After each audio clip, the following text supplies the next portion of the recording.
A very good morning everyone and a warm welcome to the Cooper Associates County Ground in Taunton, the proud home of Somerset County Cricket Club, from all of us here at Somerset. For the final time this week, a warm welcome to all the players, officials and supporters joining us from Nottinghamshire. It's the fourth and final day of this Rothesay County Championship Division 1 match and the final day of our Festival of Red Ball Cricket. Somerset due to resume their second innings in 10 minutes time on 4 for the loss of 1 wicket, trailing by 126 runs with 9 second innings wickets remaining. Today is the last opportunity to visit the Somerset Cricket Museum. If you haven't done so already, it's open now until the start of play. Then again at the lunch and tea intervals, where there'll also be a flavour of Red Ball cricket talk taking place as well. And if you haven't had a chance to go to the M&H workshop behind the Armdarchi Pavilion to take in a bat making demo, well, that's taking place every hour on the hour again today as part of our Festival of Red Ball Cricket. Perambulation will be taking place at tea.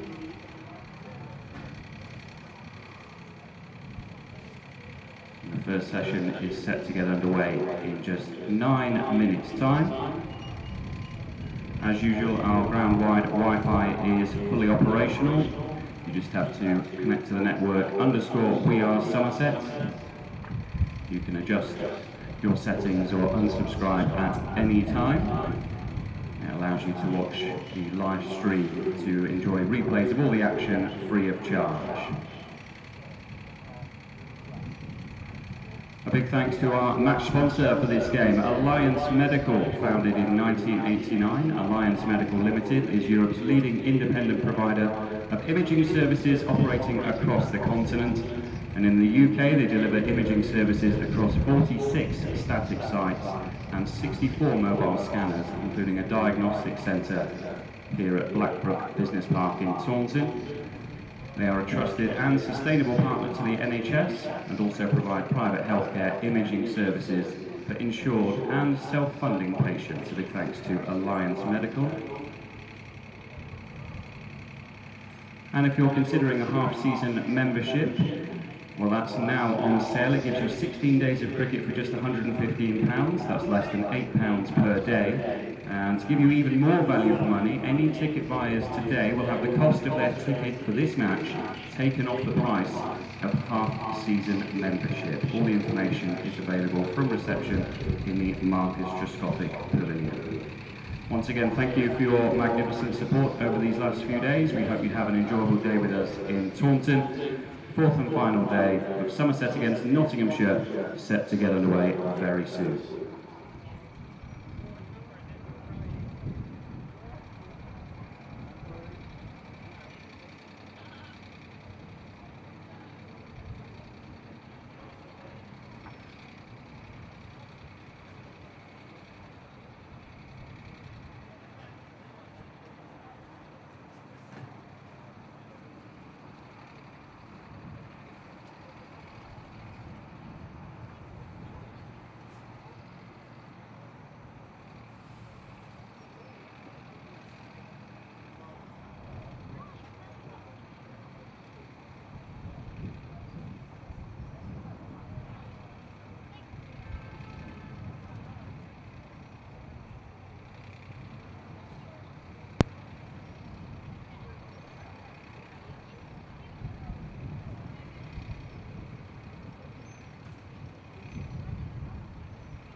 Please welcome match umpires Nigel Long and Rob White.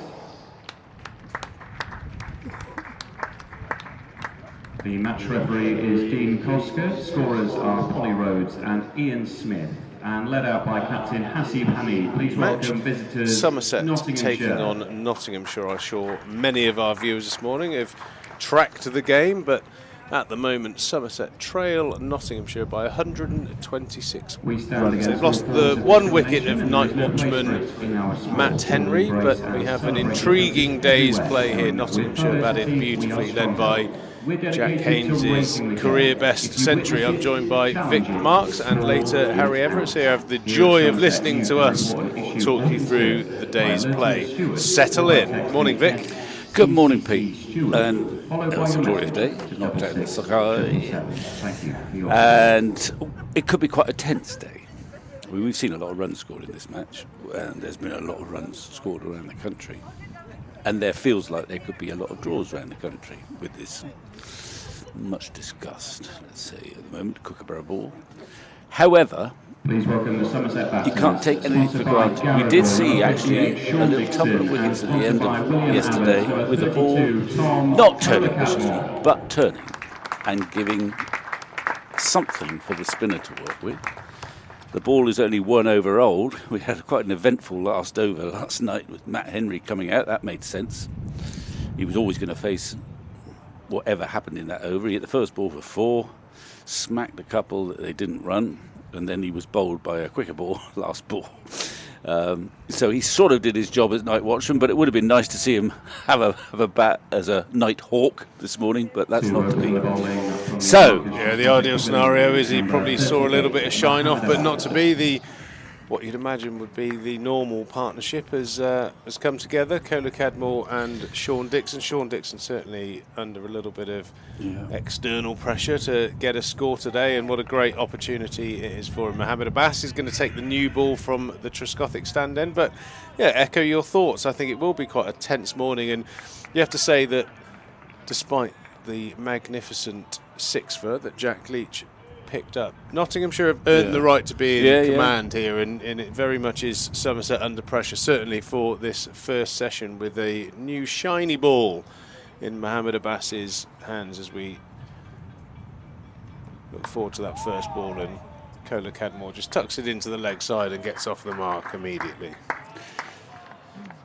Well, that brings Dixon, who's on a pair, to the crease, and he's had a long time to contemplate his second innings. He's 150 odd overs in the field, as well as watching the rest of the Somerset innings after he was out early on Sunday. Where are we now? It's Wednesday. Yeah, well, he's going to be facing quite a challenge here with Abbas, who's sort of known for challenging the technique and the front pad. Challenges both edges, the front pad in particular, which seems to be a little area of concern for Dixon when he has played. I think a couple of seasons ago he was batting on a very sort of aggressive off-stump stance, which many players do, but players that have success, you have to hit it, and he had a bit of a issue sort of falling over the ball and getting hit on that pad, and obviously once you start in that position you're kind of an LBW candidate. He's in a much more orthodox position now. He's played magnificently well in white ball cricket for Somerset, and another player missed there. He's just a nagging bowler. He's got enough pace. We saw in the first innings he's got enough about him that he can bowl the old ball up the snot box. He can bowl a good bouncer, but generally he's just in and around that off stump as he is again right there. It's a bit tricky if you're a batsman. If you get labelled, the umpires, they all chat to one another. No, he's an LBW candidate, isn't he? Yeah. Same with bowlers, actually. That you can get a reputation, particularly in your left arm overs, who swing it back into the pit. Well, I think I've got to be on my metal here because there could be a lot of LBWs here. Oh, when Tree goes bowling to a left-hander in the old days, just getting that ball to swing back in.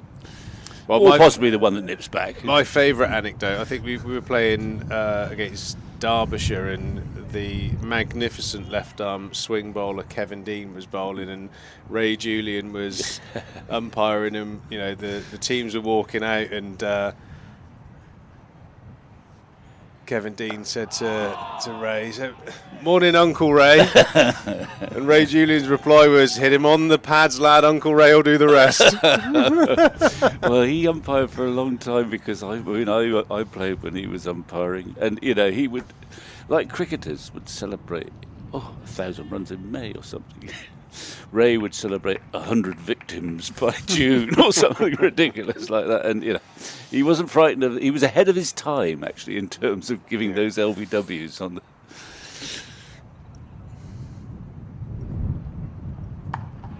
Yeah, no such thing as benefit to the batsman in some umpires' eyes. That completes the first over, a good first over by Mohammed Abbas, doing exactly what you expect. Yeah, on target, beat the bat once. It should be hard work for the seamers here, especially once the ball gets a little bit on. But you've still got to get in. In fact, we're going to have left. It doesn't surprise me. Patterson White. There's the dismissal last night of Henry. He wasn't really playing for tomorrow at that moment. In fact, he was fairly aggressive to all 6 deliveries he faced. Yeah, that's a shame, that, isn't it? Yeah, because he could have actually, wicket, isn't it? He's more than capable of batting for an hour. Well, it would have kind of potentially eased the burden. It's not. I'm not blaming him, but if he just happened to come out this morning with the licence, he's a hitter really. But if he came out and hit a quick 30 or 40 before getting out, that kind of just makes the equation a little bit more comfortable from a Somerset perspective. Anyway, that didn't happen. And it's the left-arm spin that starts with a very much an in-out field. I know that Cadmore is renowned as a hitter, but I'm still amazed. For the first over, you have a long on, and they're coming in for Dixon. Yeah, you don't really want to make getting off strike as easy as that field suggested, but they clearly want to target Dixon. Yeah, and in some ways, that's a bit of psychological warfare there. You know, almost sort of belittling Sean Dixon there, and there's one spinning from straight early.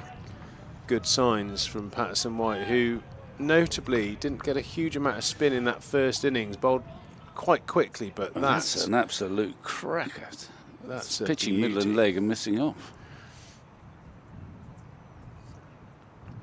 He's done it again. I think one of the problems I've spoken about for a couple of years now with our opening conversations. You look how his footwork there, and he does it to seam bowlers as well. He doesn't move off he gets trapped on the crease, and he looks like a batter that's so easy to find your length to.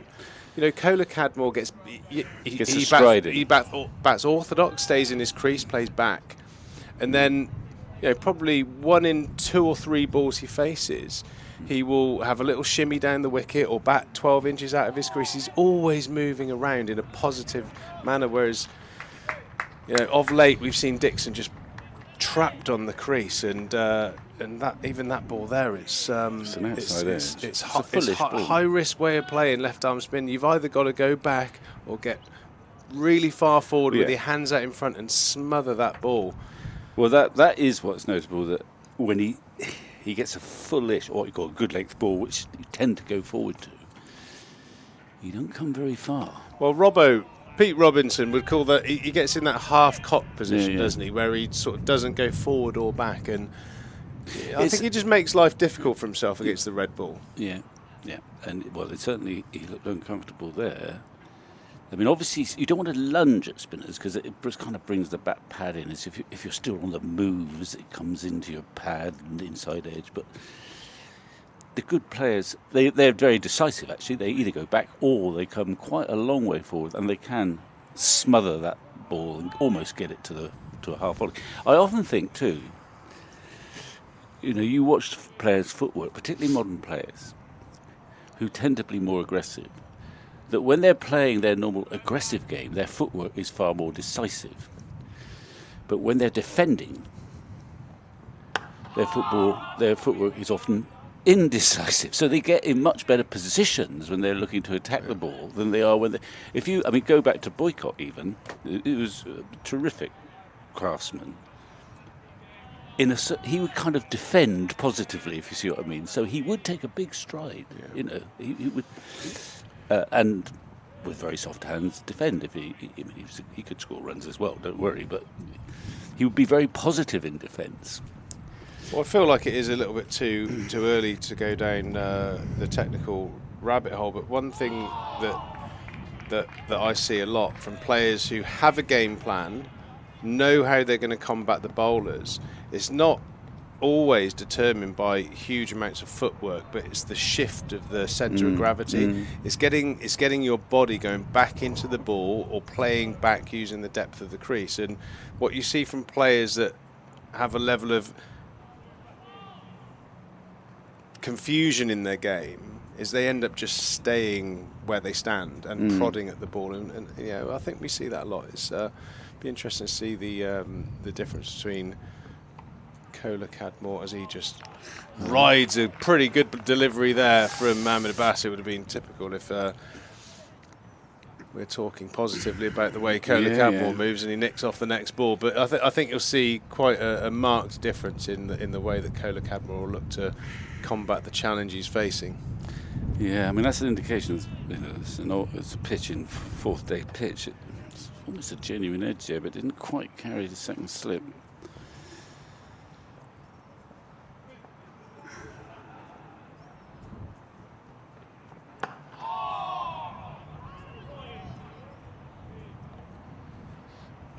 Defending solidly there, and I think a reflection of what I'm talking about there is the fact that Abbas has felt like he wants to throw the ball, because by the way that he's fallen forward there shows me that he's getting his centre of mass on top of the ball and smothering. But it was I didn't like it much because there was actually not much foot movement there at all. When he was opened up, he did middle it. Centre of gravity is key, mate. I know, I'm but convinced. Okay. Didn't fill me with total confidence.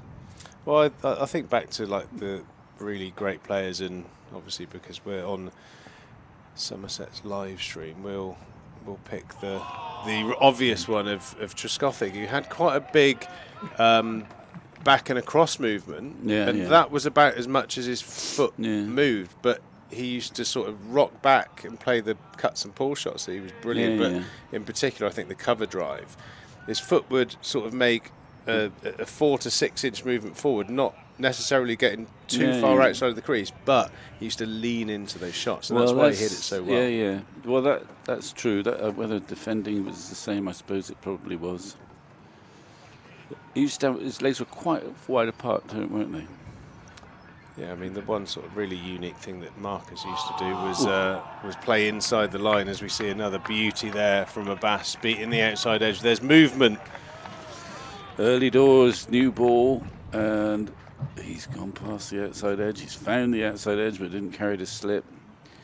Thinking about the words of the late, great Shane Warne, he always used to say, if it seems it'll spin, and vice versa. And we're seeing a little bit of both this morning. Yeah. It's not been a particularly reassuring start from a Somerset perspective. The ball's beaten the bat. Yeah, before we went on air, we were thinking about scenarios that create some excitement for us and our listeners, everyone in the ground. A lot of our listeners, if they're from the West Country, too much excitement. But we might get it.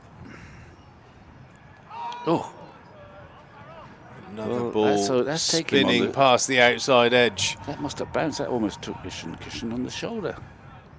This wicket is this is a damn good cricket wicket in that it does appear to have disintegrated a bit and turned more. It's got a new ball. Let's see that one again in a minute. We will, I expect. Nicely played by Dixon. Full delivery and clipped to mid-wicket. Not looking too eager to get back down the other end. There's definitely signs that this pitch is spinning, as Vic just said. Here's the first one. Have a look at this. Whoosh! I mean that's too good, isn't it? That's gone quickly. Big sweep from Cadmore. I don't think he will just hang around and let Liam Patterson-White. Well, he won't. The sweep is the only boundary area, because they've actually got a very conservative field. They've got 1, 2, 3, 4 men on the boundary for Cadmore, and they're actually just the attempt of that shot has made him move his square leg a bit more to the finer. He's done it again. He ain't got fine enough. Where's he taken that from? I think that's probably straight. He's really middled it. Let's have a look. He's seen the ball turn. It's pretty straight, isn't it? Middle and leg. Middle and leg, yeah. But it's a question of judging length, and of course, if it's it's just that nearly got time of the day where you're not that keen to be short leg when you've got a happy sweeper that hits it as hard as Cadmore does. Yeah. Taking it sort of from on the stumps, it goes pretty square, doesn't it? Where forward short leg is situated. They've just juggled the field a little bit to move their square leg a little bit more just behind square now, which is where that last sweep went. Cadmore's reckoning that I need to take the initiative here a bit. And he's done it.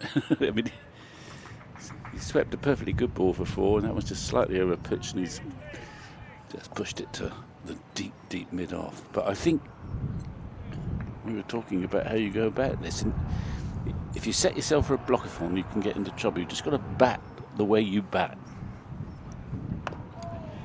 Yeah, agreed. The quicker Somerset can get past that deficit, the better, that's for sure. Well, they'll get there first, but Cadmore's hit the one boundary of the morning. But good signs for an intriguing first session here. Somerset 14 for 1, Patterson-White and Mohamed Abbas looking dangerous. Absolutely. Thanks to Virtue for their partnership with us. We also sell, if you ever come to the ground, little earpieces where you can sit and enjoy the sunshine, the cricket, and have the joy of listening to myself, Vic, Harry, et al. The joy.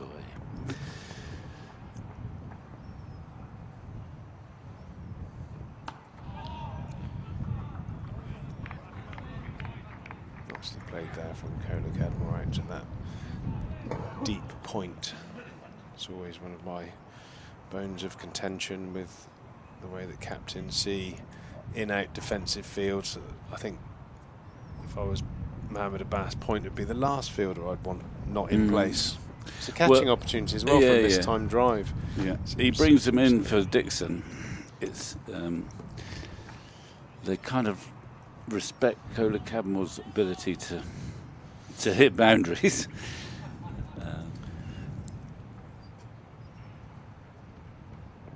I think in that scenario, Vic, if I was bowling to someone like Cadmore, 3 slips seems like it could be one too many, but you know, it is early. But let's just imagine 3 slips are an absolute must. I personally would keep my point.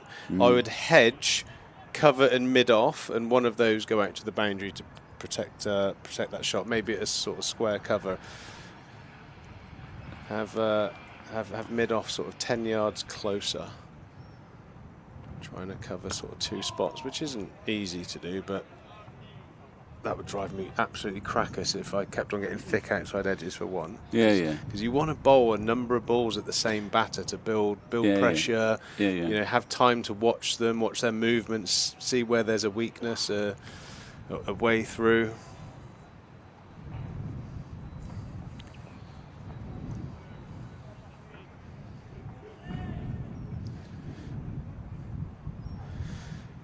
But it's been 4 years now, Vic. I think I'm already sliding into dinosaur thinking. Well, don't say that, because it's been rather longer for me. I haven't heard you utter, well, in my day. You've managed to avoid that so far. Yeah, I'm not sure my level of game was quite up to yours and the players that you're used to commentate with. But yeah, I think it's just I look at cricket in, imagining myself in that situation and things that would inspire me, annoy me, little, almost one of the sort of favoured corporate lines, the sort of non-negotiables of what I'd expect, my field to look like if I was, getting a wicket, and being a relatively positive-minded attacking cricketer. It's always like, how am I going to get this person out, not how am I going to stop them scoring. But you also, by definition, are saying that if I can stop them scoring, getting off strike easily, by taking a little single off an outside edge, I'm more likely to get them out anyway. Because I still think the majority, it lessens as you go higher up the level of cricket, but still the majority of wickets come from batsman error rather than unplayable deliveries, even at county level. I just think about how many sort of slightly long, nearly half volleys I would have bowled that got sort of thick-edged and caught point. Point would just would be one of the key fielders for me, especially someone who shapes the ball a little bit. But anyway, it's why it's a fascinating game, and Somerset are 16 for 1, and they're scrapping for their lives at the moment. First session of the day here in the Rothesay County Championship. Big game. Two in-form teams, Nottinghamshire top. Somerset have had a relatively sort of long history of playing the second half of the season with a lot of quality. A lot of wins have come over the last few years towards the second half. So Somerset very keen to stay closely in touch with the market leaders. Yeah, and before the season, I don't think anyone would have said, Notts would probably be, they hadn't identified Notts as potential champions, but they think of that now. And we can see why, actually. Yeah, well, they came off the back of a sort of lacklustre couple of seasons in most formats, actually, but they've really picked their heels up this year, and they batted. Organised. I mean, they batted in a really disciplined, focused way, and they've got some quality batsmen. Clearly, I mean, Joe Clark can really hurt. You didn't actually get many in this match. And see, he's nowhere there. You think you could get out to that and kind of smother it, wouldn't you? Well, it's not. But it's a good ball. It's a good ball. I'm just not really sure. It's turn two. It feels like it's going to get him out that position. He's certainly going to. He is playing it off. I mean, if you get in, you might be able to play off the back foot a bit more easily. But at the start of an innings, ball's new, so it's turning a little more quickly than we saw last night. So I like that. That's it.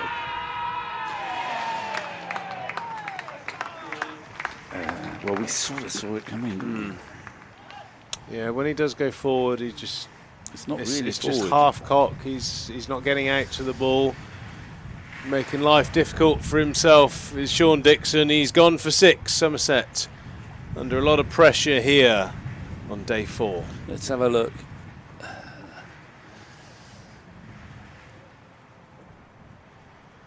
Yeah, well, I don't think you can quibble with that. It's certainly hitting middle and off. Well, the side on, I think. You have a look where the front foot gets to. I mean, he's just barely out of the crease. And it's a good ball, but it's the sort of delivery that you've got to be able to combat. I think it actually hits the back pad in the end. Yeah, I mean, it is a good ball, but he should be a foot further forward. Yeah. Somewhere's not a great surprise. He got very uncomfortable against Patterson White, who's now got a couple and has looked dangerous. He's got much more turn than in the first innings. And it's 18 for 2. And there's an awful lot of work to be done. Lammonby to the crease, who has been in really solid form this season. Didn't get any runs in the first innings, so we'll be looking to make amends from that. There will be some rough and areas of interest for Patterson White to operate outside his off stump. Short leg becomes very key man in that gaggle of fielders surrounding the bat at the moment. They've got slip, they've got a leg slip and that catcher on the leg side. So anything that spins sharply out of the rough, be interesting to see how Lamby looks to combat that. Very keen playing the reverse sweep as well, so it wouldn't surprise me if he tries to lose a fielder by playing a number of those at some stage. But Lamby. We'll see. Yeah, he does like a reverse sweep. Yeah, well, he might like it. I'm not sure he'll do it right at the start. As long as he gets outside the line, that's going to be the key. Be interesting to see how he sets up in terms of how far over to off stump he gets to try and get that front pad outside the line. Well, I think he's batting on off stump now. His guard is on off stump. Away we go. Oh, wow. Let's have a look at that. They got very excited behind the... Two types of leave. Good one. Let's have a look. How...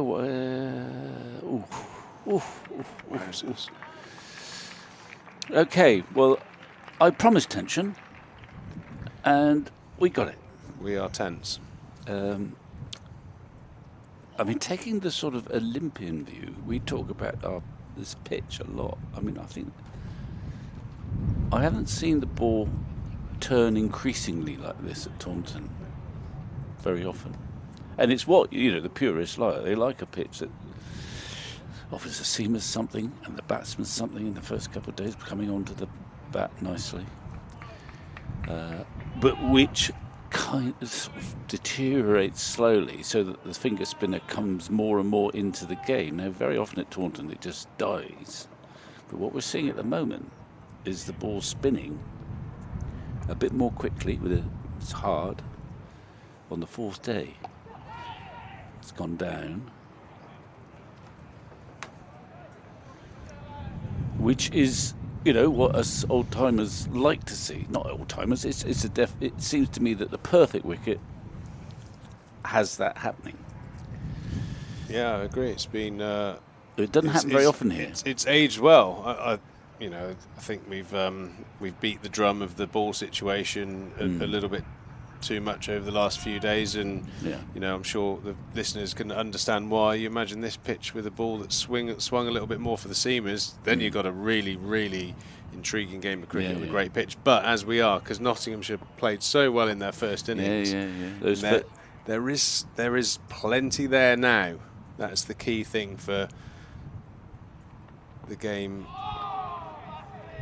in its entirety. And they're buzzing out there at the moment, understandably. It's not such a big crowd, obviously, today. I think Somerset have they've played okay in this game. They've just I suppose the four guys that got in. Yeah. That's the difference, isn't it? They've exposed themselves to pressure because nobody got 100 in the top they were 40 for 3 Somerset and not that 140 for 4. So in a way they were pleased to get 379, but actually I think there were more runs out there, and they didn't really dominate in that first innings. And by contrast, Notts, albeit patiently at times, but it works, made sure that the guys that got in, Haynes in particular, 150. One bloke gets 150, you only need a couple others to come in with. Doesn't have to be 100. When there you are, 500, and a nasty little lead as far as Somerset are concerned. Patterson White is having fun at the moment, and Mohammed Abbas, although he hasn't got a wicket, is causing a few problems.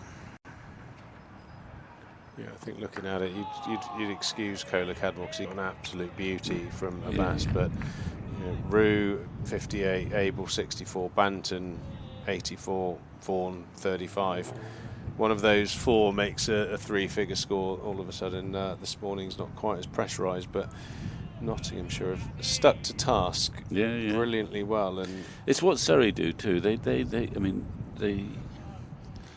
obviously they've been grinding Durham, but they bat a long way down and they keep going, don't they? Well, Sibley keeps going. He got 300. I mean, that's just the perfect scenario for Sibley, isn't it? I mean, we were asked that question while we did our Q&A day one about, players playing 4-day cricket one week and T20 the next. And I said probably the hyper example of that was Sibley, who can you know, bat all day, incredible long periods of time, but still opens the batting for Surrey in T20 cricket. I mean, he's a very good all-round cricketer.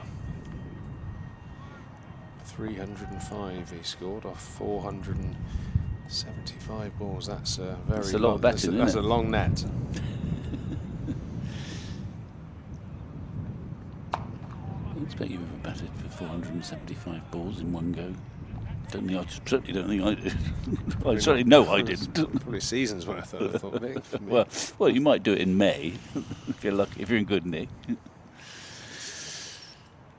Yeah, I think the only time an innings of mine from facing balls sort of created some attention. A lot of my friends sort of messaged me at the close of play, you know, asking if back in the day of teletext, has teletext broken? Because I think I got 3 off 105 balls saving a game. Did we save the game? We did, but it's like.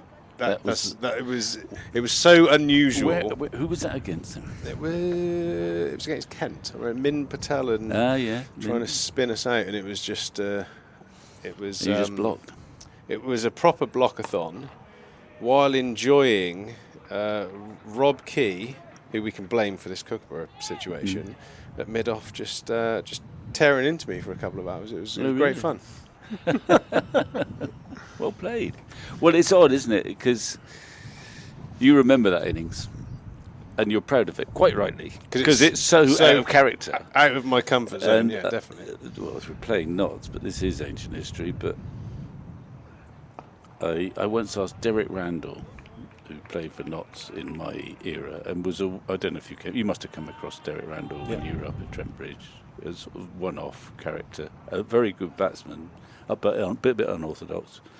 Played one of the greatest innings ever in the centenary test of 1977, famous test at Melbourne, where he got 150-60 or whatever it was against Lily Thompson. No point to me on there, nothing there, you know, Dennis. He just drove him mad. And it was a magnificent innings that took England within 40 runs of the victory target of 400 and something or other. And it was obviously a great innings at a great occasion. So I once did a book where I asked players to remember their favourite game. I thought, well, Lark was bound to go for that centenary test when the whole world was watching. He got 100, I think it was 170 odd. And he was, you know, aggressively. He didn't pick that. He picked another test match in Australia. It's not going to be that one. Sweet. In which he got... Just appealing for a potential caught behind there, but I think that was just off the pad. Anyway, he picked another innings in Sydney during an Ashes series. And he picked it because he got 100, but it took him about 400 balls. And it was so out of character. He loved that innings. The fact he showed him, I can graft too, you know. Patterson White continuing to cause trouble here on day 4 at the Cooper Associates County Ground. Cadmore 10, Lammonby 1, 21 for 2, and Somerset have got some batting to do this morning. Mohamed Abbas has also looked incredibly threatening from the Trescothick stand end. Well, there'll be Mohamed Abbas, there'll be obviously Brett Hutton, who will like to have a go with that Kookaburra where it's still fresh, but there's also the off-spin, particularly with Lammonby in, left-hander, of Farhan Ahmad, who highly rated, only 17, brother of Rehan Ahmed, of orthodox finger spinner though.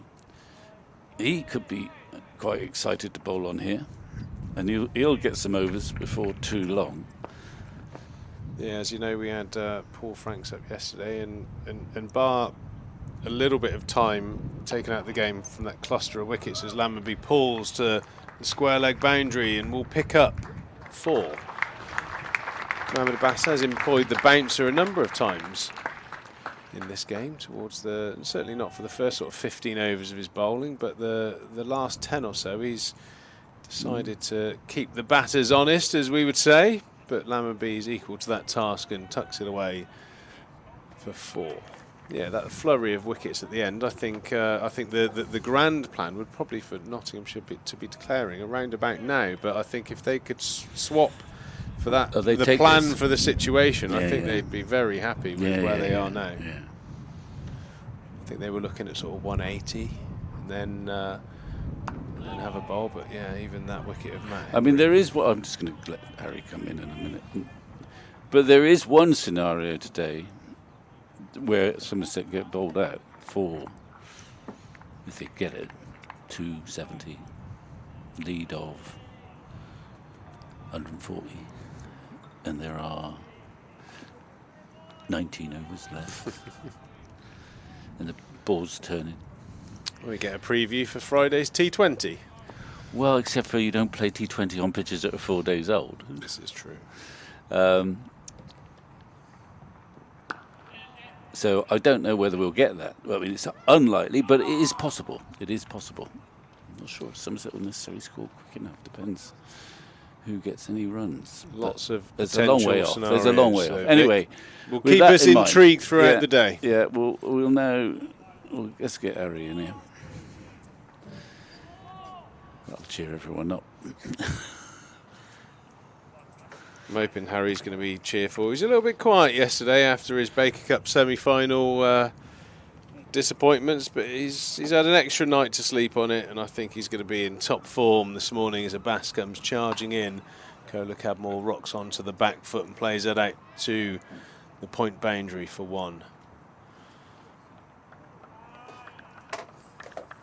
For those who have followed this game, it has been a classic sort of older style 4-day game. Disciplined bowling, disciplined batting. The strike rates have been very low compared to what you'd normally see in a county championship these days. But come day 4, the game is set up very nicely, isn't it, Harry? Yeah, the Somerset are in a bit more strife than I'd have expected to be in today. And Matt Henry lost in the first over last night, not the great start, and then Dixon again. Good run in there though, bit of positive intent there. They're still going to take the runs. But Vic and I talked last night about what Matt Henry's sort of plan was. Because the point was, as soon as you walked over the boundary line, he'd done his job. Because if a wicket, in some ways, if a wicket fell, that's the end of the day anyway. But could he have batted through, and did he need to give his wicket away last ball? And it was a good bit of bowling from the impacts on White, spearing in that quicker ball. But yeah, it was.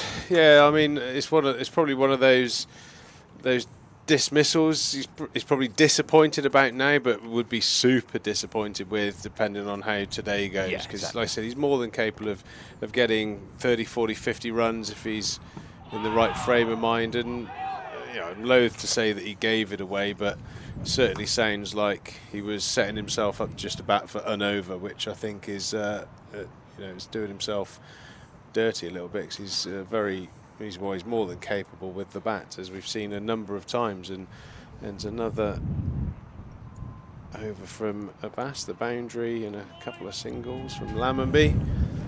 28 for 2 now. Yeah, Henry hit that 4 first ball. Suddenly not thought, oh right, okay, he's going to attack this over. So then all the fielders went out for the next 5 balls, and then he bunted a couple out to deep point, didn't run. I asked Tom Cadmore after play, and he said, yeah, he didn't even bother with a box and a thigh pad. He put his pads and a helmet on, so it looked like he had full kit, but he was never going to run. He was never going to face a ball. It was a bit of an odd one. Vic and I couldn't decide who was going to come out. Matt Henry actually was the 3rd top scorer in the first innings, got his 41 not out, but sacrificial lamb seems a harsh thing to say, but I guess it was put your weakest batter out there, so if he does get out in that last over, it doesn't matter so much. Yeah, you'd almost think that, I'm sure it was a decision made on the fact that Leach had bowled a million overs, because you think actually, imagine Leachy out there grinding them into the dirt in his defensive manner, taking sort of 15, 20 overs out of the game. But we are where we are. I think depending on how today goes, maybe that little short innings from Matt Henry might be slightly regretted in some way. But you're in the back of the commentary box for this morning's first wicket. Sean Dixon's still not looking particularly sort of sure about how he's going about his business. What are your thoughts? Yeah, tentative, I think, would be the right thing. I mean, It's a funny one because I know there's a big gap between club cricket, Whirlpool cricket, and county championship cricket, but he scored a big 100 on Saturday, so you don't really think confidence is an issue. I know it's a different format, I get that, and it's a high class of bowling from the league leaders, Notts here, of course. That's a positive shot from Tom Lammonby, but straight to the fielder, straight to the man. There's one fielder out on the leg side. The short leg side ball could have been pulled anywhere, and Tom Lammonby has found Farhan Ahmed, and suddenly Somerset are in big trouble here. I'm just looking for inspiration from Mr. Marks behind me.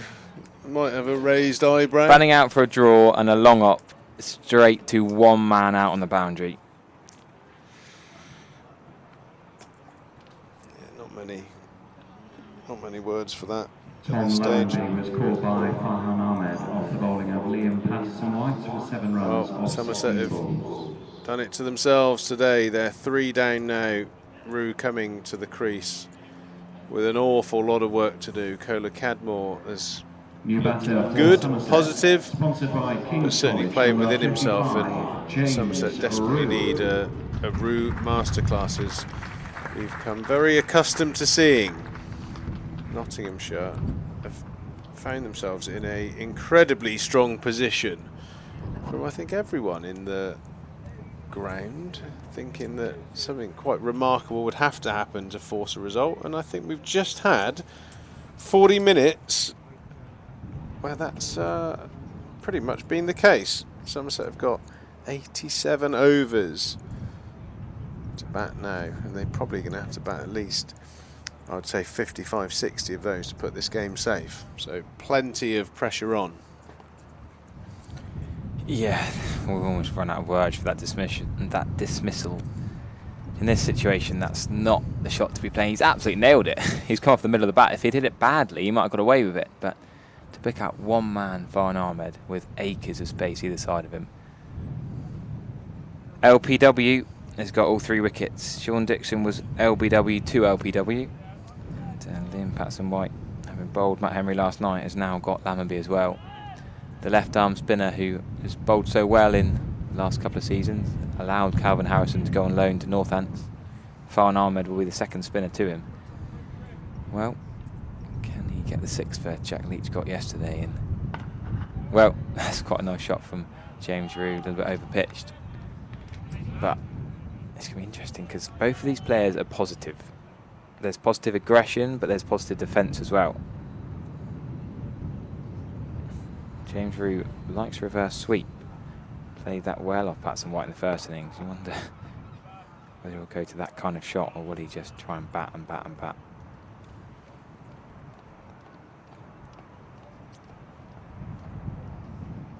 That's 10 in the innings for Liam Patterson-White. You reckon? From a shout from Callum H, do you reckon? Well, he got 2 in the first innings, 3 so far, that's 5. He's going to bowl a lot of overs, I can tell you that.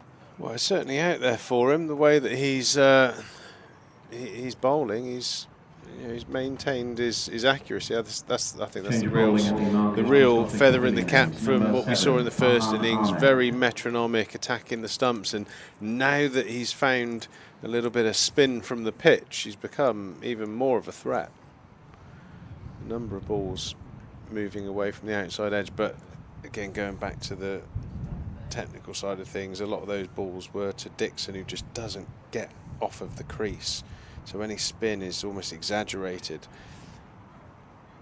Hopefully we'll see some better movement back and forward by Cadmore in particular. I think any left-hander is going to have a tough day against Patterson-White with the ball spinning out of the footholes. 4-day-old footholes on a pitch that looked quite worn in that area even on day 1. So plenty of challenges out there. Farhan Ahmed into the attack for the first time. Abbas has bowled well, looked like he was going to pick up a wicket, but Somerset played him nicely. But a new challenge now. Cadmore on strike, and it looks like Nottinghamshire are just saying to the Somerset batting lineup, in particular Cadmore, we don't want to bowl at you today. So they've got all the scouts out. They've got 1, 2, 3, 4 fielders on the boundary, lots of single opportunities, and Looks like they're going to try and attack from the other end. I did notice that Farn Ahmed liked to start with a lot of fielders back at the start of his spell in the first innings. Vic and I talked about Shane Warne liked to start with people out and then squeeze, get your line and length, get your areas, and then gradually attack and squeeze a little bit more. Yeah, I think it's nice to give yourself just that little getting in period. People talk about batters getting in, but it's very much the same for bowlers. Just, you know, finding your length, your line, just getting that feel of the ball coming out the fingers, whatever you bowl really. So yeah, it's always good to not start the spell with, you know, 2 or 3 boundaries off your first couple of overs. Yeah, you can always make the decision to bring someone in once he's found his rhythm. A couple of slips in place and a short leg. I mean, we're pretty well accustomed to seeing the spin, or the majority of spin, coming from the end that Jack Leach almost solely operates from, which is the river end. Archie Vaughan has had a number of spells where he gets a spin from this end, so we'll see how that plays out for the young man. Somerset 29 for 3. Nicely played there from James Rew, just rocking back and cutting that through cover. So Liam Patterson-White nearly got Tom Lammonby when he offered no shot. That ball that spun back just missed the off stump. That was pretty early in Lammonby's innings. Then he's got that short long hop ball straight to the fielder. Farn Ahmed, a slightly different challenge, of course, off spin. Coming into Tom Cadmore's arc, hence the long on. Deep square leg and deep mid wicket back. Easy single there, just wanted to wait until it was past Hasib Hamid just to be safe, but we'll take the single. Say Farn Ahmed's not quite got his areas yet. Interviewed Jack Leach after play last night, and interesting his comments. He said, I felt like a couple of balls would spin, then nothing would happen for a while, which I think is fair. It's not been consistent spin all the way through. There's been a couple go, then a few not. He said it's nice to take a few wickets, hard work of course, but good to bowl them out. He also said they've shown how well you can bat on it. Haynes, Slater and others had some brilliant partnerships. He said, I just tried to do my thing. Archie bowled really well, and it was a hell of an effort from the seamers in that heat. And then we asked him about the ball, and he said, I prefer the Duke. It stays harder for longer. You get a bit more out of it. But obviously I've played with the Kookaburra quite a lot around the world. That was Jack Leach after 6 wickets yesterday.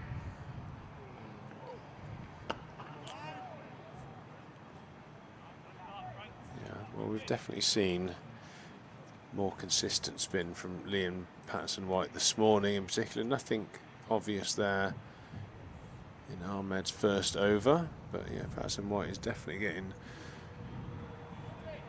consistent, at least straightening of the ball, and then the odd one goes quite big, which is quite the challenge, actually. Actually probably harder than if it was spinning big consistently, because you kind of don't know when the big one's coming. But very much like this swinging seaming ball, you've got to, you know, play the line. If it does spin alarmingly, it's just not to follow it, just try and hold your position, and again getting forward and back as much as you can to try and negate that sideways movement as Patterson-White comes into Cadmore, who's going to be a key wicket for Nottinghamshire. I think you'll see a huge body language shift if they can get him out any time before lunch. It'll be a big celebration if they can manage that. Yeah, it's interesting. We're talking about a man who's not played county championship cricket with the Duke's ball at all this year. Came in for his first game up at Edgbaston against the Kookaburra last week. Got that big 100, that brilliant partnership with Josh Davey in the first innings. Did all right in the first innings. This one got 31 on 55 balls, but yeah, he's in some form, taking his T20 Blast form into the championship. Well, I think one of the things you see, the way that Cadmore moves against the spinners, and people talk about, you know, negatives and positives of T20 cricket, but I'm hoping today that you'll see the benefit of Cadmore playing so much franchise cricket. He plays in the Pakistan Super League, the Bangladesh Premier League. So in terms of even that last shot there, where he's got really far forward and angled the bat into the offside, he'd have played an awful lot of high quality spinners in a game where he has to at least knock it around in between big shots. So, you know, in terms of your all-round game, playing in the subcontinent quite often, which Cadmore does, can really help your all-round game, and hopefully from a Somerset perspective we see plenty of that today. Lovely shot from James Root. Going to go for 4. Mohammed Abbas is coming round for mid-off. He's made a bit of a meal of it. He has stopped it in the end, actually. I thought it was going to go comfortably for 4, but the lush green outfit, actually, after the practice wickets, it slowed up a little bit. He did pull it in for 2. I mean, they could have been a 1 the ball before, but there's no need. Runs aren't that important for Somerset here. Yes, if they go past the lead, then Notts will have to bat again, but... Surprised they didn't run 3 there. It seemed like that took a long time, but it's not a big boundary, I suppose. Oh, that's the danger ball there. That one spinning sharply, catching the inside edge, but luckily didn't hit the front pad. Another good over from Patterson White. 34 for 3 here, 13 overs gone. First 45 minutes of play has definitely shown us signs that this game is by no means drifting towards a draw at this stage. Yeah, I'm just reflecting back on the scorecard of the first innings. I think both sides bowled very well. Both sides were tight. Case shots were a little bit expensive at times, but I actually didn't realise Notts gave Somerset 27 extras out of 379. Out of 509, Somerset only gave Notts 6 extras, which I think is commendable. Worth mentioning how well professional Somerset were. When a team gets 509, you think they can have more than 6 extras. And what was the split of those? Were they leg buys or buys? Yeah, 3 buys, 2 no balls and 1 wide. I can remember at least 2 lots of 4 buys. Yeah. Even double checked on the scorecards. Well, there were 2 bouncers that went straight through Ishan Kishan for 4 buys. That's 8. No, that was in the... That was in the Notts innings. Yeah, that's what I'm talking about. Yeah. Notts innings was when Somerset were batting, it was 27. 27 extras. Yeah, so what was that? The 27 extras was 12 buys. buys. The 6 buys were. 12 buys, 7 leg buys and 8 no balls. My point making that Somerset bowled quite professionally to only give so few extras. They fielded quite well. It's more than Somerset's batting that's got them in this little bit of trouble on day 4. You don't often bowl 163 overs and not even give 10 extras.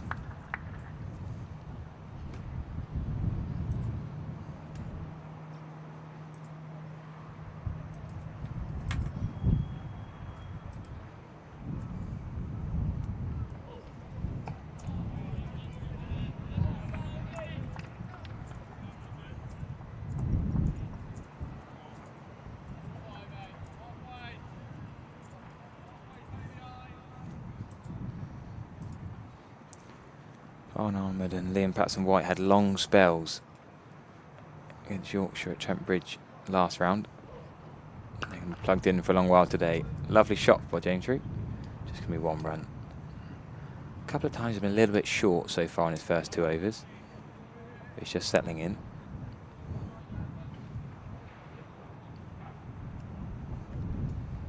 Somerset not got their brilliant opening batter of recent games, of course. No Josh Davey in this match.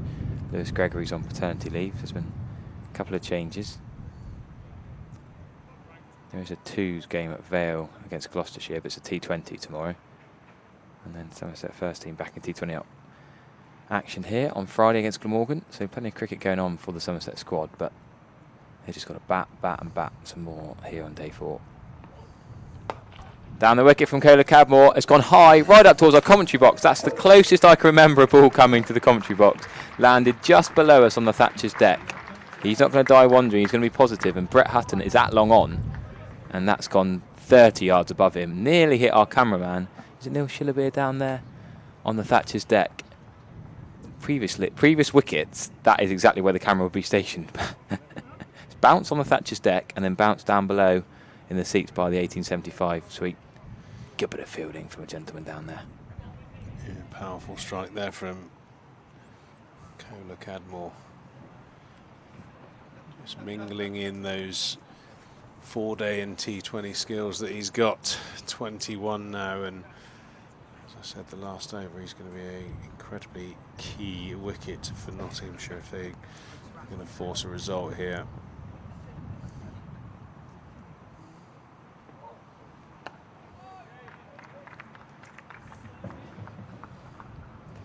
Nicely played over, not anything alarming to be seen from this end, from the off spinner so far. Definitely the area of concern is Liam Patterson-White, who's in a fantastic rhythm.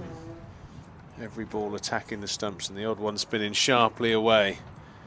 And to Rue, he's utilising those footholes outside off stump, trying to find that outside edge or inside edge even onto the pad. Short leg I feel like is a real key position.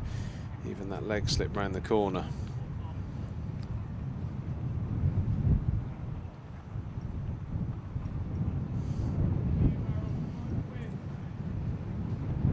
That's Lyndon James and Ben Slater under the helmets.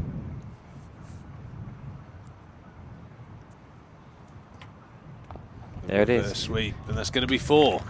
Nicely played by James Rue. Always got an element of risk to it, but he's played that perfectly well into the ground and picks up a boundary.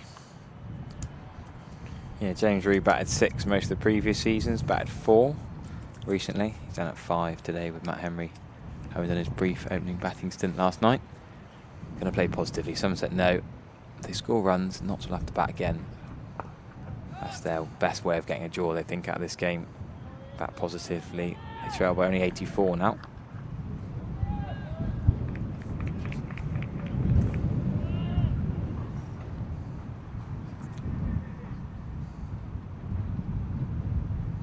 We're going to see a deep backward point now. Almost a wide, deep third for that James Rue reverse sweep. Allows them to take an easy 1. Sweep cover point though. Ishan Kishan again, messy with the gloves. We talked about the extras in the first innings, how many byes and leg byes that really could have stopped. You just often can't be bothered when a throw comes in. If it's not perfect, he just sort of leaves it or sticks the paw out and sort of slaps it. He did take the important catch of Tom Abel though, and he's now moving along off slightly wider. Cadmore has long on 10 yards off the rope. Inside edge just for 1.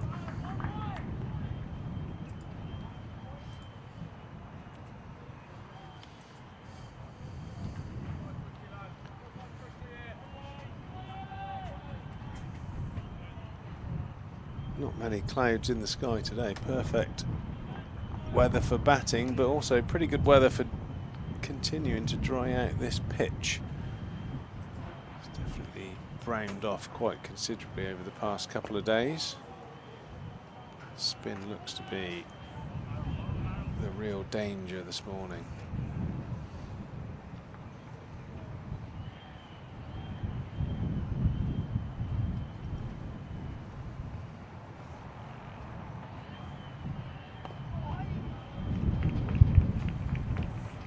I like the way James Rue gets forward. Right on behind it, big lunge. Good technique.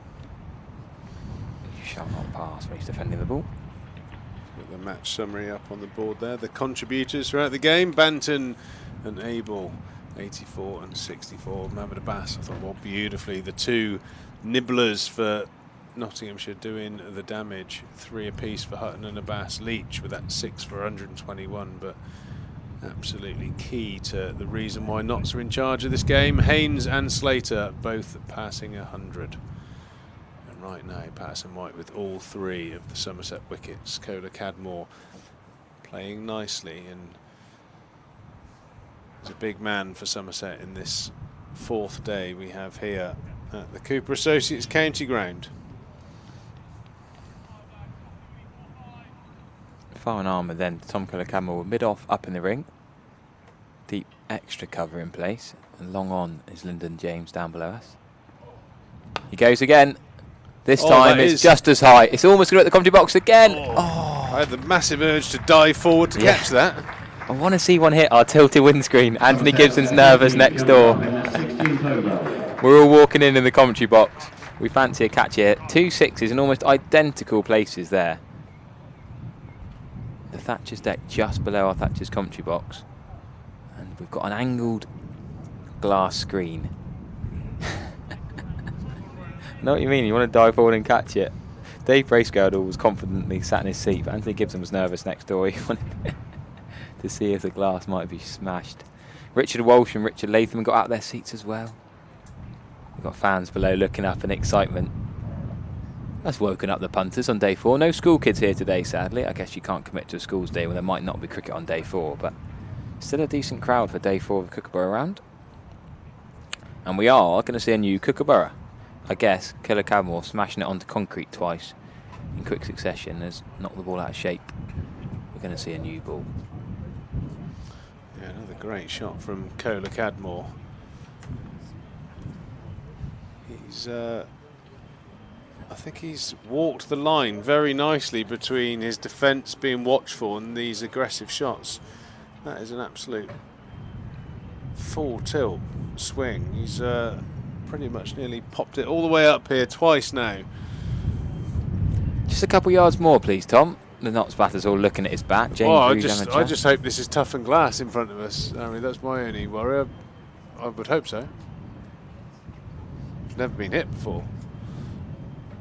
I think the angle would. Sorry, that was just my producer, Will, in the ear saying it's never been broken before, but yeah, it's never been hit before. So we saw Jamie Overton break the Colin Atkinson Pavilion glass panes. Remember that last year? We might over long off. We might get it tested. I'm no glass expert, but if you have a look at the glass, it does look like there's some sort of like film running through it. It looks like one thing I do know is I wouldn't want to have to pay to replace it. I think that'd be quite a costly bit of glass. It'd also be a faff. How are we going to commentate if we haven't got glass in front of us?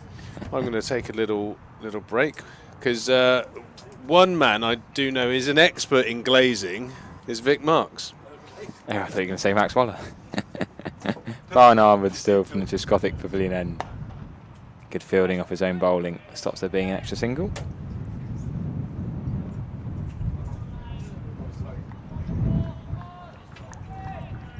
Same field setting now, plus a long off back in place. This could be an exciting passage of play when you think Somerset are batting out for the draw. Tom Cadmore's trying to hit big shots. He's gone for the sweep. They think there's a bit of bat. I don't think there is. Ishan Kishan is... Oh, the umpire didn't like that. They've appealed, and then Ishan Kishan has come running down, gesturing to the umpire. He's not going to like that. He's gone for the sweep. He's hit his pad and gone to slip. It's a weird sweep. It's almost like a pull shot sweep. Yeah, it was an odd length to sweep. It wasn't quite the right length to sweep it. It was quite a good LBW shot, actually. Outside the line off? Probably. Yeah. Back thigh pad, really, more than pad. He's gone again. The same technique. He's got this one for 4 in the gap, but you're right. I'm going to call it the sweep pull in a lunge position, and he's... Yeah, it is odd because usually you're sweeping length balls, and that's just a bit shorter than a length ball. However, on that occasion, he has middled it, and there are 2 men out there, and he's managed to bisect them. Well, this is, well, it's not dull, is it? It's not what we expected, is it? Well, I thought he'd play positively, but not this positively. Well, it's Kola Cadmore. He's got to play his way. Runs are very important because they change the equation, obviously. And Somerset now got 58 for 3. The deficit is quite difficult to work out, really, but it's reduced. Trail by 72 now. 72. Thanks a lot. What good eyesight. That was good. Oh, they can see another change now. So how many more people is he going to have on the leg side? Deep extra cover's coming to a deep cover. Backward point is coming over to 45. So he's. I mean, this is an extraordinary field given the situation of a match. Notts are on top, but Kola Cadmore's on top. There are 4 men loitering. Not all of them are exactly on the boundary, but they're all loitering on the edge, on the leg side. And there's a couple on the. There's 6 men on the boundary, basically. 2 men round the bat and a short mid wicket. So he blocks that one to the Moan man at short mid wicket. Get line and length for Farhan Ahmed. Deserves a bit of respect. 52 well, mile it just an hour shows how they sort of respect the power of Kola Cadmore, but they also wonder about his patience, whether he's happy just to keep knock-in singles now. He can afford to now chip it through extra cover mid-off like a T20 shot because there's no one there to catch it. He's already passed his first innings score of 31. Faced 55 balls for his 31. Yeah, well, Somerset are grateful for anything at the moment. He has hit 2 big sixes. You were diving to wanting to catch it. I was at the back of the box and I was leaving well alone. But they're quite big hits. I mean, we're on our feet ready to catch it, Vic. Well, it doesn't catch it. Well, it would have been a good test of the glass because I'm sure it's sort of reinforced. But these are pretty big sixes. I mean, when they had the old commentary box on top of the old indoor school, which was down below, it wasn't a big hit. And Trigo frightened a few, famously, and it smashed through the glass once. I think against Glamorgan, we had Steve James diving for cover, and Edward Bevan was the other guy there. They were, you know, it was quite dangerous. We feel a bit more secure here, I think it's fair to say. Well, Anthony did his rustic bus shelter last couple of seasons ago. He was Could in get that 2 wood there if they really scamper. They didn't really commit, did they? They sort of thought about it, and it was a bit late by the time they did. It's not a T20 match, and it's more important to protect wickets there. Yeah, I don't think they're going to take risks with running, even if some kind of Cadmore's going to take a risk over long on. I mean, both players are trying to play their natural game, which is the right thing to do. Quicker, flatter. That was almost the ball that got Matt Henry last night, of course. Rue is left-handed, Henry's right-handed, but the quicker, flatter darted in ball.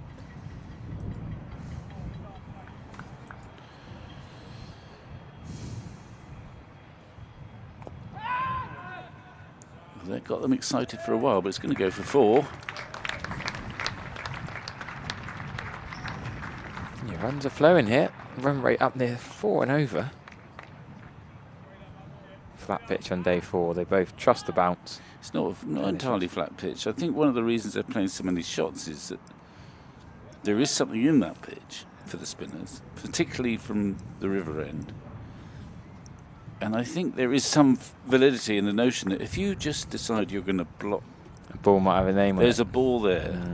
So part of the art of batting is to make that bowler bowl worse. Bowl to you. Yeah, I mean, Bowl you to your bowl own. your little leg spin. Yeah. I used to bowl my little off breaks. In some ways, it's a wonderful feeling to know that the batsman is not going to try and hit you anywhere, because it sort of relaxes you. You know you're going to get your length. There's no pressure on. Totally agree. Yep. If you're being scored off all the time, even though you're in an attacking sort of position, You don't want to change what you do. you don't bowl so well. So it's not just carefree. I mean, the Kohler Cadmore is Kohler Cadmore, and he's probably more secure playing shots than he is just trying to block everything. So I'm not. It's getting the balance right, clearly, but I'm not alarmed by the fact that they are playing some shots here and taking the attack to the bowlers. 2 big sixes. I don't know whether he'll keep trying to clear. When he hit those sixes here, I couldn't see from the back of the box. Was there a long on? Yeah, there was. So he thought, oh, don't worry, lads. I can Don't clear worry, it." lads. Don't make a difference to me. Yeah. And then there was a long off soon put in place as well. Lyndon James we'll and see Brett whether Hutton.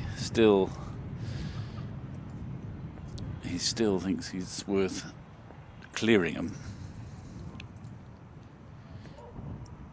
That's really good batting, actually. Used his feet, and Farn Ahmed bowled a little bit further outside the off stump that time and just played with a full face out to deep cover for 1.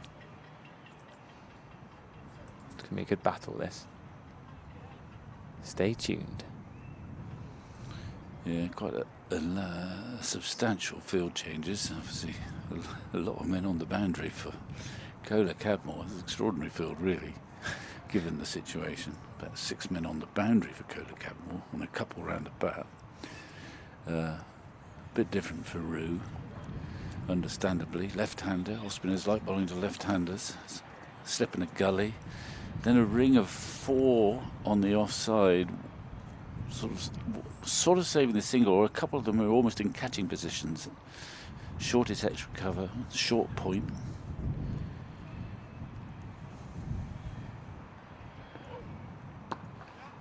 That's neat. That's neat. That is a quick single, though. They've taken that. Cadmore not as quick as James Reed, but he does get in comfortably enough. Well, Positive running. No hesitation. Yeah, trust your partner. Go when he says go.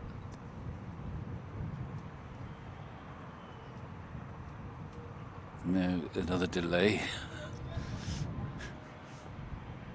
Well, just big field changes. Yeah, Ishan Kishan's telling Hamid where to set the field here. That's going to be another single. This reminds me once when I was batting with Ian Botham down here, particularly against Essex, where he was going berserk. Keith Fletcher was probably captain. They had 6 or 7 men on the boundary when the seamers were bowling to him. I can't remember who it was. You take a single. It was a long delay while deep mid-wicket had to go into third slip when I was taking it on. They couldn't find a better way of getting wicket to third.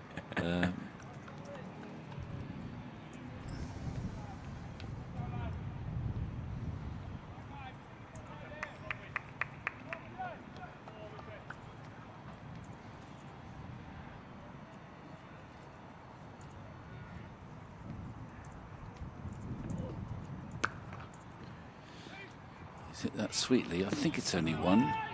He's very nice using the depth of his crease and playing late, that back foot punch. Yeah. I mean, James Reed doesn't make many shots look bad, to be honest with you, but one of the ones I particularly enjoy watching him play.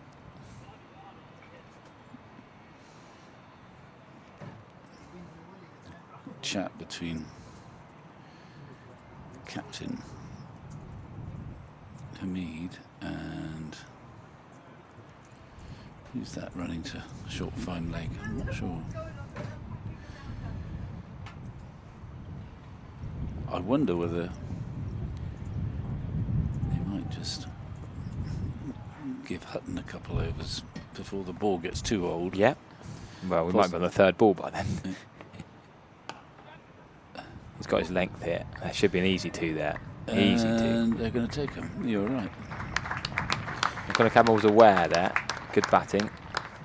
Got the right amount of weight on that ball. Well, I think I might consider that. I mean, there's plenty of work for Farhan Ahmed to do, but just for the moment, they're picking him off. He's bowled 4 overs 28. He hasn't bowled particularly badly, I promise you. But when you get Cadmore coming down and blitzing him, a perfectly respectable delivery, Yeah. almost into our commentary box, which is quite a long way away, that dents the figures a bit. And I think if I were them, if I were not, I would just try a couple overs of Hutton before that ball gets old. There's going to be a lot of work for the spinners, come what may, and just to shuffle it around a bit. Hutton's tormented Somerset in the past. Yeah, I definitely concur. And Tom Cadmore might struggle more against the medium pacer wobbling it than an off spinner on a flat deck that he's played very nicely. Yeah, well, it's not, as I say, it's not entirely flat now. I think it might be flat. Oh, that was just in the air. Is that off the bat? I think so. No, Yeah, Lyndon was James. It would have been leg by. Lyndon James at leg slip was interested, but off the pad. You can hear the wind. Yeah, I keep turning my effects mic down every day this week. Previous days it's been the school kids. Today it's the wind. I never touch it. You're scared of turning yourself off. Well, I've just turned the effects mic down. But yeah, it is. but It there, looks. there is a bit of a breeze today. If you're looking on the stream, you might think it's the same weather. But it's very different. The last 3 days have been warm, muggy, heat wave variety, and suddenly we've lost 10 degrees overnight, mostly because of the wind. Suddenly I've seen people, a couple people even jumpers on, which I think is a bit unnecessary, but depends where you're sat in the wind out there. The Tom Cadmore back foot punch. Very different to the James Reed back foot punch, but same outcome. There's the wind. Polly Rhodes' flag waving. Polly Rhodes' flag is on the church, is it? I'm not sure it is actually. I could be telling you false information actually. Polly Rhodes has made the one over the Caddick Pavilion.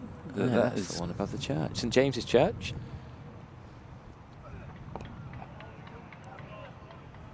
Bit higher up there.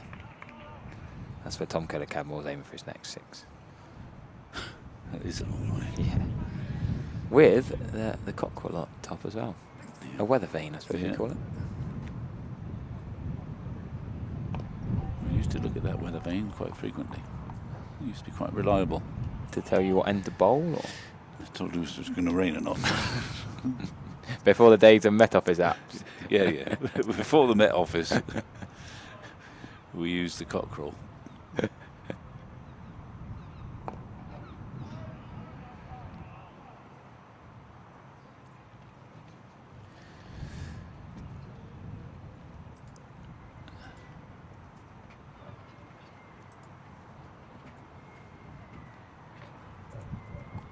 There's Polly's flag for us.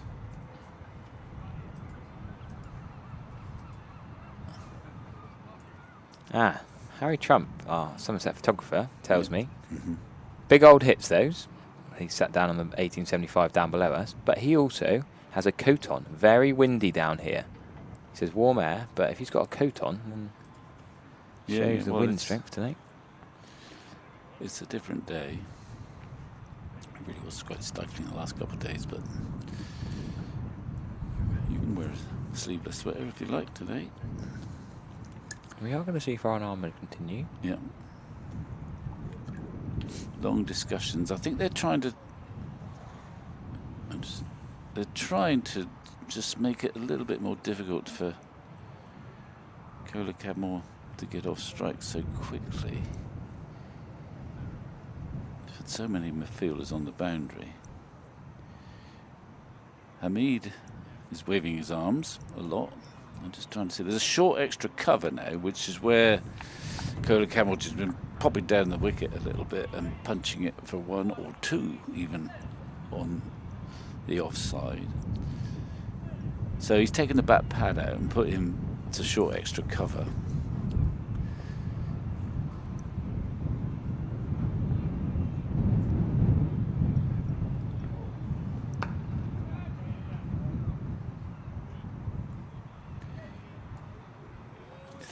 If it's turning a little bit, normally you would want a back pad in this situation, but he's just trying to. I think he's trying to test Cadmore's patience. He's not necessarily renowned for patience.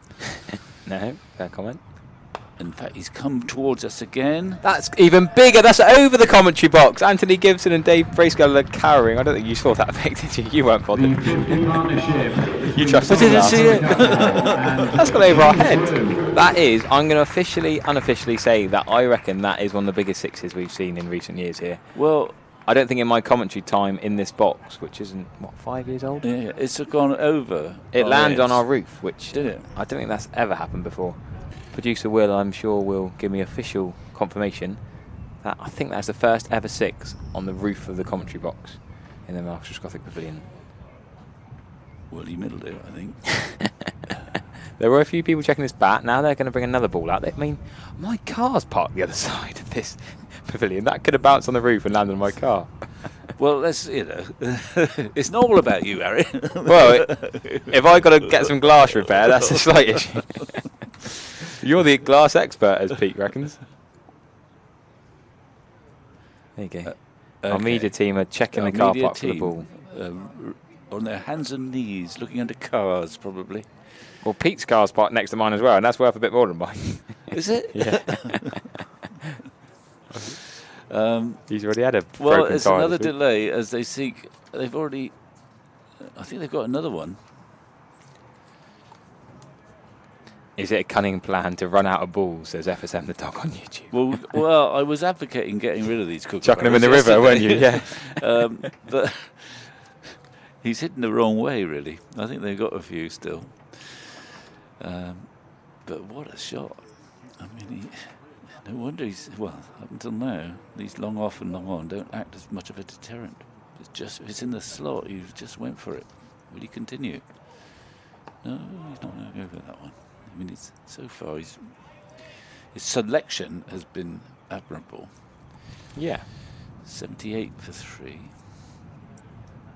It's about 4 and over now.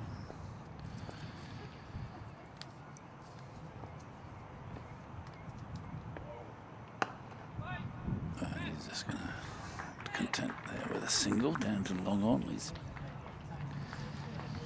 being too greedy. Up come the field, big delay. Everyone gets into position. Hamid trying to marshal his troops. Not helping the over 8, but we'll not worry about how many overs. Well, they're ahead at the moment, but they will want to bowl as many overs as they can. Yeah, that's my thinking. But there's quite a lot of movement. I think it's Brett Hutton who's gone from deep backward square leg to a deepish mid-off for the left-hander. So What's James Reed's delivery? Get a 1 just to wind him up. This is brilliant stuff. So the umpires couldn't be bothered to wait for the ball to come back, so they brought a new one out there, and we now have the ball. James Reed wants to get that 1 just to annoy the fielders and make them all shuffle again. Can't quite beat the covering. Brett Hutton's doing some loosening exercises. I'm sure that they must be thinking about giving him a spell. As I say, by and large, Farhan Ahmed's been... Here it is. Let's have a look. We've talked all week about, are we going to get our hands on a Kookaburra ball? We thought we were going to go and get one from someone officially, but instead we've got it from the car park. I don't know. Where's the camera? Here Next it to you. So, you know that Kookaburra ball we've been prattling on about? This is the blinking thing. Here it is. And this is a relatively new one. I don't know if this is the one they started with. But it's one that must be in the region of 15 or 16 overs old, I guess. Yeah, we had 1 change beforehand. So we found the other one. Oh. We gave it back to the steward, and they took it back onto the umpires. I don't know if they TKC's second 6 went onto the terrace. We also found They took it back to the umpires. So That's the one that's just hit. this is the one that cleared, ended up in the car. Landed on the This one combox here. roof. The previous one was returned, we gather, to the umpires, but they didn't they like it. changed it anyway, did they? Yeah. Well, there's not too much damage. Is it the Just trying damage to of the think seam? where it landed. There's a bit of a scuff there. Anyway, there it is. There's the Kookaburra ball that, We'll keep that as a souvenir in the combox, yeah? well, To compare the seam position. yeah. The key thing to look at, I suppose, I mean, we haven't got a Duke's ball with us at the moment. No, But we'll will have to do be a to- comparison. Plonk that there, and you can have a look at the seam, which is still, remember, it's only about 15 overs old, this ball. And then to compare it with a Duke steam, which is a little bit prouder and lasts a bit longer. But that's the one we've been talking about. Here you are, Harry. It does feel very different. Lack of seam. I've got a couple of Kookaburra balls at home from Australia. From playing club cricket with, I got a couple of brand new ones actually. Maybe I should bring. Oh, it's not. I was about to say tomorrow. We're not here tomorrow. It's a bit late. I should have thought about this before. I should have brought them in for a comparison. Because a lot of the chat we've had on the commentary and on the YouTube chat is how the actual Kookaburra balls we're using now are different to the ones they use in Australia. They're machine made, so it's not exactly perfect preparation for tests out in Australia. Well, and the point is that actually, The very pitches. few of the bowlers who are likely to be bowling in Australia are playing in this round of matches. I like the point here. Annie in the chat says that looks like the kind of ball I used to play with on Saturdays. That's why the seam was trash. It doesn't feel like there's any seam on it at all. How are you going to get seam movement or spin? Well, you can get spin, but it also, there's an issue of how quickly it goes soft. That's only, what, less than 12 overs old, that ball. Yeah. But, I mean, you can. Shouldn't stop you being able to spin the ball, because, I mean, you sometimes grip around the seam, but you can still get some spin on the ball. You still get some, but it's not going to help as much as a Duke. Well, it's just the ball, if it lands on the seam, even as a spinner, something might happen. Yeah. But it also seems to go a bit softer, more quickly. Anyway, it's good. It's great that we've got one to show you. Change of bowling, number 16, Brett Hutton. And here's Brett Hutton. Farhan Ahmed, as I say, his figure's not particularly pretty, 5 overs to 35, I think, but he hasn't actually bowled too badly. No. I'm Spinners Union here. Three monstrous Three sixes. monstrous sixes of perfectly respectable deliveries. Clean as a whistle. It's a occupational hazard, and he looks, you know, he doesn't look too perplexed by it. They were mighty hits, though. It feels smaller in the hand, the ball. Yeah, as well. they do feel smaller in the hand somehow. Different Partly colour of because red. the seam is, I think, it's. They can't be smaller, I don't suppose, except for that the seam is not so proud. 153 grams. We'd do it in pounds and ounces, wouldn't we? But out there it's grams. Yeah.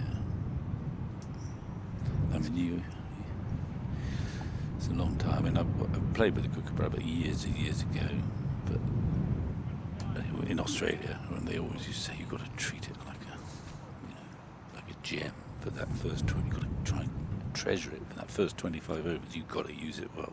It makes me laugh. They call it kookaburra turf because they play on AstroTurf quite a lot, and then they play on grass. They they have different types of balls. So even on the ball that they're using in professional county championship cricket, it says kookaburra turf on it. Yeah. Oh well. Another.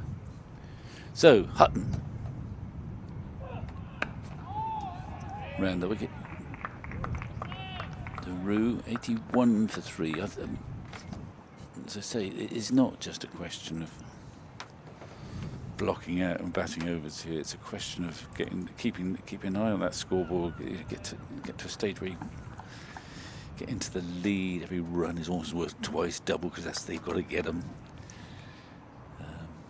I'm still quite taken by the scenario, which is not impossible, of some equation at the end of the day, after which Somerset are bowled out, which gives us scope for not shenanigans, but not chasing something, not having to decide. Yeah, but that we were a long way from that. It's 82 for 3, and there's a lot of. I don't think you'll find Somerset declaring, but this is not a dead game, as we have been telling you all morning. And there could be late afternoon excitement if that sort of equation crops up, with Somerset getting another, let's say, 200 runs and then being bowled out. Yeah. And there being about 20 overs left.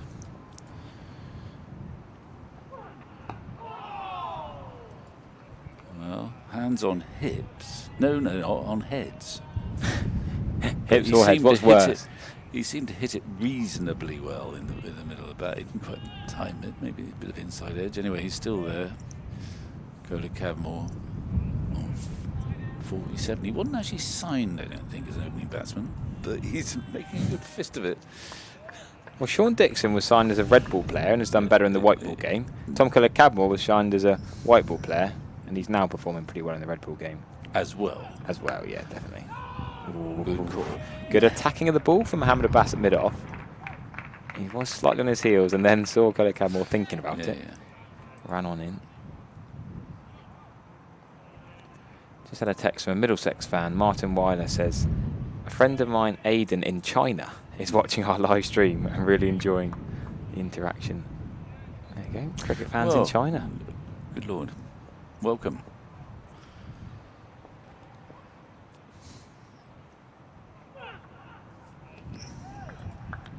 International around the country. I don't know what's happening. I know that Essex were about 40 for 4 at one point. Yes, so Essex have just lost another wicket. Charlie Allison's just gone. So they're 5 down now, are they? 48 for 6. 48 for 6.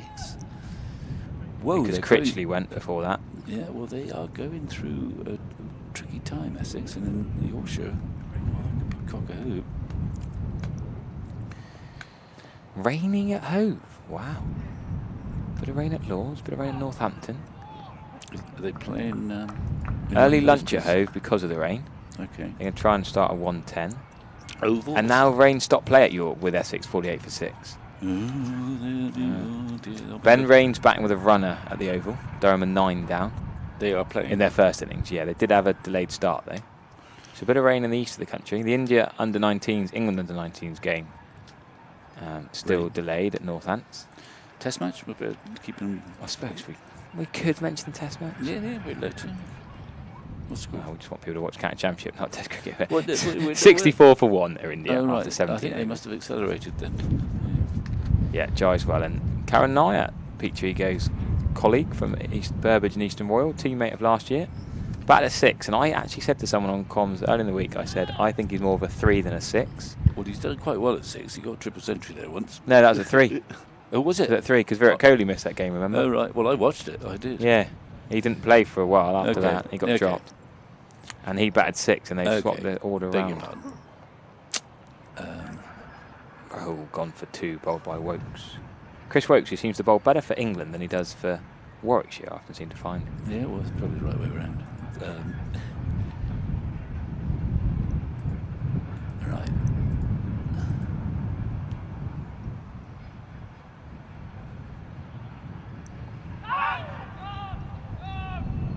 We'll never know what that hit. I don't think. We'll get a replay. Yeah, we may still not know after that, but it did pop up in the air past the back pad fielders.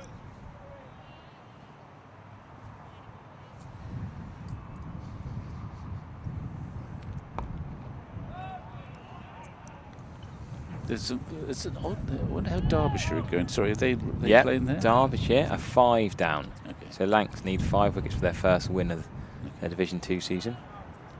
Martin Anderson bowled by Balderson for 3 was the most recent wicket. Thank you.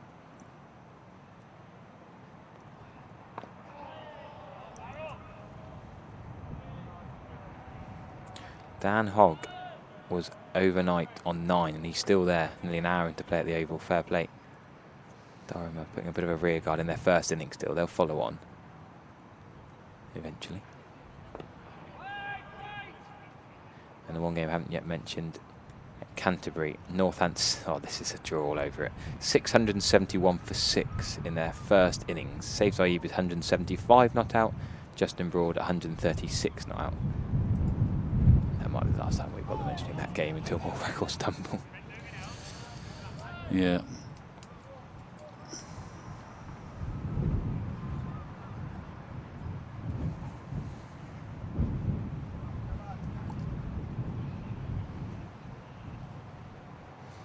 And White, can he close out a maiden here? Yep. Good over. It's just a bit of context if you are joining us and you missed the last few days. Jack Haynes got his 3rd championship century of the season yesterday, very nicely, his career best. So that allowed Notts to go past Somerset's first innings total. Notts were 214 for 3 at the start of yesterday, behind Somerset's 379, but they managed to get 509 all out. Haynes got that 157. Slater got 124 before he fell quite early yesterday. Ishan Kishan got 77 and Lyndon James 66. So Notts have had 8 different centurions this season. Shows how they are top of the table. Different players standing up and scoring runs. Carl Verena not with them at the moment, so Ishan Kishan has come in, taking the gloves. And a responsible 77 from him yesterday.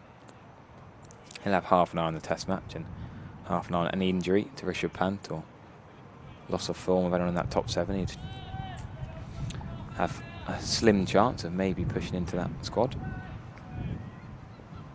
But not still trying to push for a win here, first of all. He's hit that sweetly, and that's very well fielded. Yeah, right tight on the rope there. Done well to run around to extra. Oh, he's hurt himself. What's he done? Might have done, but it was What's he very done? athletic to get there. He's just. Oh, has he just tweaked something? He's Well, going to be right to carry I on. think he's okay. But it could easily have been 4. Yeah, just stopped and stretched himself out. He's jogging back.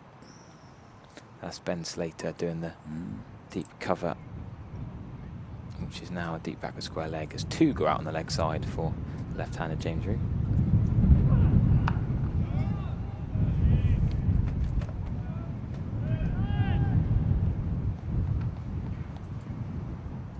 Yeah, if you missed it last night, Somerset had to face 1 over. So sent Matt Henry out, hit a 4 first ball, done a couple of dots and player misses and turned down singles. And he was bowled by Patson White's final delivery of the day.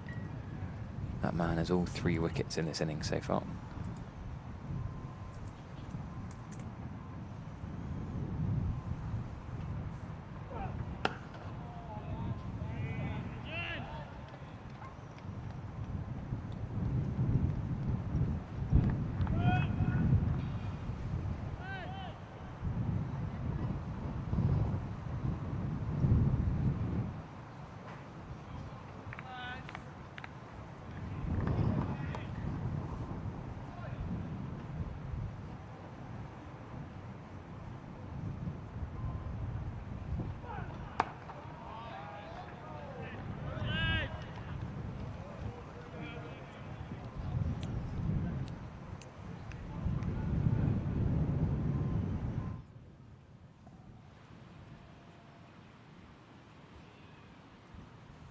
Still pretty windy out there.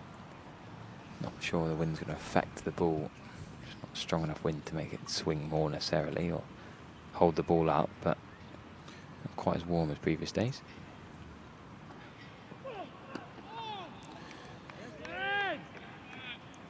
We haven't seen much swing throughout the match, have we? No. Matt Henry got a little bit, but it was slightly more nip than swing.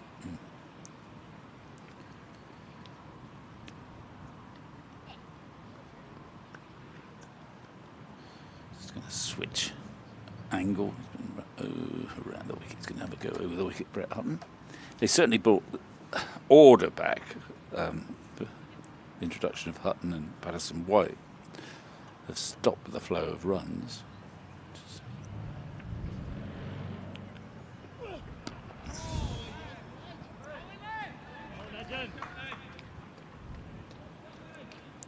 If you can't get them out, you want to keep them quiet. People are more likely to get out when they're not scoring, I guess.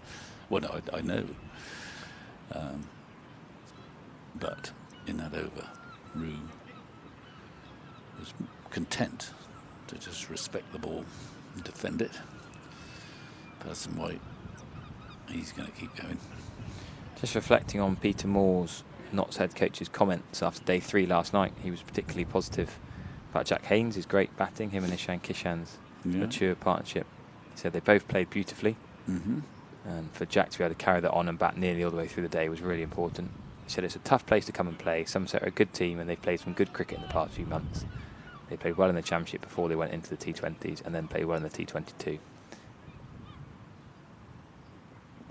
Moore's continued saying it's hard cricket when you've got to focus on a score that's quite a long way off, but I thought the lads dealt with that well. It's a sign of where we're moving to as a team, becoming a tough team to play against. I think that tough team to play against line is very accurate, easy to tell from the last 3 and a bit days. Scoop Everett has got the quotes. I've been impressed with Nott's discipline with the ball. Yeah, absolutely. Yeah, they've definitely been tough to play against. They've not given a lot away. Like you say, even the ones that could have come and hit for 6, they're not bad balls from Ahmed, it's just very good batting. Yeah. And they gave nothing away with the ball in the first innings. Somerset had to, tick along at a maximum of 3 and over. They kept picking up wickets. It's gifted 1 or 2 if you're looking at it from a Somerset perspective, and then very disciplined. It's quite easy if you get into a strong position to think, right, okay, here we go, that's long handle, let's really give it some. And then you squander. It happened in the Test match actually with India. I mean, they were in that first Test match at Headingley, India. Was, I don't know, 400 and something for 3, and then lost 7 wickets for 40. Well, 400 for 3, you think we are unassailable. There is, and that's the danger, I suppose, to think that there's no way we can lose this match when you're 400 for 3 in the first innings. More running for Ben Slater to do. He's done very well out there. They could have got 3 really, but just jogged 3 for 2. Anyway, they lost the match. And in hindsight, that's what will be causing them agony, that they got into an unassailable position and sacrificed it. Unassailable became assailable. Yeah. And nowadays, you never know what is unassailable. The game moves on so quickly. Poor old Ben Slater has jogged all the way around to deep cover, then all the way down to deep third. He's getting paid, Harry. He's a young athlete. He's not that young anymore. But well, he is by my standards. How old is he? He's probably in his 30s, is he, Ben Slater? James Rue with a genuine edge there. Soft hands, though, past the slip fielder.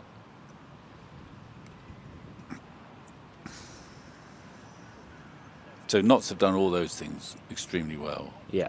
They've also picked up wickets this morning. Patterson White. If the ball gets a bit softer, it doesn't do it quite so quickly. Or a couple of batsmen get in, it suddenly seems to stop doing quite so much. I mean, he bowled some serious deliveries, Patterson White, to Dixon, beating the outside edge. Then bowled a pretty ordinary delivery to Tom Lammonby. who found the solitary fielder on the boundary. We're into a third innings at the Oval at last. Durham all out. Ben Rain, leg before wicket. To Will Jacks. Ooh. That's a bit of a false stroke from Joel Garner. We complimented him. He's not played many false strokes so far. Well, he's got 50 with it, but you're right. It's not probably the worst shot he's played in his 50. Yeah, but he's got 50 from 60 balls. It's typical sort of run rate for Joel Cadmore. In the context of the game, it's very important, and also he'll be saying in that Somerset dressing room, it's very important that he keeps going. He's done a good job up the top of the order. I mean, he might say, he might change his contract. He says, I'll play in the white ball games and I'll play in the Kookaburra games. Yes, no jukes for me. I don't know, I'm not joking, but no, I like it. That's a dream contract for him. But he's that fixed the average. I mean, he's done well at the top of the order, which you wouldn't have anticipated a while back when he was enlisted. Just hit the field there. Doesn't he feel a bit fed up with himself, I think, there, Roo, because that was not a great delivery, but there's a lot of protection on that offside.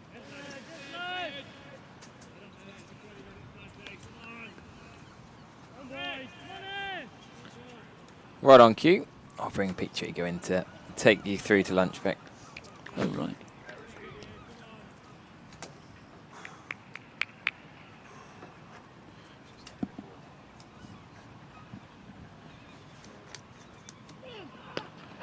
We do well to reach that, and he should get a couple there.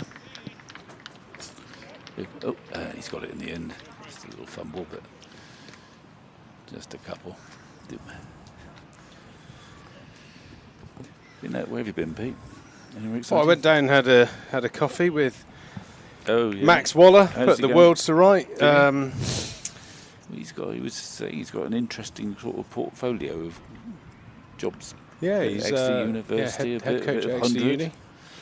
Doing a bit in the 100. Some of the women, some fielding with the women. Yeah, fielding work with the Somerset women, and lovely clip off the pads there. Has he got that fine enough? He's going to pick up a boundary towards the Triscothic stand end, and things have gone a lot better since I left air. I was a little bit nervous coming back on. I didn't want to bring too much excitement. Yeah, but well, don't worry. It's not your fault if a wicket falls, really.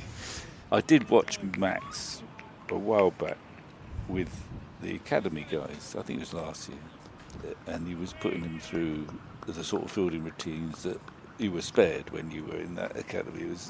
They had a lovely, great big sort of mat on the side away from the nets. And of course, it's quite an art, but he was throwing balls left and right in quick succession to whoever it was. You know, if you did 45 seconds or a minute there, you'd be exhausted. But it was great to see. You know, yeah, he gets the players used to, as Max would probably call it, get used to contacting the ground. You know, all that coach speak that the coaches come up with now. But he was an exceptional fielder as a cricketer himself, and he's really passionate about that side of the game. You know, certainly in the limited over stuff, it can be at times catching and diving stops the difference between winning and losing. So there's a huge place in the game for guys who really value fielding as an art. And it's not just the runs they save, it's the sort of lifting of the spirits when somehow, magically, he saved 3 runs out of the blue by doing something that most people would not be capable of. He was quick. Well, it's one of those things as well as a knock-on effect, doesn't it? It's, you know, setting a standard. Your best fielders always field in key positions, and when your backward point, you know, does a dive-in stop or a dive-in catch, it does raise everyone and almost throws a bit of responsibility on your shoulders if you're a less enthusiastic fielder, just to come up a little notch. Yeah. But I'm sure he's very good at what he's doing there. Joel Cadmore's just passed 50, and I'm assuming hasn't made many mistakes since I left there. But he started his innings in bright form, as he did his first knock. Yeah, he's got to get some more. The only false shot we remember is that he got a slightly airy-fairy drive to take him to 50 inside edge. He might try and get 2 there, but I wouldn't.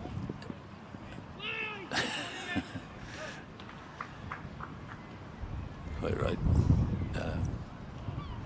I mean, he's hit 3 sixes that, well, let's face it, Pete, you'd have been proud of. I mean, you kept peppering commentary boxes, but they were a bit closer, I fancy, than this one. They were definitely a layer down, but you know, I was more accurate. I used to hit the window. Yeah, you had skimmers too. Yeah. You know, we both had the pleasure of sort of being coached by Peter Robertson. He liked people who hit skimmers because they usually stayed in the ground. Beefy, will you hit skimmers? Yeah, Robbo, in his many roles he had here at the club, used to be, you know, Lord Overseer of the balls, didn't he? In his cabinet, there was a porter cabin behind the Colin Atkinson Pavilion. He had this kind of like accountant-style chest of drawers with lock and key, and that's where all the new balls were kept. And he was loath to get too many out. Yeah, and the trouble is he was been around a long time. So when Ian was here, once he knew about Robbo being IC balls, that encouraged him to try and hit as many as possible into the river, just to ignore it. Anyway. Yeah, I think there was a bit of a drive when T20 started to practice facing this way and not the river side, because you know, sort of 80 quid a pop, it gets quite expensive. Liam Patterson-White toiling away. He's got 3 for 42. Yeah. He's bowled very, very nicely throughout this game. He just popped in a silly point, going over the wicket now. So I think that's the way to go. As you've talked about, that there's going to be some rough outside that off stump. It was interesting actually during the last Test match when England were successfully won the game. And there was quite a lot of talk about how Jadejo bowls a heavy ball and a quick ball, but took a long time to switch his line to use that rough. He was bowling the sort of, you know, first or second day type line, which was basically hitting middle and off and not quite wide enough to exploit any rough bits. And once he started doing that, that's when he got Stokes out, of course. We were set on playing the reverse sweep, come what may. So you've got to be flexible. And I think actually, for the moment, Rue has played very nicely against the left-arm spinner, but I think sometimes you need to give yourself a little bit more protection on that offside as a bowler, to give him the odd space on the leg side. If you want to bowl a foot 18 inches outside off stump into that rough of the left-handed batsman, to do that you might need to give yourself just a little bit of protection on that offside, switch the field a bit.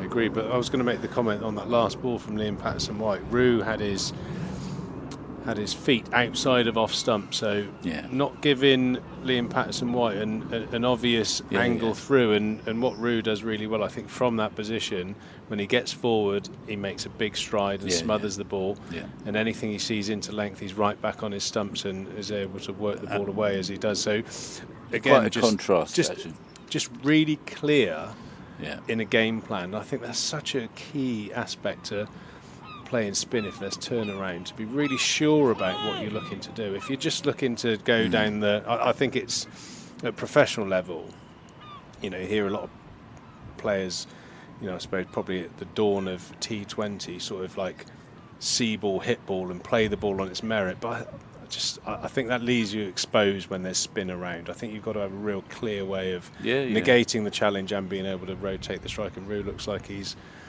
got a good handle on that, and why he's had such a great start to his first-class career. You have to say, like, from a cricket IQ point of view, he's ahead of his years. Oh yeah, absolutely.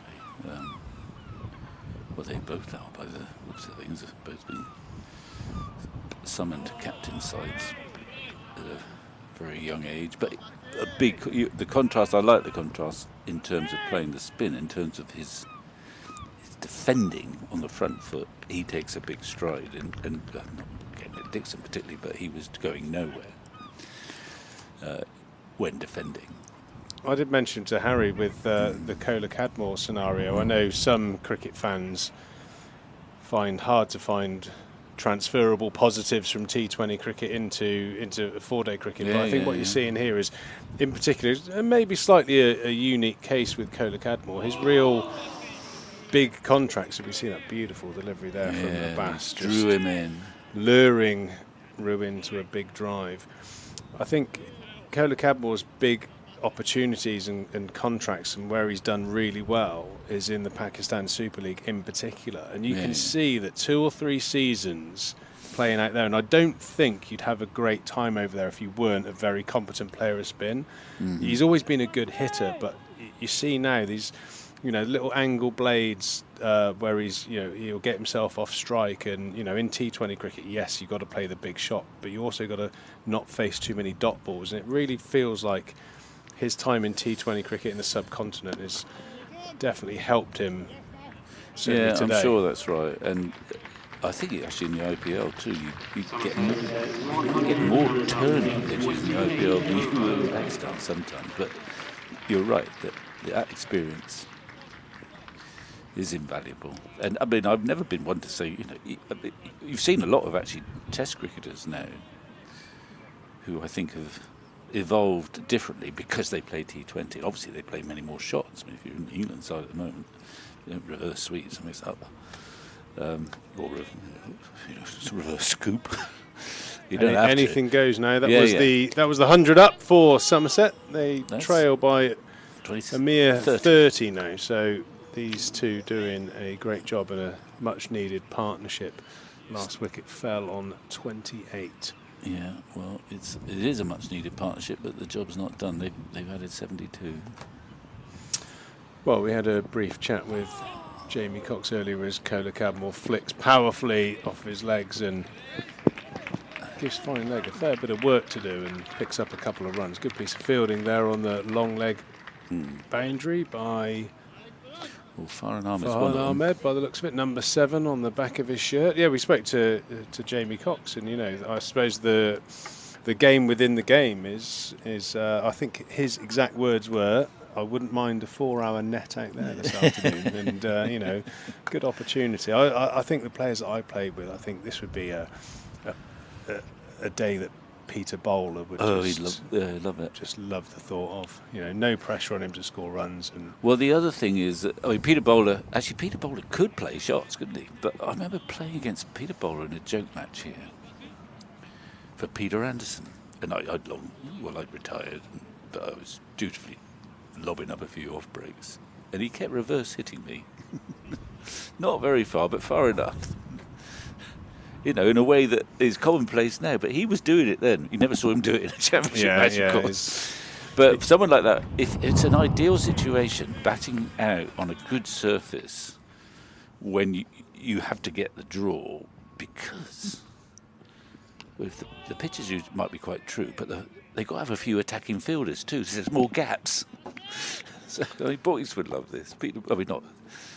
Yeah, but these people are valuable. They are valuable. Pete would see this as a massive opportunity. Yeah. So in somewhat old money, averaging 40 as a first class batter was you were at the top of the game, and bowls would see a day like this thinking, this is a 120 red. That goes a long way to seeing me. There are no guarantees. I think that would be like the inner motivation. To relish the opportunity. In other words, rather than be fearful about, oh my goodness me, we've got to bat out the draw, and do I play a shot or not? But he was a good player, Pete Bowler, just shy of 20,000 first-class runs, and guess what he averaged? 40 and a half. Well, that's good by whatever era you play in. It's good stuff, isn't it? Yeah, very, very fine player. He's still around, isn't he? But he does. Where has he hit that? Lovely shot there from Rue, over pitched and wide into those footholes, but Rue plays a splendid cover drive for 4. Well, that's the downside of trying to hit the footholds. If you do over pitch, you ain't got much protection. Also, the way Rue's scored, he's known to play the reverse sweep, so they've covered that, and that's quite an unusual field. So not normally, if you had a fielder out, the fielder that's at deep, sort of, I suppose quite a wide third man would normally be in front of the wicket, sort of, deep cover, and would maybe have half a chance of stopping that. But because Rue's shown the reverse sweep, he's given himself a nice gap. That's right. And I don't know. I mean, he's going to come round the wicket now. which means that he's not really going to aim for that rough outside that off stump now. You can't. It's too wide when you come round the wicket. Yeah, this could be awkward for Roo. I think this is a really good field actually. This could see a lot of dot balls now. You've got the two catchers, so the paddle sweep's kind of out. You've got a 45 there for a top-edged hard sweep, and the man out for a top-edged hard sweep that goes a bit further. So if he does decide to sweep, there's an element of risk to it. Yeah, but he's not going to hit it. He's not going to bowl for the rough outside his off stump now because it's too wide from around the wicket. In fact, he's gone back over the wicket now. I don't know. He's trying everything. Sometimes when you see a bowler trying everything, it's an indication that he might be just about to have a rest. You can bowl conservatively, and then so it's your last one. It's a captain. Sometimes it paid not to tell someone that he was going to have his last over, because someone like you, who's just bowled, let us say, for the sake of argument, 6 damn good overs, but you haven't got a wicket. Q12 I deserve one. Q12 off the over. Yeah, Q12 off the over, as in your desperation to get that wicket, and possibly another over or two, you've given them the slow Yorker, the bouncer, the tempting away swinger, and something else. And you know my 12. game inside out, Vic. This is worrying. Yeah. Well, so if you wanted to keep it tight, the last thing you wanted to say is just have one more. See, those shots there, I think, is that's a high quality bit of cricket there. It won't sort of excite too many people, but he's got a great stride in, and he's just at the last minute, just a little deft touch to pick up that single. Yeah. Very nice batting as Somerset get to 108, Roo 36, Kohler Cadmore 54. Yeah. Well, they're getting close to a landmark, which is knocking off the deficit, and the job's still not done, but it's a punt in the right direction. They've scored pretty quickly, given the strife that they were in at whatever it was for 30 odd for 3.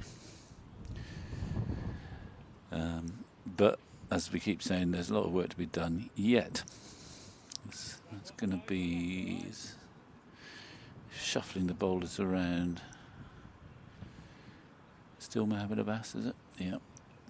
He's come back for his second spell day. Hutton's just bowled a 1. We haven't seen James.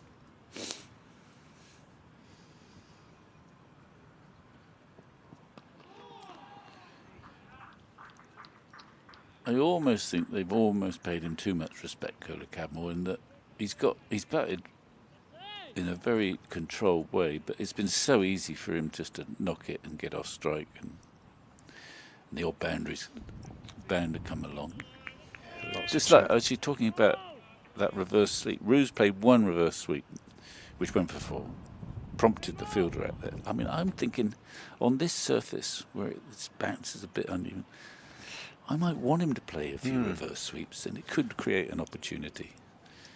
It's not a business shot for him to play at the moment because they've got the boundary is protected.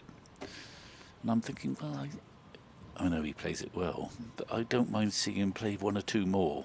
Yeah, we talked about that, didn't we, on days 1 and 2, where you can you give the ball a little bit more air and almost budget for them bopping you a couple of times as a chance to make a breakthrough. And certainly in this situation where Nottinghamshire are really in control of the game, I'd be more than happy to see Ruby encouraged to reverse sweep if I was if my shoe was on the other foot, as they say. Just open the face there. Nielsen, 111 for 3.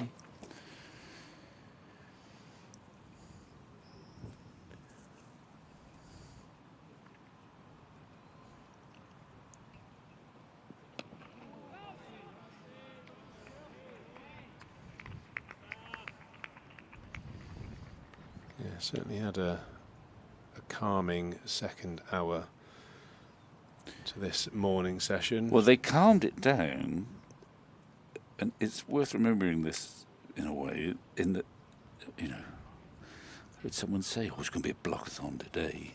But they calmed the situation down by being actually quite positive and kind of arresting the initiative. They weren't just... They were quite proactive. Well, Kohler Cadmore bats that way anyway. But even Roux, to sort of establish himself at the crease, he played a few, reverse sweep for 4 fairly early on. And he was looking to be aggressive and just change the feel of the game and the sort of feel of the bowlers. The bowlers were certainly not totally in control, and they're hitting some reasonably good balls for runs here. Well, I think in classic Somerset style, we're seeing the highest run rate of the game so far. Yeah. Closer to 4 than 3, and it's pretty much hovered around 3 for the whole time. And the day that Somerset need to bat out, all of a sudden they've upped it. But I think you're right.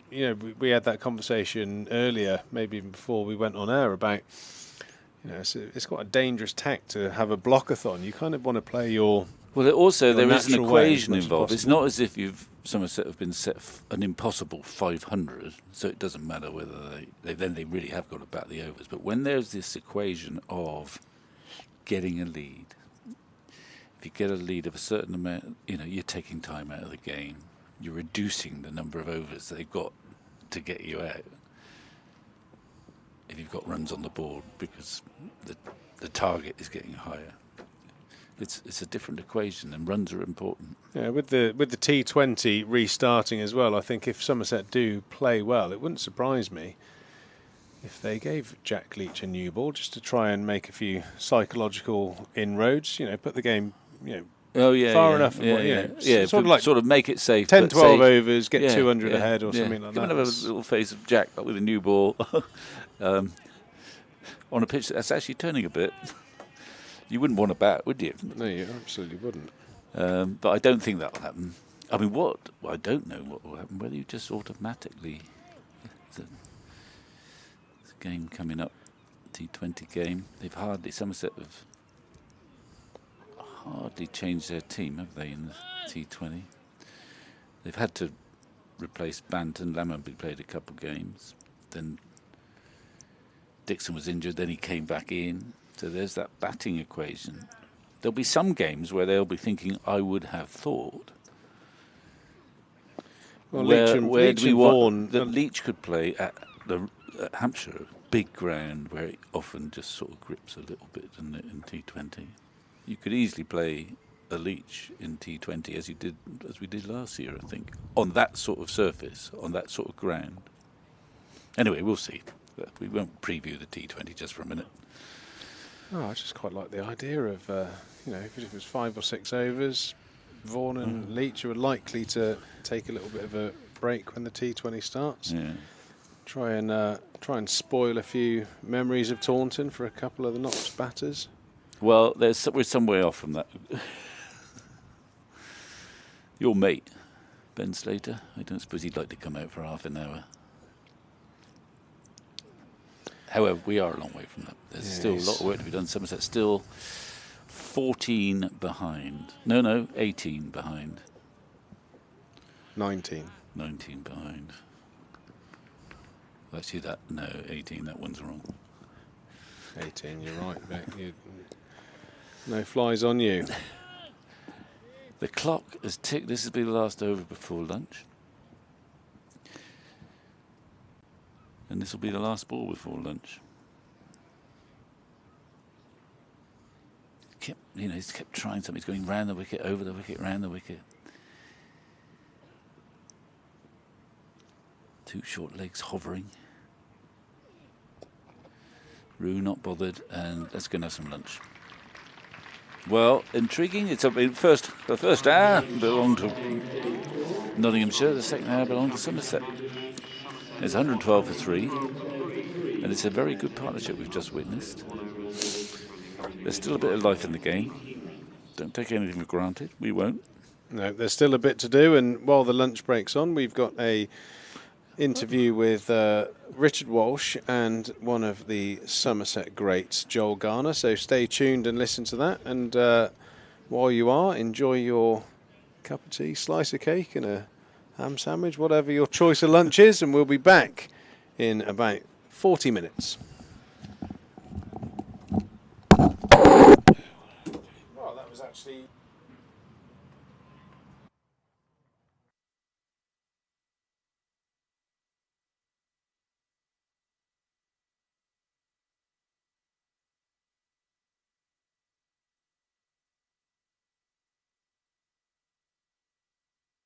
Well, welcome to the Cooper Associates County Ground, and today we're sitting amongst Somerset royalty.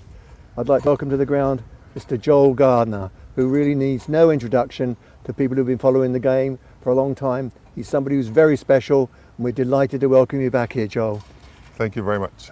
What's it feel like to be back here after, 47 years since you were first here? Well, it is not the only time that I've been here. I came through last year. I was here a year before. Came back during World Cup. I would say that I've been coming back to Somerset ever since I stopped playing for Somerset. After I finished, I still lived here for about 2 or 3 years before I moved away up north. Played in Glastonbury, played in Oldham, played in Lancashire, and then went back home. But every time I came back to England on holiday, I don't think that the people at the ground would have seen me because they would have been hiding out in River Liscombe. Of all places, River Liscombe, yeah. River Liscombe, special place. Yeah.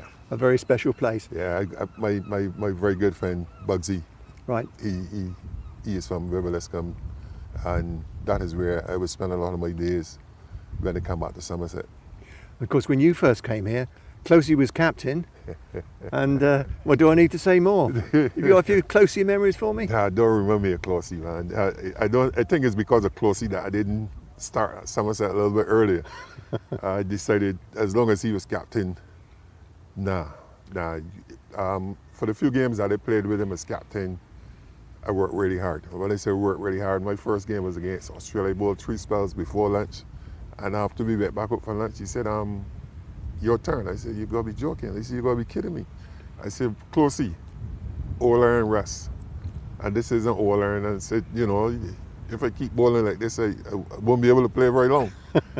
And I think that was part of the keep back to from playing for Somerset. And we actually had four or five fast bowlers or 5 quick men in the team when they played against Australia. You did, but we had a win, didn't we? Very First much time so, yeah. we've ever beaten Australia. I'd made Greg Chappell a promise as a youngster in Barbados about 5 or 6 years earlier.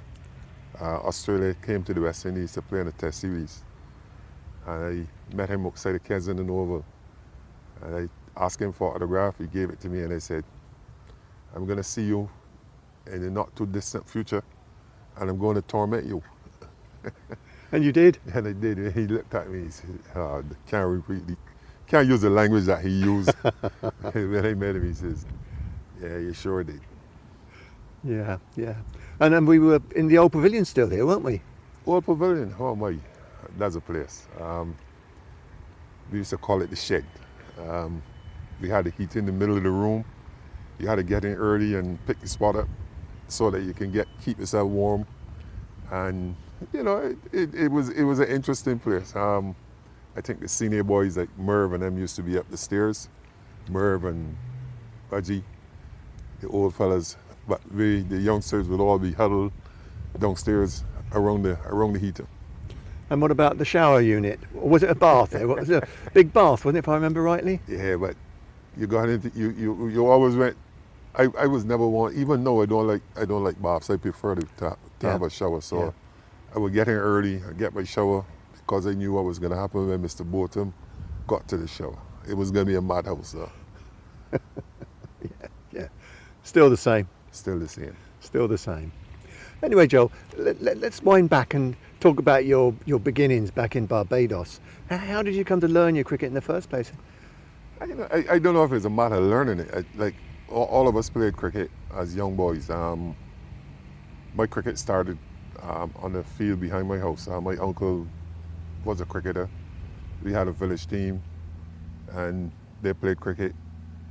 While I was going to school, I was still playing village cricket rather than school cricket, and then I had to leave the village cricket and go to the school cricket. I played maybe 1 game in under 15, the very last game of the season, but that was not by my doing. The fellas told me that I was not good enough to make the team, so I never argued with them, never made any noise, never said anything, just kept playing my local cricket. Yeah. And then when I played the last game, I kept playing for the school. After that, though, I think the headmaster found out that I was playing for a local team as opposed to playing for the school team. Yeah. And that was a no-no. He said, no, you must play for the school team. So that's why he ended up playing for his school team. And then that was more or less the beginning. Junior cricket. Did well at school, did well. Left school, went to work with Cable and Wireless, West Hall and Company. Yeah. Another good works team. And it was actually enjoying my cricket with them. It was intermediate cricket, but yeah, it was one level down from the top level. But when we talk about a good club side and a good group of fellas, if you are in a happy environment, you're not too in a hurry to leave it and go anywhere. No, absolutely. So, I kept with them for about 3 years. Whilst I was with them, I was going to trials, and there was a lot of rumblings and a lot of noise, and they said to me that you can't play cricket for Barbados from intermediate. But Van Holder had done it, Malcolm Marshall had done it afterwards. I think there were only about 2 or 3 people who would have played for Barbados from intermediate. And I didn't think that it made a lot of difference because I was enjoying it. When I tell you I was enjoying it, I was really enjoying it. Like I said, good group of fellas, we were all good friends, we worked together, party together, played together. And then after the rumblings and they said I couldn't play cricket for Barbados from intermediate, I said, okay, what I'll do, I'll move, I'll go up to First Division. And I left them and I went to First Division, played First Division, played for Barbados the same year. Still doing the same things, still enjoying it, still having fun.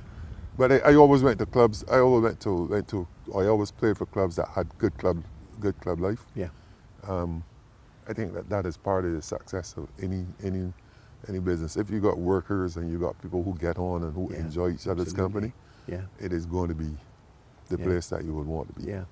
Yeah, and that was one of the things about the team here, wasn't it? When you, the team that you came and joined, or that we became, it was an enjoyable unit of people. You all got on so well. Yeah, that's the funny part about it. I came over to England by chance, not by design or anything like that, because it was, like I said, it was working.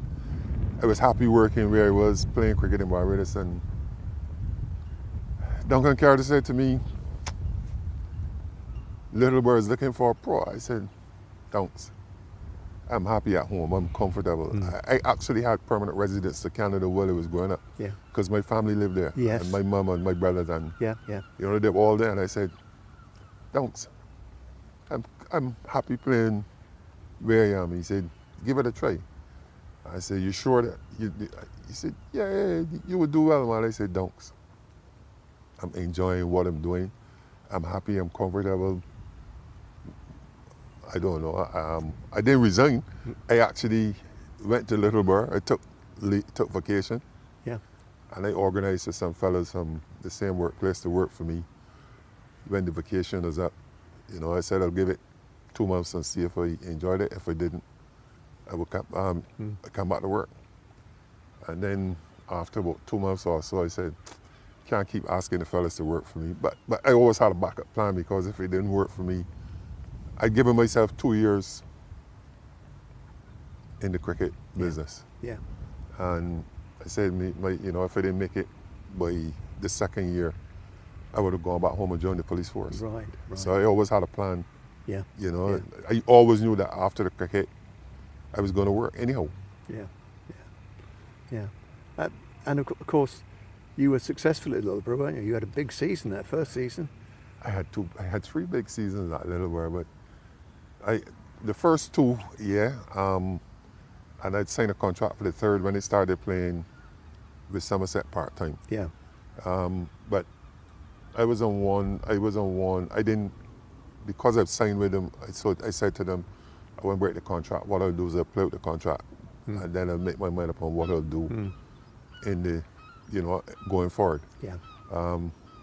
Which I think was the right thing to do, and I played with them, and I played for Somerset part-time, and closely retired, and the rest is history. Yeah, but then you came here full-time, didn't you, in 70, 79. 79, yeah. But 78 we had the big disappointments, didn't we? Because we did well, because we made we made a Gillette Cup final on the Saturday. We had a good weekend. One of the best weekends that the club would have had. Yeah. Disappointing, yeah, but I suppose that most of the fellas that would have never gone to No. that level of, Yeah. of cricket or excitement or final. When you think about it, you know, we had fun, and that was the beginning or the platform to go forward and do well. The disappointment was good, you know, Yeah. because it made them a lot harder and a lot, you know, more determined to do well going forward. And that was a fairly young team, wasn't it, that Rosie picked a very up, young really? team, yeah. A fairly Closey young had team. gone. Yeah. Apart from Derek Taylor, you're all pretty Youngsters in the 20s. pretty green behind the ears. Yeah. Yeah. You're right. We were all very young. And Yeah. And then 79 was your first year here, full time, wasn't it? yeah, that's my first full year. And you had a big season because West Indies won the World Cup, didn't they? And beat England in the final. You said a big season. We always have big seasons because we enjoy the cricket. Yeah, you know, winning is good, yeah, but like we go back to the environment that you're in. The reason why I think that we were successful too at that level is that we were all good friends. We enjoyed each other's company. Not saying that everything always went 100%, but the good thing about it is that we enjoyed each other's company. We, you know, supported each other. So, you know, coming here, then we had a young team, which was good, and we all got on well. We used to share, like, when it came to time for us to travel, you know, we traveled 2 and 3 together, and many nights when we were wherever, we go to dinner, 2 or 3 of us would go to dinner, not always the same 2 or 3, which, you know, helped to a certain extent where we started to get to understand and get to know each other's strengths and weaknesses and good habits and bad habits, if there were any. If you want to put it down, yeah. I'm sure there weren't any bad habits, Joel. Nah, just drinking habits. Oh, well, there's always some things that go with cricket, they go together. Yeah. But that 79 season, though, I remember the Kent quarter-final, semi-final here, wasn't it? Wasn't that the season when we were struggling at 126 for 8 or 7, and you came in and put runs on with Budgie, didn't you? Yeah, that was. But like everything else, like you know, if excuse me, like if you're supporting each other, things will happen. And you know, if you're in a hole and you need somebody, I'm sure that if I didn't do it, the next person behind me would have done it. But you were there at the time, and you're always expected to just stick around and help. He was a senior partner at the time. I was just the junior who was there assisting. And then, if I remember rightly, we put Kent in, and then we knocked him over for 60, didn't we? Do you remember that one? Yeah, that was. Can't tell you all the scores, but I don't think I remember Shep saying, not in an unpleasant kind of way. He called me a few names, but I said that's the nature of the game. We here to win, and we trying to win. Yeah. And the people here, I was here that day, and I can remember the ground was packed. I mean, people have always loved their one-day cricket down here, haven't they? And they've loved the way that we've played it. We were always going to struggle in 3-day and 4-day cricket. When I say we Somerset, we were always going to struggle. Nobody is going to give us a chance, even to chase 300, say in 65, 70 overs. And I think that was our weakness in that. Because of the side that we had, we were always setting targets if we wanted to win. I think the highest that we would have placed in county cricket is 5th. Because nobody is going to, with Viv and Ian and Dasha and those fellas batting, nobody was going to set us a target. We always had to be batting first and then giving them a toll and trying to bowl them out. So we were never going to be winners. Not in the county championship. No. But we're certainly winners in one-day cricket. Well, yeah, one-day cricket, you know what you gotta do. In three-day cricket, calls for a lot more in that. Your winning is dependent. I don't think anybody ever declared and gave us 300 runs to win in 50 overs. When you think about it, Yeah, exactly. we were always the ones to declare and say, okay, you chase. They were afraid of what our boys would do. Very much so. Yeah. And I think that, people don't realise that. But we did go on to win, didn't we? And we won the Gillette against Northants on the finals day that year. You carry me back some years, man. And then the next day, didn't have a chance to celebrate. You drove up to Trent Bridge and you played Notts. John Player. Oh, I don't remember a lot after. The Saturday night, yes, because we had to travel. I remember going up to Nottingham with Chris Greenslade, and they said, Chris, we are not going home.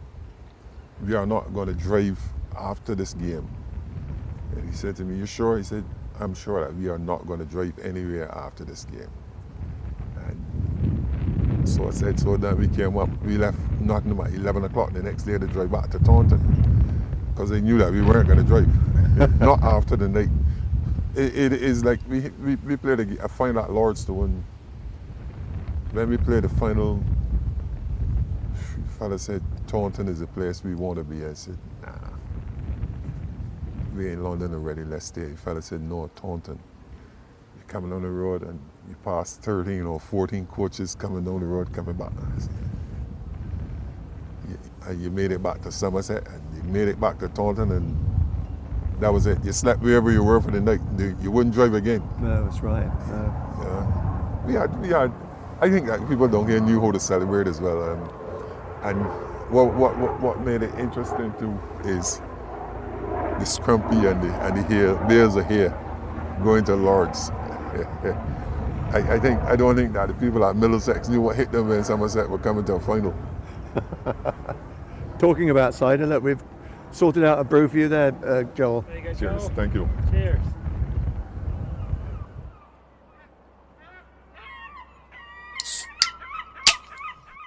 Yeah, you had 6 wickets at Lords against Northants, 6 for 29, and then up the road to Notts, and we won the next day and came back with 2 trophies. 2 on the weekend. On the weekend. The beginning of a 5-year run. Oh, fantastic. Absolutely fantastic. Unbelievable. The club have waited that long. It was founded in 1875. We waited 104 years, and then we got 2. Yep. What did it feel to be part of that, though, Joel? I mean, with that group of boys that you sort of spent, 3 or 4 years with already, hadn't you? But, you're happy for them because you were part of a club that, that everybody saw them made. We call them the bridesmaids. They would always say, don't worry about Somerset, they don't win anything. And then all of a sudden, you got a young group of fellas who were keen, winning. I was glad for them because I'd also tasted success, in playing for the West Indies when we won the World Cup the year before. So it was a happy time. It was a happy time. The dressing room was a mad place. I still call it the madhouse. Yeah. The madhouse. Yeah. And then 1980 you weren't here because you were touring England with the West Indies. And 81 when you came back here, we had the new pavilion over there. And that was a bit different, wasn't it? That's interesting. You call it the new pavilion and over there. But I think that it was a given that we always held or kept or changed in the corner. In the old dressing room, you look for the heater. Yeah. In the new dressing room, we changed in the corner because the door to the heater was also in the corner. So and then it was Vivid. It was myself. It was Vivid. It was Hallam. So we used to be the ones closest, but the dressing room was a lot different and a lot friendlier too. Yeah. So, we had good times. We had some good times. Yeah, and I mean, and that team, really stuck together mostly, didn't it? I mean, Budgie went at the end of '79, he retired, and Derek Taylor went early '80s, but then Gardy came in, and there weren't a lot of changes. I don't think that we had. But most of the other people were part and parcel of the setup right the way through, weren't they? Yeah, the nucleus of the nucleus of the team was there. Yeah. Then of course it all sort of, I suppose, after we won the 5th title in '83. I don't think you were around for one of the seasons, and then obviously things happened. And at the end of '86, you played your last game here in '86, didn't you? Derbyshire in a John Player League. See, you remember? I do remember, because I was here that game. I remember. It was all tinged with sadness, because you 3 lads were going to disappear. Yeah, well, I went past all of that, or maybe a year after it was all over. I just put it behind me. It's part of life. You move on. You don't keep things that happen that don't make sense. And I always knew that when I got to 35 that I don't see myself running around and playing cricket again, not as a fast bowler. No. And I was close to 35, so yeah. I wasn't really too worried. I just went back to the leagues just so, I don't even know why I went back to the leagues. They kept saying to me, come and play, but by then my body was taking a battering, so. Yeah. But you came back here in '93 with Glastonbury. I mean, I can remember you playing against Taunton. I was playing at Taunton then, and playing against you, and yeah, that was even in those days it was quite an eye opener. Yeah, but I don't even know why I was playing, because I said to the fellas, I'm finished.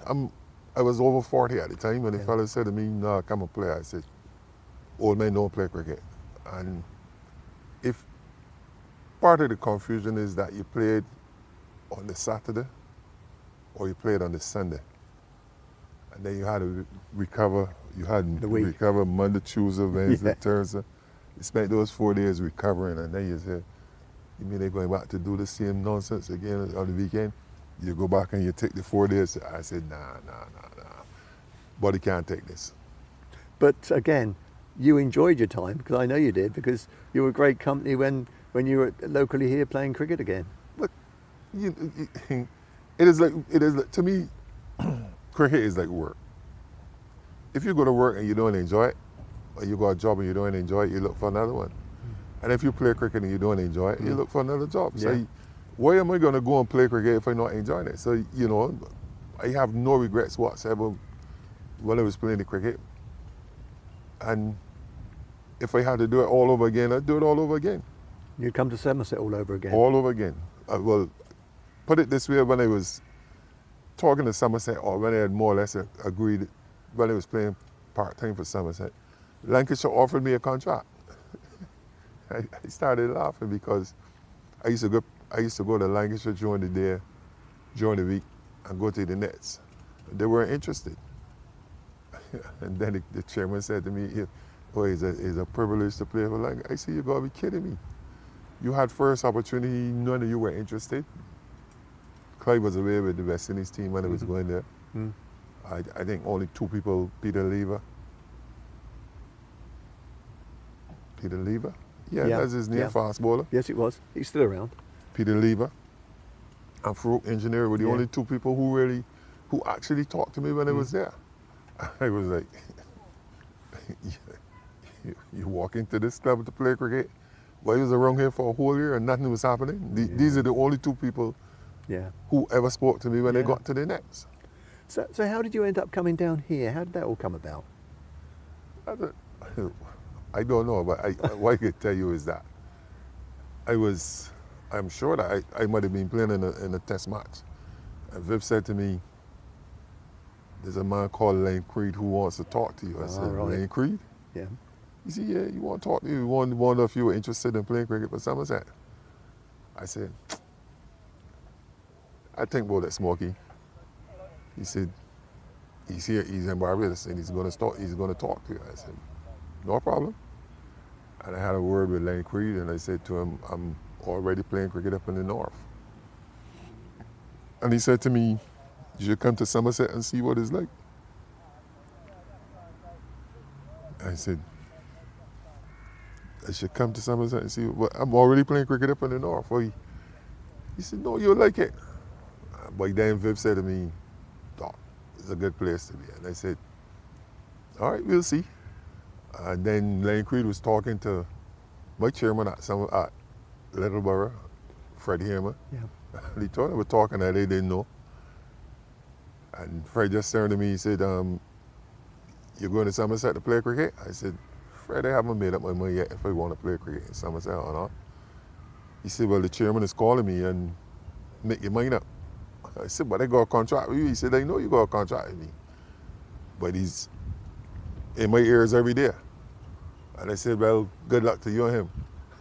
And I like Fred, regardless of what. I think I got home well with most of the chairmen at the clubs that I played cricket because they understood me. I wasn't really hard and fast, serious about.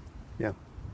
You know, I just took things as it came along. Yeah, absolutely. Yeah.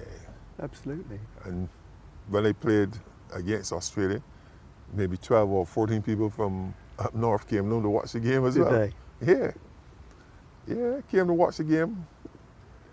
Wherever you've gone, you've made friends, haven't you? But through sport you do. But that's part of life. Mm-hmm. If you play a sport and you don't have any friends when you finish playing, you would have wasted all of the time that you played. Absolutely. And all of my friends are not from the cricket. They're people around the cricket. Yeah. Take Bugsy, for example. Bugsy is a mechanic by profession. Yeah, yeah. And we're like this. You know, Chris is a chef and a publican, Chris Greenslade. Yeah. And we're like this. We talk on the phone, we meet up, we have a few drinks, we enjoy each other's company. They came on holiday to Barbados, and we, enjoy, we have a few. A few Thatchers over here, there'd be red stripe over there. Yeah, I drink any and everything. I'm not worried when it comes to no. I'm not too partial when it comes to things. Well, Joel, we've talked a long time. Well, I will say what I think everybody else would say. Thank you for coming to join Somerset in the first place, and thank you for all the pleasure that you've brought to Somerset fans over the years. And it's great that you've come and talking to us today. Thank you so much for your time. It's my pleasure. I wouldn't do anything differently. I'll keep coming back to Somerset. Brought my family to Somerset. They've enjoyed being in Somerset. Despite what people might think, they all have fond memories of the place. Wonderful. And like I said, if I had to do it, I'd do it all over again. I'd come back to Somerset as a youngster and play here again. Thanks, Joel. That's brilliant. Yeah. Thank you for your time. My pleasure. Thank you.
Good afternoon and welcome back to a sunny but windy Cooper Associates County Ground where Somerset were in a little bit of strife at 28 for 3 when Tom Lammonby and Sean Dixon fell quite quickly this morning. But James Rue and Tom Cadmore put on a lovely little partnership, nearing 100 partnership. Cadmore has been at his belligerent best off Farn Ahmed and a little bit more controlled against the seamers. James Rue's been reverse sweeping and nudging and using his feet. It's been a cracking day's play so far. Myself, Harry Everett, joined by Vic Marks and later Pete Trigo to talk you through the afternoon session. Yeah, they've put on 84 this pair. The job's not done yet by any stretch of the imagination. Somerset still 18 runs in deficit. So the first goal is to wipe off that deficit. But a very good partnership just before, well, the last 90 minutes, I suppose. With Cadmore getting that wonderful balance between being aggressive but being quite measured as well. You said 3 magnificent strikes, 2 of which threatened us in the commentary box, which is quite a long way away, and one of which I think cleared the pavilion more or less, and ball ended up somewhere in the car park, but not through your windscreen. No. I don't think, Harry. No, I did check. I thought you would have done. So that changed the balance of the match, but still something to play for Nottinghamshire especially. They will reckon, get one more wicket, a bit more tension back, and game on. Mohammed Abbas, the senior seamer, he's going to start, but the wickets today have gone 2 to Patterson White, and he got one last night as well with his left arm spinners. We saw a little bit of turn, and especially when the ball was hard and new, some turned and bounced. Seemed to calm down a bit later on. Here we go.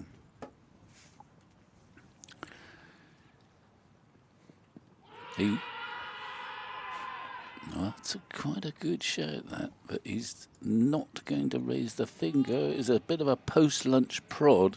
Yeah, hit the front pad, but not very high. I'm going to have another look at this. I tell you what, that's pretty close. Is it too high? It's not often Mohammed Abbas gets too high. No. I think it's a bit high and leggy would be my only... Well, I don't think it's very leggy.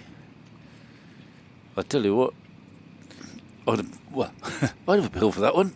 Well, I think that's pretty close, but he's survived. It's one of those, hang on a minute, I haven't quite got back into the swing of things. Might have nipped back a little bit.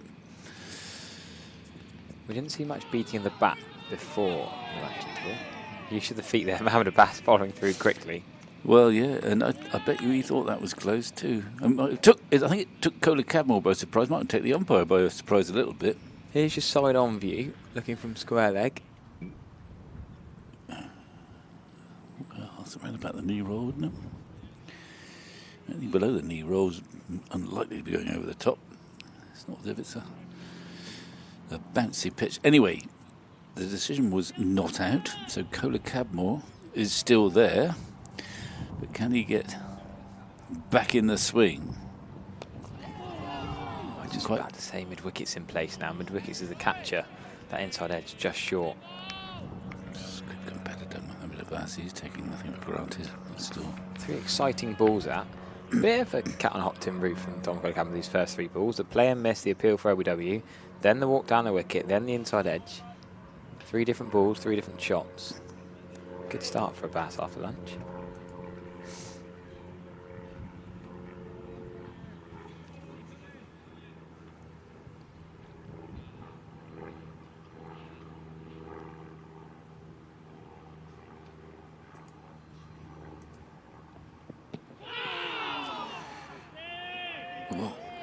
Suddenly, it all looked rather serene just before lunch, but the first 4 deliveries post-lunch, Mohammed Abbas, he's causing problems, and he's not hitting the middle of Cadmore's bat. Put an inside edge onto pad there, perhaps. Cadmore suddenly finding it quite tricky. He looked in command most of the morning. Yeah, he's played spin better than he's played the medium pace of Abbas. Hunt hasn't bowled much. Patterson White's already bowled 16 overs. He's hit one, and he's decided I'd like to go up the other end. Nice gap. One ball James Rew will face of this first over after lunch. I spent the half an hour before lunch watching with Chris Rew, James's father, down below us in the 1875 suite, and interesting. Chris is a nervous watcher. He had us on the stream. He had the stream on.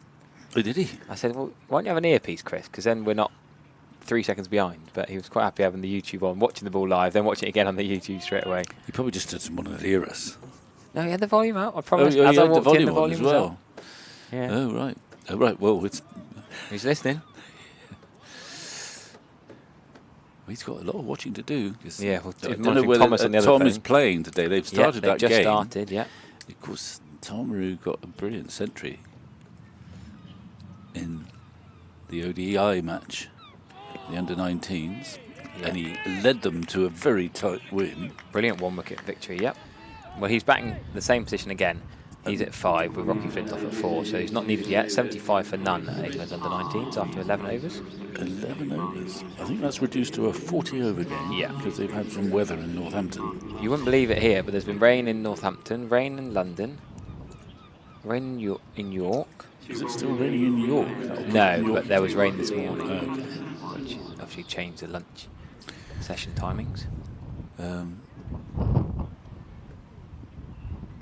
We are going to get, well, we've had one result in this round of matches, which was the defeat of Leicestershire by Middlesex. Surprise defeat of Leicestershire, indeed.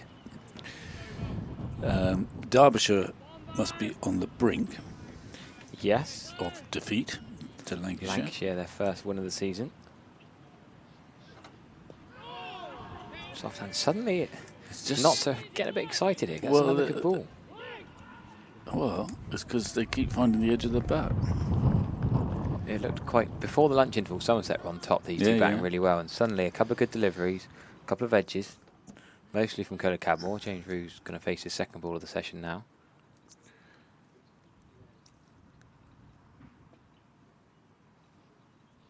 So Leicestershire and Derbyshire, the two unfavoured, Well, you know, I think, East Midlands counties. And yeah, I mean, our research team, who will know the answer very shortly, but I think Leicestershire are so far ahead that they will remain at the top. Yeah. But I don't think anyone can catch them in this round because I think they've won 5 games, but they've lost their first of the season probably. Derbyshire, whether they'll retain their second place, It'll depend on bonus points a bit.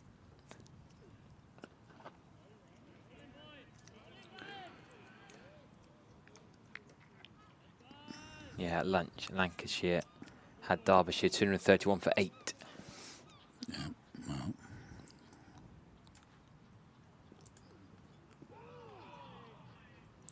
Quick couple of wickets. So in the first division, it looks as if, weather permitting, Yorkshire will defeat Essex, who've gone into a bit of a tricky patch.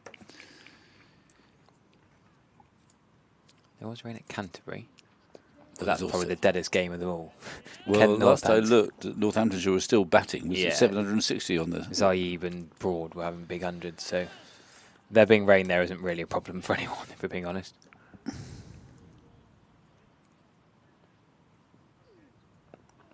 What about Worcester and Hampshire? So at lunchtime, Hampshire were 156 for 4, following on. Okay, so their equation is a bit like this one here. Yeah. They're a bit further behind the game than Somerset, are they? James Rew confident it's not going to turn enough. Yeah, I think he's... I think his best bet, just at the moment, Patterson White, is to come over the wicket. It sort of takes LBW out, but bowl into that rough and see whether he can't get the ball to misbehave.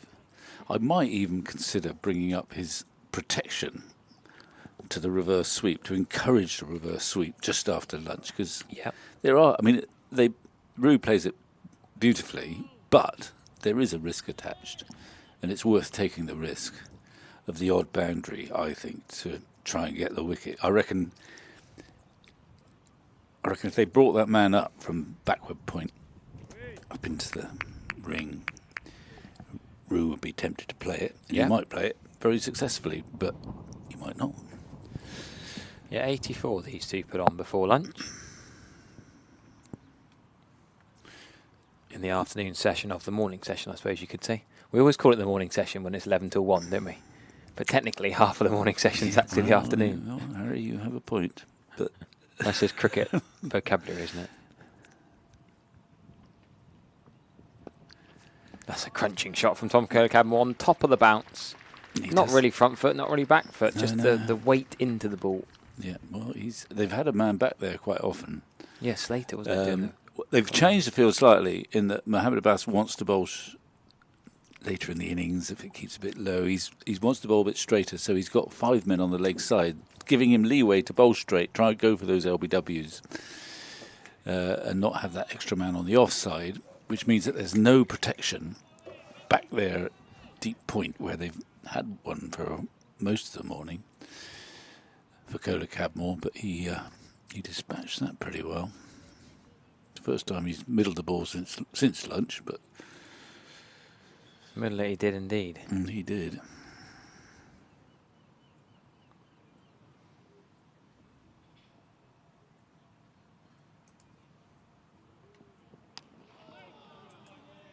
More rain at York after lunch, actually. Ooh, so they'll be getting the EBGBs then at York. They were just walking out to the middle, and it rained. Because an early lunch, don't forget. So, yeah, that's not good for Yorkshire trying to force a victory there. Northants have declared. All right, so they've got a couple of sessions to try and cause a bit of havoc. The 4th highest total in the club's history. 4th highest. And a record for the 7th wicket, beating the 293 by David Sales and Ripley in 1999. So what about a single there? There probably would be a single there. Any other situation, I think Cadmore runs to Hamid diving across, but they don't need to take a risk here. Not worth it. They'd be running that on Friday night, I think. Definitely. They'd be strolling it. Mind you, Cadmore would not have mid-off in the ring on Friday night. This is the power play.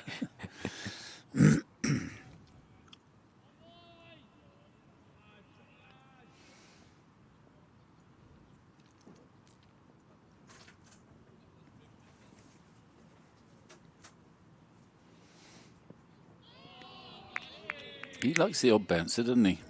And I don't blame him. He's bowled it well in this match. When I've watched him bowl it for Hampshire in the past, he's not bowled as many bounces as he has. I don't know if it's the surface or the Kookaburra ball. Probably the surface giving him that bounce. Well, I think it's a combination of those two. Yeah. He won't bowl many bounces if the ball's moving around. No, exactly. And he doesn't bowl many bounces on this surface. But if there's nothing else happening, and there's not a lot happening, generally today for the seamers or throughout the match, the bouncer is an option to catch them by surprise. So he keeps them honest now and again. That was just a bit too high. He got out of the way easily. It goes again. Doesn't often bowl 2 in a row. Well, you don't expect 2 in a row, see? No, exactly. The old double, triple bluff, is it? I don't know if we've had both for the over. But he could have, there was a moment where he thought that might have been gloved. He didn't get out of the way of that one. It tells you it's not doing much, because that's why he's bowling the bounces, and he's trying everything, Mohammed Abbas. We mentioned that they'd just declared at Northants. Well, they've got a wicket after all that. Poor old Jaden Denley has gone for 2. 2 for 1 at Kent. Their second innings. Well, there you go, you see. 154 behind at Kent. Another youngster, Ikanch Singh, in next. He played here in the One Day Cup last summer. Right. He's caused some problems. He was crunched for 4 once. Is he even were with Cadmore or not? Probably not. He's backing away, isn't he? Like he's walking backwards. Is that I don't know. You don't think of Mohammed Abbas as pumping his chest out.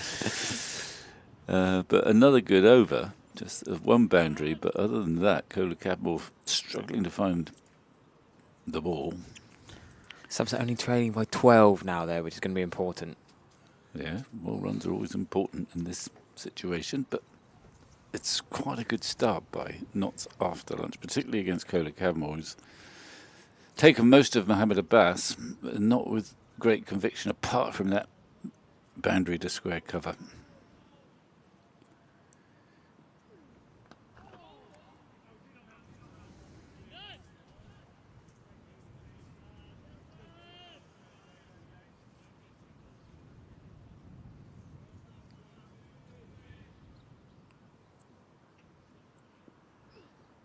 there goes the old reverse sweep. Even beating the man that's back to stop the reverse sweep. He got it very fine. A good player is James Rue, and he can reverse sweep even past the deep backward point fielder set for exactly that shot. Well, I guess he like knew, a paddling I knew reverse. he was going to get it fine enough.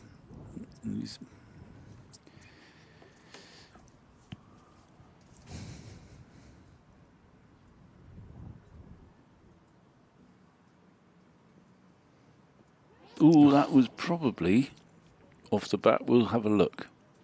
Well, we won't have a look. We'll trust the umpire. And he's given it runs. So it wasn't a chance, but it was going in the right sort of direction. Maybe he was almost too close because he didn't have time to adjust. He's popping forward, inside edge, bit of pad. It went fairly quickly, but not that quickly, but not quite to the fielder. He'll be reverse sweeping more and more often. Far less risky than the forward defensive. The sweep, you get to the pitch of the ball easier. Nullify the spin.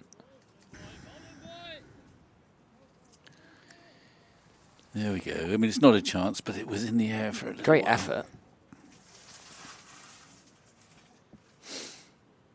What he's bowling for, partly. He's got that on the full toss. Only going to get one run for it, but not quite where Patterson White wanted that ball to be.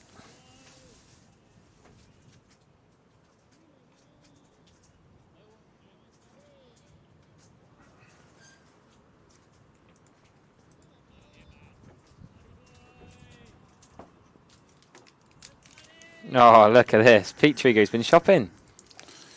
Thank you very much. Oh, what was it? I can't say I've ever had one of these. What is this? And James Rue has to go. We're distracted by sweeps in the box, but Patterson White has got all 4 wickets in this match so far.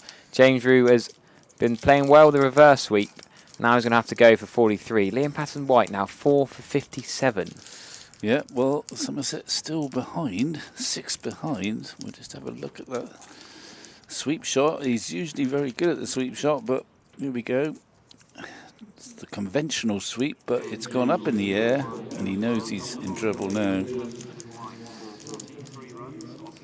Liam Patterson White is just taking wickets. He's really tying up an end, you thought, but James Rue did look pretty comfortable until that shot. Yeah. The inside edge we mentioned, but he's gone outside off stump.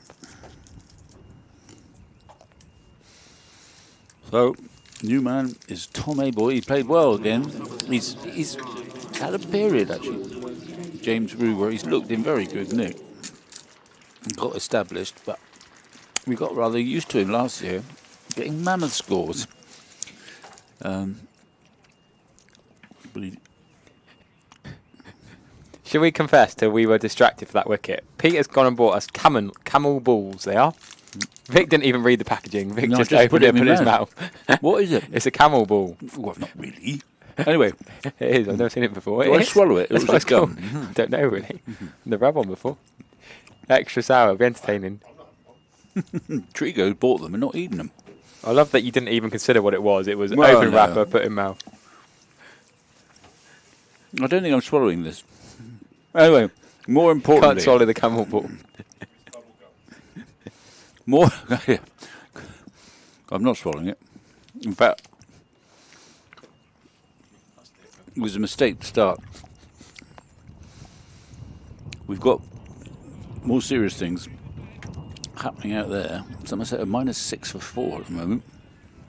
Tom Abel's come out. He won't be taking strike. That was the last ball of the over. That's very nice, that. Mohammed Abbas has troubled Cadmore with the 2 overs he's bowled since lunch. Rue has gone. Abel's come out. There's a lot of work to be done still for Somerset. It was a handy partnership, but not a decisive one.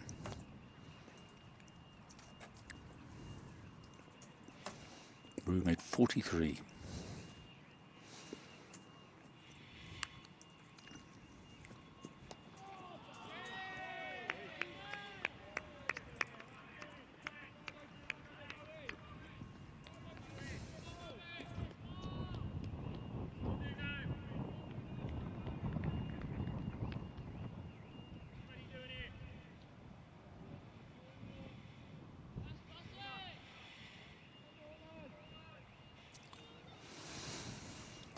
Just trying to get my mouth around this camel ball before I try and speak with a mouthful.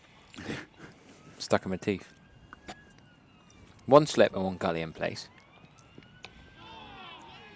That catching mid-wicket as well. Not seized an opportunity here.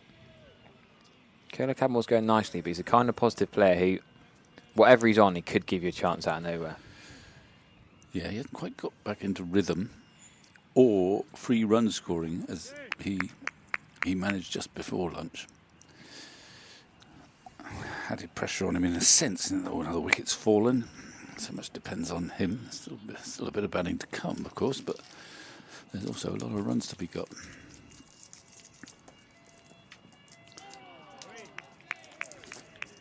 Wednesday is hump day, apparently. Hump. The camel hump. Rodney Ward says, I have the hump after watching that shot. Fair comment? Well, we marvel at the sweeps when they work. And Moonlight Fury when they don't. But he played well up until then. He just reverse swept perfectly. But playing the conventional sweep, got that top edge.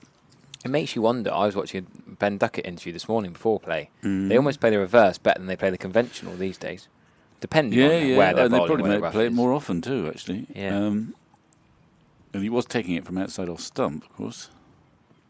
Because you also think the square leg is often back for the pull shot or the sweep shot, whereas point would only really be back for the reverse sweep more than the cut shot. I suppose the top edge, the way the field was set, the top edge would only gone to a slip rather than there wasn't a single fielder around the point region. There was one on the boundary. Anyway, he's gone. He's got all 4. He's on for all 10, Patterson White.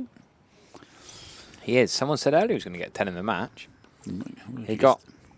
What did he get? 2 in the first innings. He only has to get 8 in this innings. Just the 8? Just the 8. Well, it's possible. You got 8 once, you told me yesterday. No, I got 8 more than once. Oh, sorry. Sorry to be so rude, Peg. You're telling me about a good 8 and a bad 8, is that right? Well, no, there was no bad 8. There is no bad 8 for 100 but something. I got 8 for 100 odd, I think, probably at Cardiff. And then 8 for 17. I think in the middle. Is there much more of this at Bath? No, Bath, yes, you did tell me that. I did actually playing grade cricket. Oof. Western Australia? Yeah. Which is, as you know, is good standard, quite a good standard. I got a 9 for. Did you? And I was very close to getting all 10, but I think the left arm spinner at the other end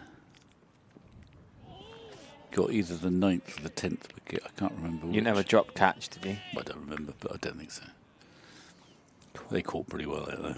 Yes, buckets in Australia, don't they? Yeah, they're proper fielders. I made that mistake. My first ever game abroad was in New Zealand, and my first game opening the batting, I hit one to backward point and tried to run. In England, there was probably a single there, I thought. It was a couple of yards to one side, and they just laughed at me. In Australia and New Zealand, we can field, mate, was the chat I got. Well, the other difference was playing grade cricket way back, it may be different now, is that you'd have the square and then you'd have this sort of thickish couch grass. Yes. So the old English nurdle, if you like, on manicured lawns, short, fine grass, it would just keep going to the side of a fielder. Yeah, take your run. And you got one. But beyond the square, and they didn't have very big squares at club grounds, the grass would be quite thick. So it was quite hard to sort of, not so easy anyway, to manoeuvre the singles between the fielders because it didn't go anywhere. That's probably why they just run down and belt spinners quite a lot in Australia. One factor. Now then, Tom Abel. Well, they're taking their time. There's 3 men round the bat. They're trying to get the attention. Deep point doesn't know where he's wanted. It's far and Ahmed. No, he's going to stay there. Or is it a lid they want? I think they want someone in catching. Another lid? I think it is. Another lid is coming. So they might be greeting Tom Abel with 4 men round the bat. They're taking their time. Tom Abel had 64 of 166 balls in the first innings. That would do nicely in the second. Patterson White had him caught down the leg side by Ishan Kishan. Yeah, well, he does get caught down the leg side. But in fact, the helmet has come out and it's been plonked on the head of, I think, James, who's actually fielding in the gully. Maybe because everyone reverse sweeps now. Not sure Tom Abel will do it at the start of his innings, but the gully fieldsman quite likes to have a helmet as well. Oh, hang on, where is he going now? Oh, he's not even going to wear his it. knees. Oh, I like it. He's going to field on his knees. Ishan Kishan is laughing and joking. The character he is, because in India you don't often see a fielder in the cordon on their knees. Oh look, they've got A bit more. A got third three slip on the knees. men just very close behind on the offside for the outside edge. I like this, the Trescothic position. I love how Ishan Kishan had to sort of demonstrate and practice it.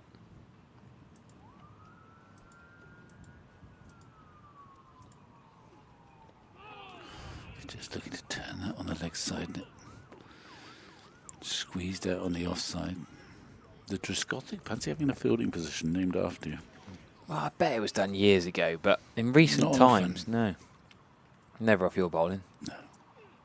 It's not really for an off spin. Maybe an off spinner bowling to a left-handed Oh yeah, bat, it I was guess. just the same thing, yeah. But no.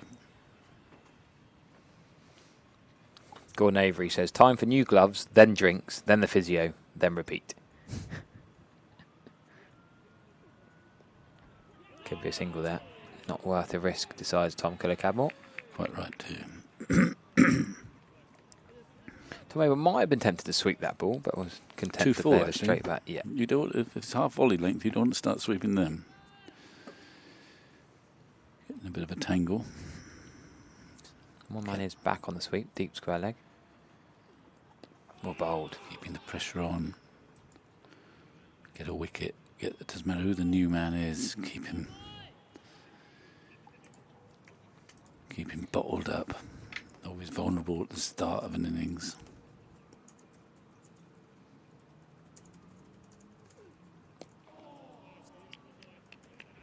So it's good bowling from Patterson White. He's got the wicket. Again, it's more batsman error than unplayable delivery.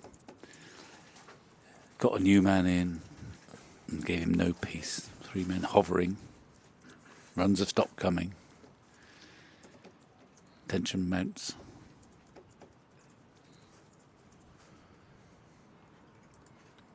It's a day for the really zealous supporter. There's quite a few below us in the Trescothic stand, but we can't. Looking out from on top of the stand, you can't see too many people here. You've got to be a real devotee to come and watch Somerset try and secure the draw. It's not going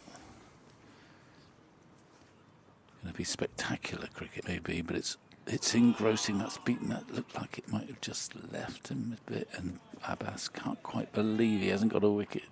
It's mental, really, how much difference a break can make. A 40-minute interval, and suddenly Tom Cadmore, who's looking serene, is suddenly struggling a bit. Yeah. You've got to give Mohammed Abbas some of the credit for that. He's been on the money. They've just given them a bit more protection on the offside, actually. They've put a man out at deep cover and brought one over from the leg side to do that.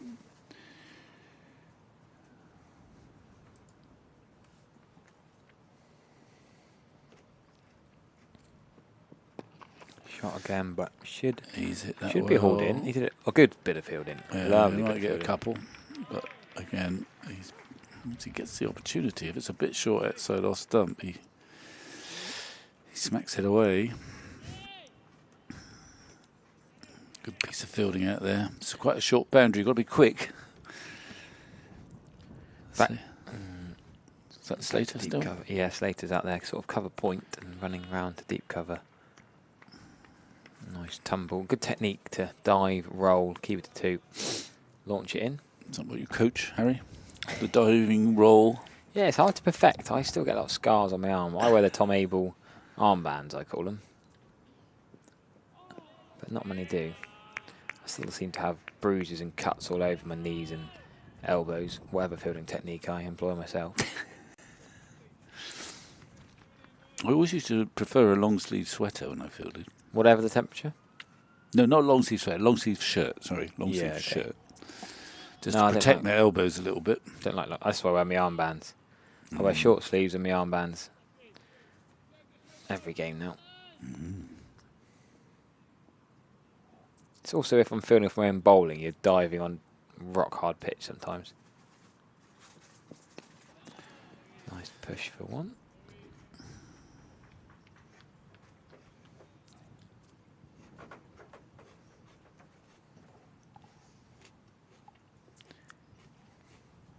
We'll have our favourite Notts voice commentator Paul Franks might pop up for another stint about 2:30. We'll get him. Yeah, well, he'll be quite happy with the Yes. situation at the moment. I mean, it's it's a good game. I daren't ask what Win Predictor thinks. It's been interesting hearing the Notts perspective sort of once a day. That's almost been our win viz for this game.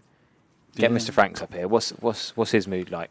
Well, his mood will be good, I think, at the moment. It's funny yesterday when we had the St Neot school kids from Cornwall up here, and a wicket fell, and they were cheering because Somerset took a wicket, and Paul Franks was trying to get them to be Notts fans and trying to find some relative that was related to someone from Nottinghamshire. But yes, Batson White will be particularly impressed with 4 for 57 off 19.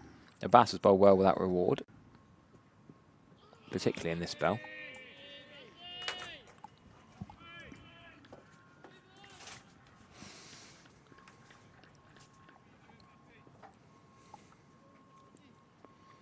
They've eventually... I was going to give you a little update from around the grounds again. There's a 50 partnership for Lees and Gay at the top of the order for Durham in that second innings at the Oval. So still 10 wickets required by Surrey. Yeah. I think that will probably still be a draw, but you never know. You never know. And one more wicket for Lancs to beat Derbyshire.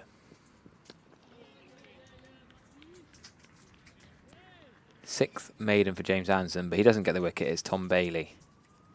His first ball. Anderson, of course, is captaining Lancashire. All new career for him. Jack Morley got that 6 for at Bristol last round. He's the last one in for currently unbeaten Derbyshire, remember, in Division 2. Jack Morley used to play for Lancashire. Yep, correct. He's a Khadija Pryor, yes, Khadija Pryor's old side.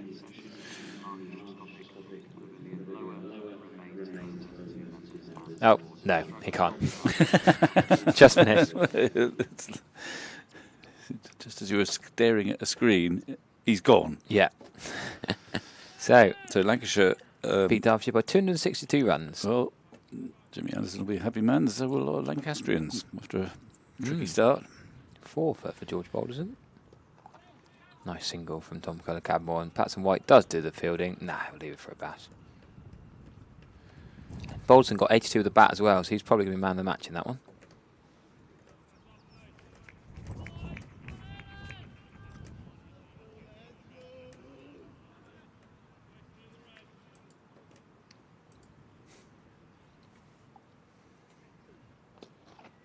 There have been a couple of low full tosses from Patson White, amongst some very good balls. Oh, well, I think he's been pretty steady. He's bowled a lot of overs. He's bowled all the overs from the River End in this innings. He hasn't bowled many loose balls. Bowled the first over last night at Matt Henry. Opened the bowling. Matt Henry, the opening bat. Liam Patson White, the opening bowler. Not something you see every day.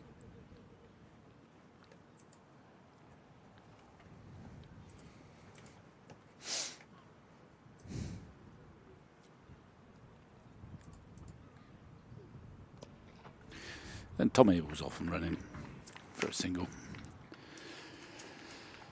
Tom Abel banging number 6. Having been number 3 and even an opener at the start of his career.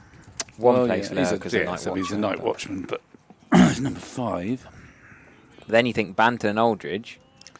Well, Vaughan even. 7, 8, 9. That's some depth. Well, on paper. Overton at 10. On paper. He did that to take Somerset into the lead. Emphatic way to get there. We saw him use his feet this end to hit over the top from Farhan Ahmed for 6 3 times before lunch.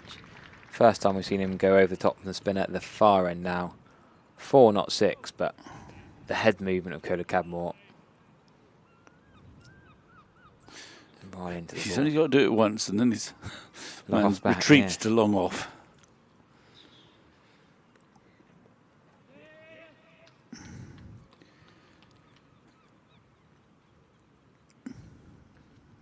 I'd love to have Ishan Kishan mic'd up. I think he'd be incredibly entertaining. Just his mannerisms, the way he jogs in certain ways and winds up his fielders as a sort of a chuckle and a giggle with the batters. He's he's just such a lively wicket keeper, and he's always doing something. Between overs, I just watch him basically and see what he's up to. He's got to be the biggest wind-up. I think he's brilliant. Well, he's had a good game. He batted really well, and he hasn't looked the tidiest behind the stumps, but I don't think he's actually missed any catches. No, took the important one, which is the crucial one. He might have a lot of work to do this afternoon. Yeah, they're wary of bowling the off-spinner at this end. Short boundary. It's going to be after a very good spell from Mohammed Abbas. He's giving way to Brett Hutton. I think they don't really want Kohler Cadmore attacking the off-spinner bowling from this short end, this Drixothic end. I think if Kohler Cadmore got out, they might turn to him a bit more readily. As it is, Kohler Cadmore's moved on to 72 out of 134 for 4. So, which is in effect 4 for 4.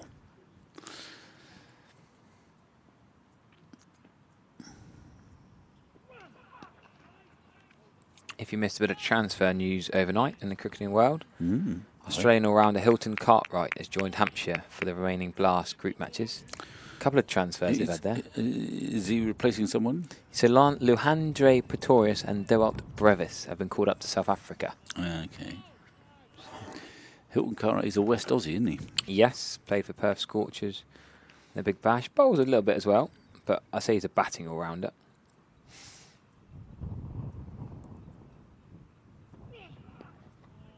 He's one of 2 Hampshire T20 signings that have just been announced in the last couple of weeks. Who's the other one? Chris Lynn. Another Aussie. Played for Northants. Played for Adelaide Strikers, Brisbane Heat. Slaps it, loves facing pace. Not quite so strong against spin, but that's the explosive. So they've 2 very aggressive batters and replaced by 2 more very aggressive batters for Hampshire in the T20 Blast.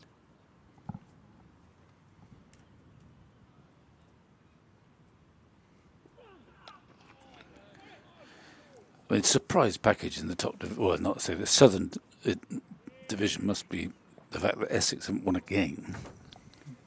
Been there or thereabouts in T20 cricket for some time, but once you get on a roll, a bad roll, it's hard to check it.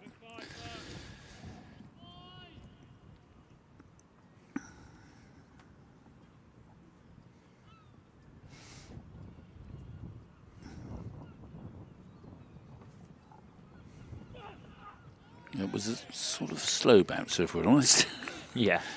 Yes, well, it's one for the over, though. He's managed to get it high enough to be one for the over.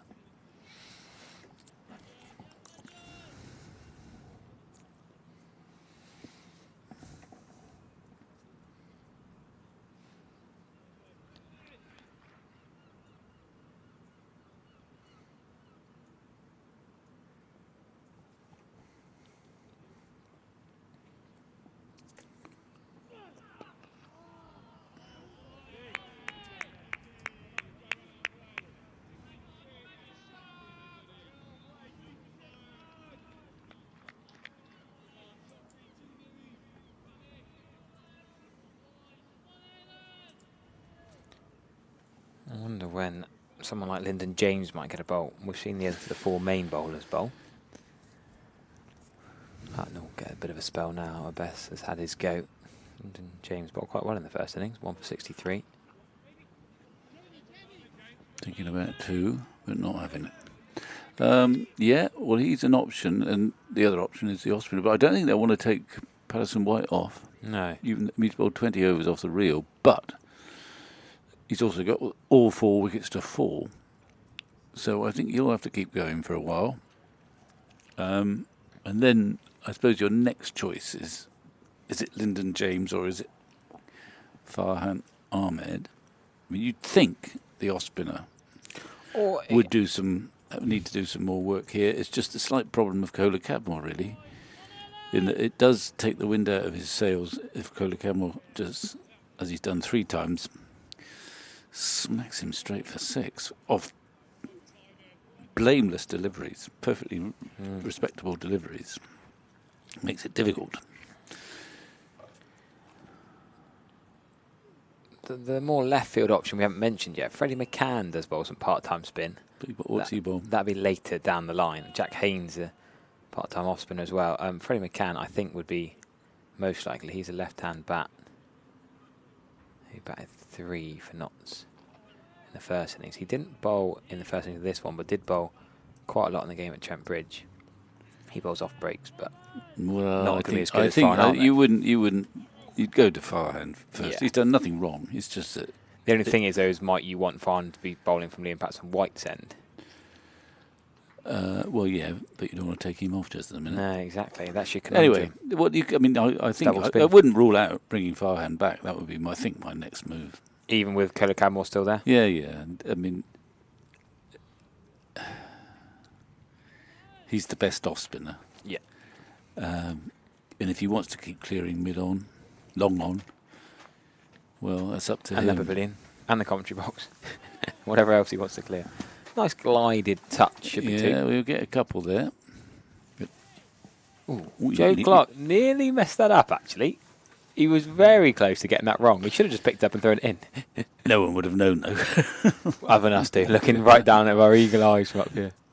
Myself, I did watch a game here, and it was Matt Renshaw. It was the first game of the season, I reckon, a few years back. And Somerset were playing Worcester. Yes, I remember that game. And they won the game. But one of the dismissals, and it was an innocent mistake, but I think they were playing nearer the Candy Caddick pavilion. Anyway, Renshaw grabbed the ball and ran someone out with a brilliant throw, but we could see that he'd actually gone over the boundary rope as in his fielding. I mean, I think he didn't realise what had happened. But of course, you got quite a good view from the players' balcony. And Somerset won the game, and there was still about 15 overs to go, or it may not have made any difference. But nonetheless, it was apparent to us that his feet were beyond the boundary as he hurled the ball in, and therefore should have been 4 runs, and the run out would be impossible. I just recall that. It was not a case of any subterfuge. I think it was an innocent sort of unaware mistake, and very difficult for umpires to see. You need the cameras for that, but you don't have cameras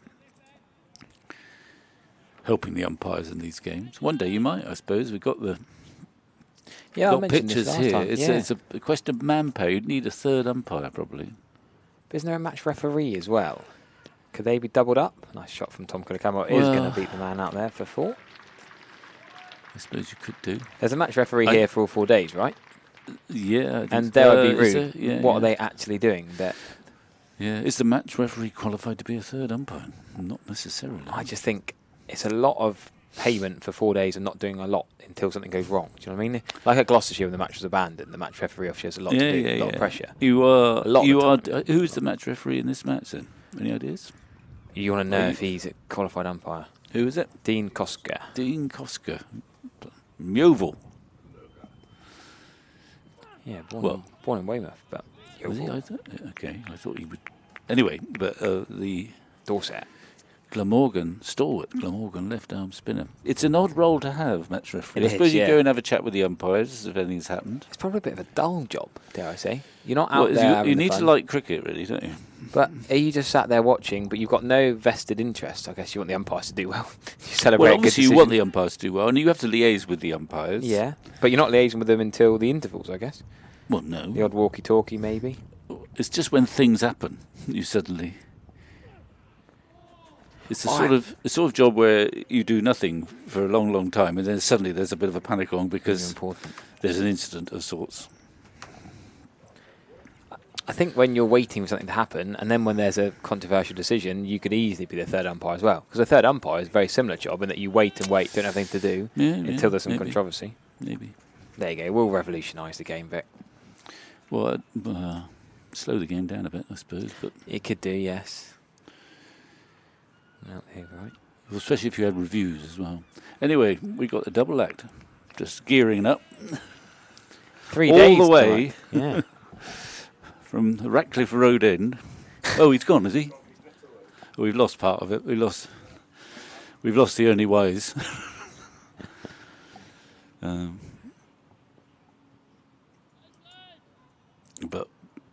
Paul Franks will be joining Pete Trigo for half an hour of joy, entertainment, instruction, chaos possibly, disagreement hopefully.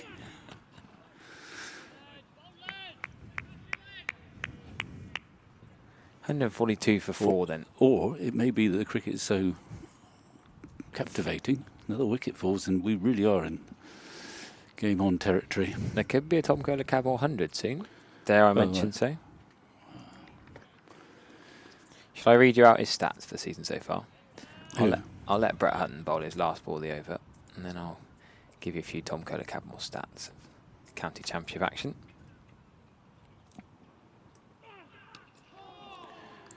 Well, I'm going to give Paul Franks a tip, because we've got these white ball cricketers now, white ball contracts.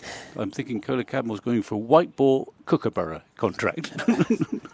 that'll go very nicely. And a red ball Kookaburra, don't mind, yeah. Yeah, white ball and any Kookaburra ball, and I'll play. Right to right so far. Coming into this game averaging 58. Just those 2 innings up at Edgbaston, of course. 116 the ad, because 104 in the first innings. That was his first appearance in a white shirt of Somerset this year against the red ball. But in T20 cricket, you take Tom Kohler Cadmore's stats. 8 innings, 253 runs, an average of 31.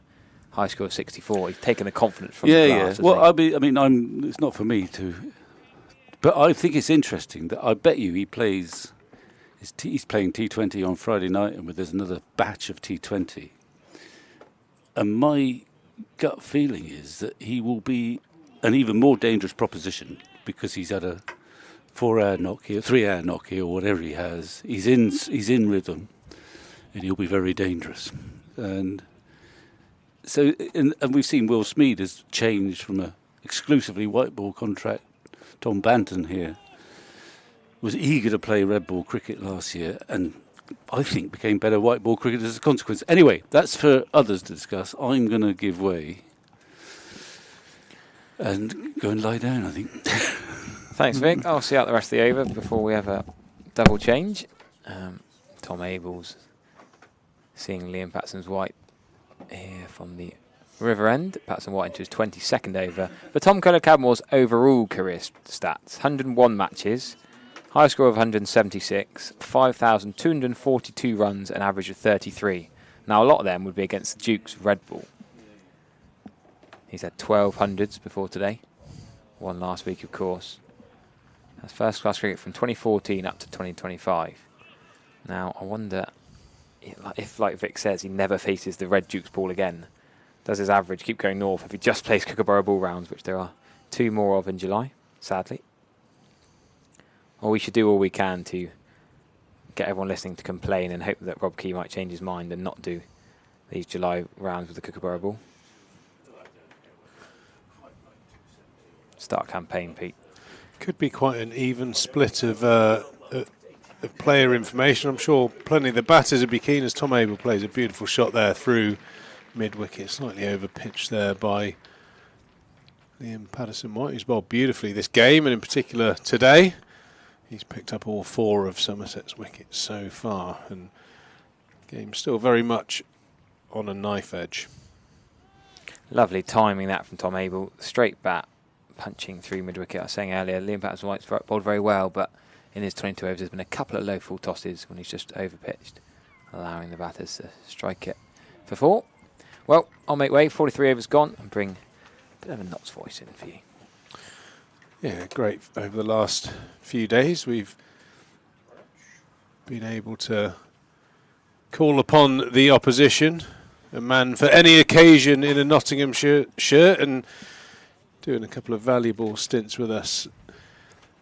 And I would imagine quite a buoyant Nottinghamshire coach, fan, legend, Paul Franks. So very much a game that's had 3 very sort of hard-fought days, and the crescendo has been what we've seen today. And it's actually been very engaging cricket. You must be pretty happy with how the boys have stuck to task and got themselves in this position. Very much so. I think we touched on it yesterday, where we talked about where we felt the game was potentially going to go, and we were very aware of what we were going to need to do as a group to try and force that today as we went in. You were going to have to be patient whilst trying to force it at the same time, which is a bit of a contradiction, isn't it?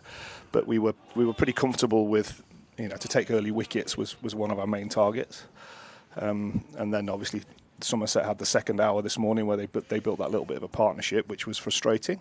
But yeah, it does feel sort of like if you got one wicket, and obviously the key one potentially being Tom Cadmore at the minute, you might then be able to try and get some pressure building.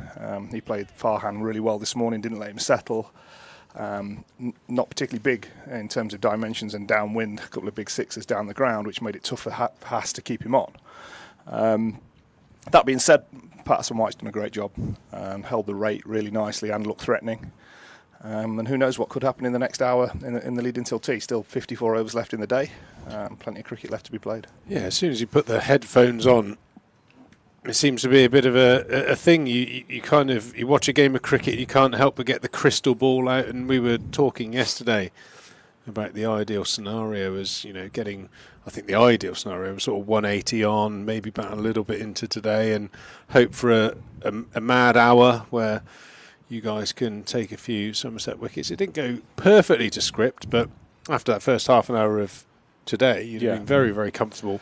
A couple of gifted wickets so far, you'd have to say, with I think Lammonby and Henry, even though Henry isn't a sort of recognised batter, certainly capable of chewing up a bit of time. And there was a period there where Liam Patterson-White had the ball going on all over the place as Brett Hutton there just catches the outside edge, but with the pitch sort of breaking up now, that hasn't carried to anyone. He's picked up 4 runs for it, a false shot and a moral victory there from the bowler. But I actually think there was a period just after the Dixon wicket where it looked like Liam Patterson's best balls were the ones that didn't get wickets. Yeah, no, I'd agree. And I think one of the reasons why we used him with that new ball was, the seams at its sharpest at that point, and it felt like with the hardness in the ball, you could, that ball that led to the Matt Henry wicket 2 balls before, which sort of pitched middle and leg, bounced, Ishan Kishan took it up near his shoulder.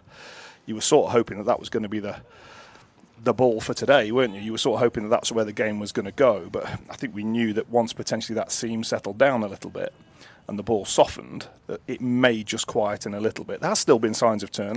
I'm not trying to tell anybody what they don't know, but it hasn't been as sharp, and occasionally that bounce that was there yesterday with that newer ball and this morning with that newer ball has just settled a little bit.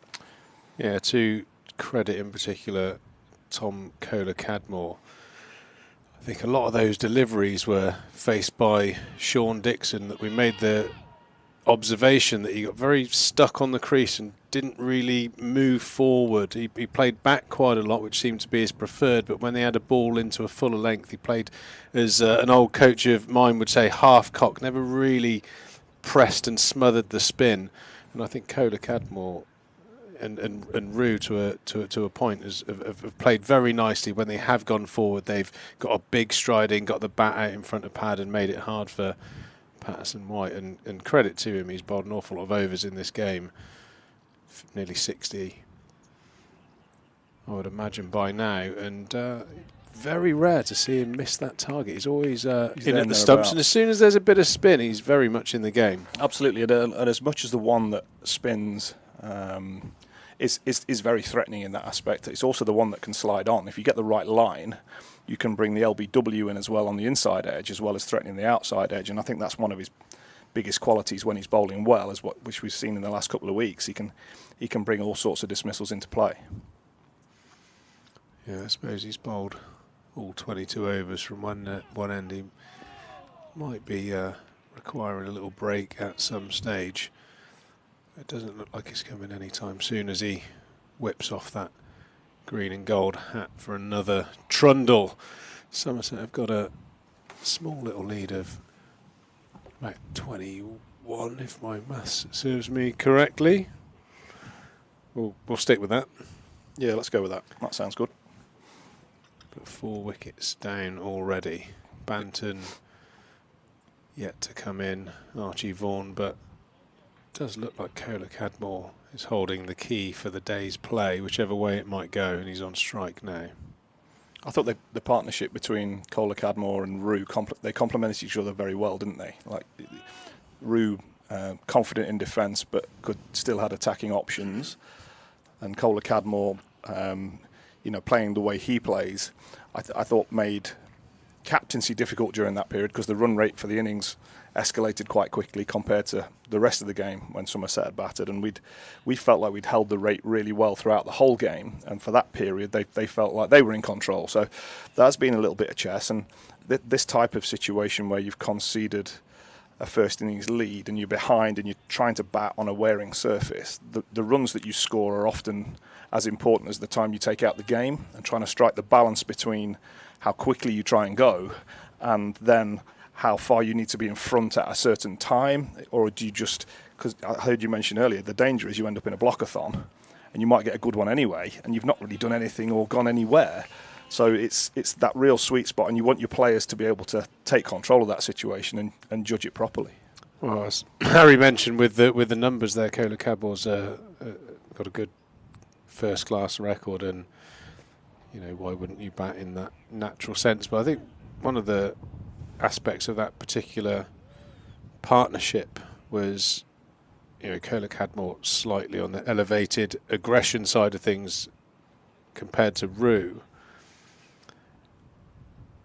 But it was very clear they had a very fixed game plan, and I think that when there's spin on, spins, swing, seam, whatever it may be, when you've got a batter out there that really buys into and has invested time into learning a technique or a game plan to play attacking and defensive shots, it looks like the game's, slightly weighted in your favour. Whereas the batters that go out there and almost play on instinct, I think they can get a little bit unstuck when those balls turn sharply. Abel does play a lot of shots in that vein off of the back foot, but when he does go forward, he again gets a nice big stride in and get those hands out in front, which I think isn't a bad way to go.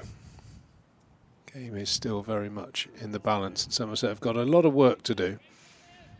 So the CB round from young Haynes, was it enjoyed? Yes, by enjoyed. Everyone and all. Everybody who's partial took part, so that was well enjoyed and well deserved. He was very satisfied with his work from yesterday. Well, you always have the option of the really fitness conscious one having a protein shake or something, or like a lime and soda. Nothing was ruled out, but yeah, delighted for him. I think he's obviously made significant strides this season. He made a lot of scores above 50 last year and didn't quite break that first 100 for the club, and then this year, like London buses, he's had 3 in the first 8 or 9 games. And the really impressive thing is that he didn't make too big a deal out of it. We didn't make too big a deal out of it, and we trusted that the work he was doing was taking him on the right path, and he's been rewarded. So yeah, long may it continue. Yeah, well, he certainly looked like he had a good head on his shoulders in terms of batting time. He was quick to capitalise on any loose deliveries, but I thought the way that he was just able to stay in his own little bubble as you were and just tick the runs away, very impressive, and a sizable CB score for him to try and beat later on in the season. We've got a change of bowling. Freddie McCann. And it's Freddie McCann. I haven't ever seen him bowl, so over to you, General. Okay, mate, no problem. What are we expecting? I'm expecting some aggressive off spin. He is a proper spinner of the ball. He's obviously a young cricketer, and he's bowled quite a lot of spin in his formative years. He does spin the ball hard, so if there is anything to be taken, he's going to find it. It'll be interesting to see how and if Tom Cadmore plays against him. It feels like it was something we discussed at the luncheon interval, and Haas was keen to get Freddie into the attacks. We've seen him have impact for us in previous games.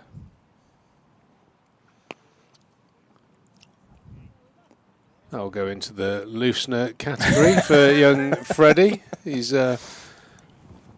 just looking to get into his work. I did see one of the Nottinghamshire players bowling in the net earlier and sort of running up a little bit like Narine, as if he was Matt Montgomery. Looked like he might have been bowling some different deliveries. He was trying to bowl. He's worked really hard on trying to bowl a knuckle ball and trying to stay ahead of the trend of just being a stock off spinner with an off break and then an arm ball as the previous generation would have had. So yeah, that's certainly something he's working really hard at, trying to create mystery where he can, I suppose. Might we see that at some stage in the day? Well, no, no, I don't think we will. I think he's probably more likely to play at Durham on Friday night. He'll come in and do his bit. He's bowled really well for us in power play at times in T20, and he's coming on really nicely as a bowler. Because I think initially he was, like I said before, he was just bowling stock off breaks and felt like it was a little bit innocuous, and he wanted to try and find something that was going to bring him more into the game. Yeah, you see that a lot, especially in the limited overs format. Batters working on another string to the bow. Definitely handy when, certainly in T20 cricket, when the main bowlers go around the park, that you can slide a couple out. McCann looks like he's settled into his work, just bowling quickly in towards off stump at the moment, but as his spell develops, I'm sure he'll find the pace. There hasn't been a huge amount of spin from this end. I mean, you could almost call that the Jack Leach end, really, from the river where Liam Patterson-White has done all of his work. That generally is the preferred end of the spinners. I'm not always sure. I'm not always sure if the origin of when the wicket started to deteriorate, whether it was the spinner loving that end or the seamers, like in this end, because the big tall seamers, Caddick and Alfonso Thomas, Shoal Willoughby, they all preferred bowling from this end. Yeah, and I suppose the traffic through the follow-through area that creates probably lends the spin towards the river end, like you say, and bowling from the Ian Botham stand end, it's always felt like Jack Leach has always bowled at that end. Whenever we've been here historically, certainly in the recent past, whenever I've been here, he seems to get plugged in down there, and the rest of the guys rotate down here. Yeah, I'd say that Leach's career overs would be in the high 90% of drag down there. A little bit of fatigue creeping in for Patterson-White and Kohler Cadmore when he's in the 80s. He's not going to miss out on that, and he's bopped that quite a way back and over the stand into the Pegasus flats. He got a good piece of that, didn't he? That's, as you mentioned, the first real bad ball Liam's bowled today, unchanged from that end, and he's done a fantastic job, but drags that one down, and Kohler Cadmore wasn't going to miss. That's a few members of the supporters up there in that top corner scattered their cheese and pickle sandwiches, and off it goes and over into the river, probably, that one. Yeah, you've got an enormous slab of concrete just behind that stand and quite a lowish fence. If it has pitched on the concrete, it's probably pinged over and it's probably resting in someone's kayak right now.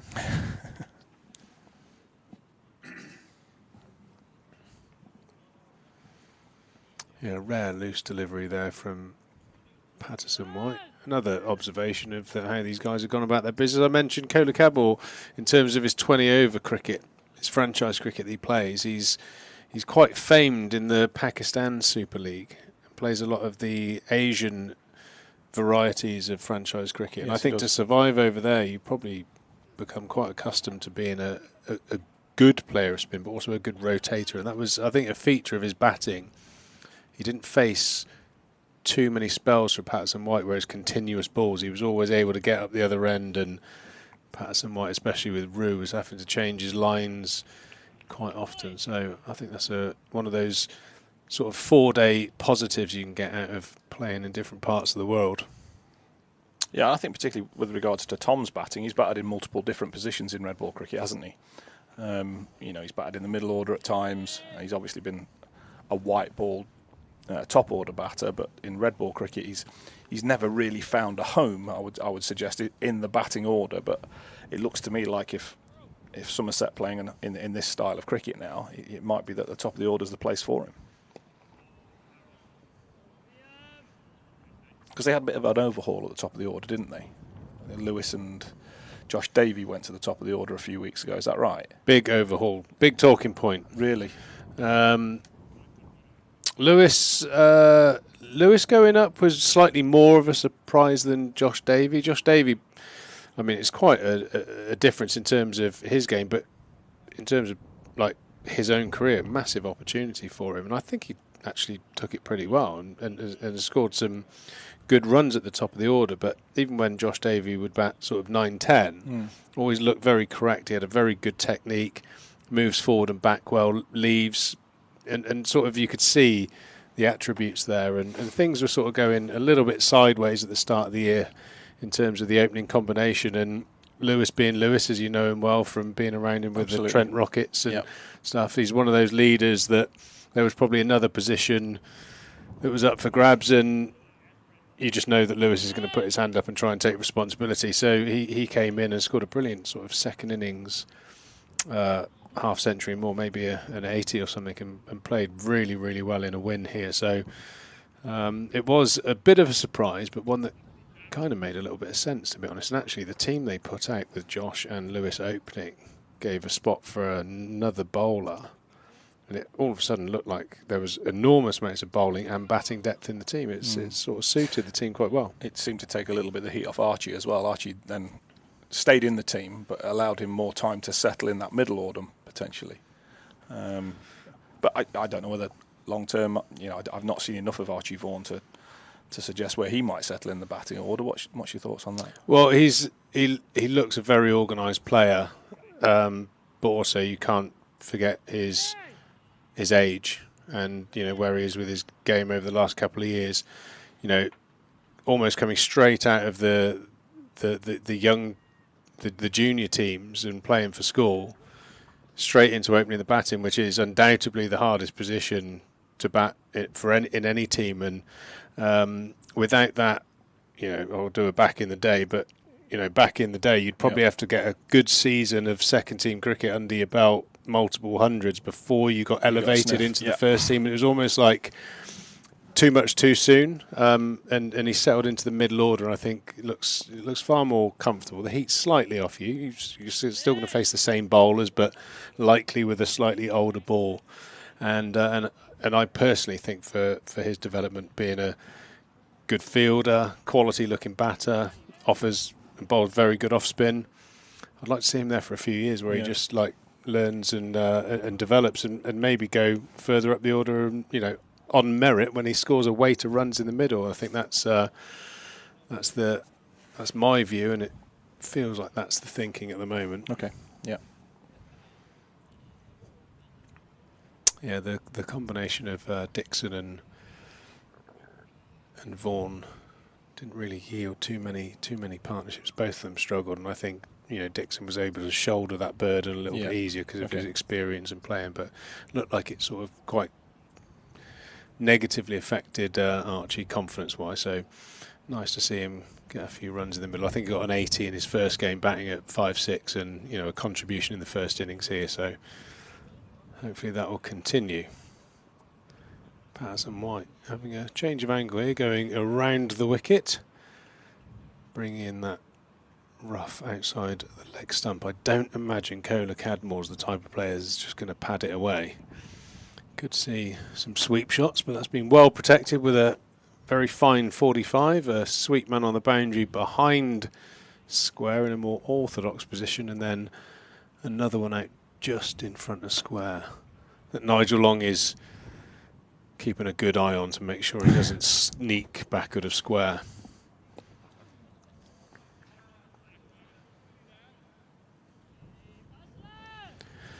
Yeah, I think from a Somerset point of view, General, the opening batting combination, not that we ever did take it for granted, of Trescothick and Sapaya for quite a few years. Sapaya probably averaged 32, somewhere around there. Tres, in excess of 40, and it was very solid and performed well for many years. And you kind of think that the next guy will just pick up where you left off. And I suppose that old phrase, if you don't know what you've lost until it's gone, was very much the case. And some haven't really found that solid partnership. We had a period where we had Chris Rogers in, who did a brilliant job, played beautifully at the top, but it certainly is a specialist position, opening batting in 4-day cricket. Absolutely, I agree. And I think it becomes the almost the centrepiece of your batting unit, doesn't it? You get off and running, and you can establish good partnerships at the start. Everybody, it just makes the whole team feel a lot more settled. Nice shot there from Abel off the back foot. He's going to pick up a couple out to Farhan Ahmed. Doing a little bit of grazing out there on the boundary. Somerset now 164 for 4, a lead of 34. Yeah, it's huge opening partnership. You know, you guys are enjoying the fruits of Hass and Slats up the top there, and you know your stroke makers in the middle order. You know, going in against a 20, 30, 40 overall ball is. You start to play a different game, don't you? Yeah, you definitely do. But that's been an investment over time, right? That partnership at times has had its own challenges, like you mentioned. That, you know, you play against the Duke ball in the spring at times, and it puts you under a different type of pressure. The swing and the seam at the start of the season has challenged many of the most successful opening combinations. What we've managed to ride through during that time is a trust in those players, a trust in the right-hand, left-hand combination who play in different styles as well. That really complement each other, and they've got a lot of trust in each other's games now, which is fantastic for the rest of the playing group. Yeah, when we were having a look on morning of day one at the two teams, actually, I know it's certainly not the case around the Nottinghamshire area, but I actually described Slater as a high quality and somewhat sort of nationally underrated performer. It was actually quite striking. It was, you know, when I came up to the club for that brief period of time, you had, you know, we had the old pre-season in the tent across the road, at Boots as it used to be called, and you bowl against quality players like Clark and Duckett in particular. But I have to say, when I was bowling in the nets to Slater, gave me that sort of bowling at Tresfield where you couldn't really see a sort of weakness and angle. He bats in a position where if you shape the ball in, he's very good at playing the ball, swinging into him.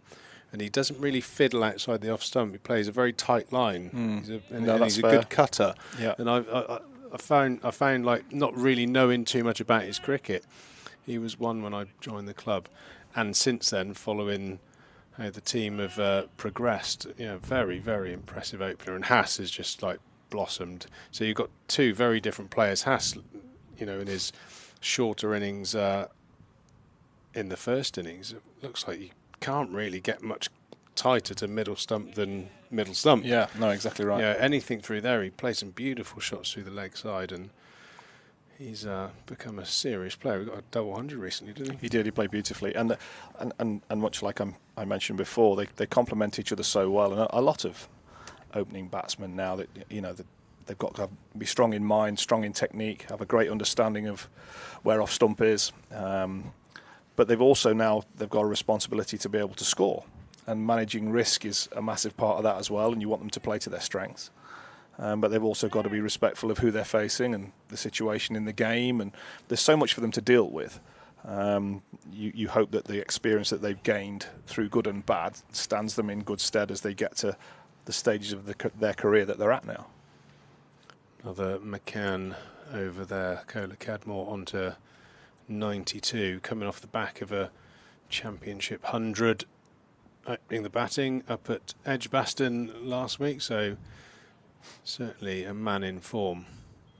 Yeah, I mean, Somerset's success in terms of batting is very much weighted towards Abel, Banton, Rue, who's been absolutely unbelievable since he joined the club in the first team. He's been a real rock in the middle order. So the middle order at Somerset have performed so well after the last few years, but Cola Cadmore, seeing a little bit more of him at the top of the order and finding one more getting a bit of form. I think Somerset will have a pretty naughty little lineup.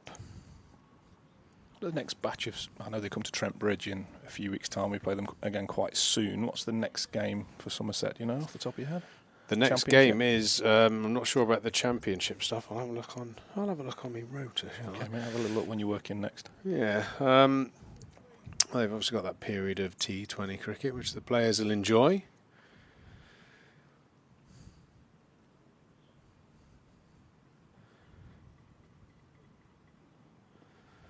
We got the 22nd of July. Durham are here. And then the word that I'm sure will anger many viewers, we've got that quite long layoff through August for the 100. Yes, we do. And then...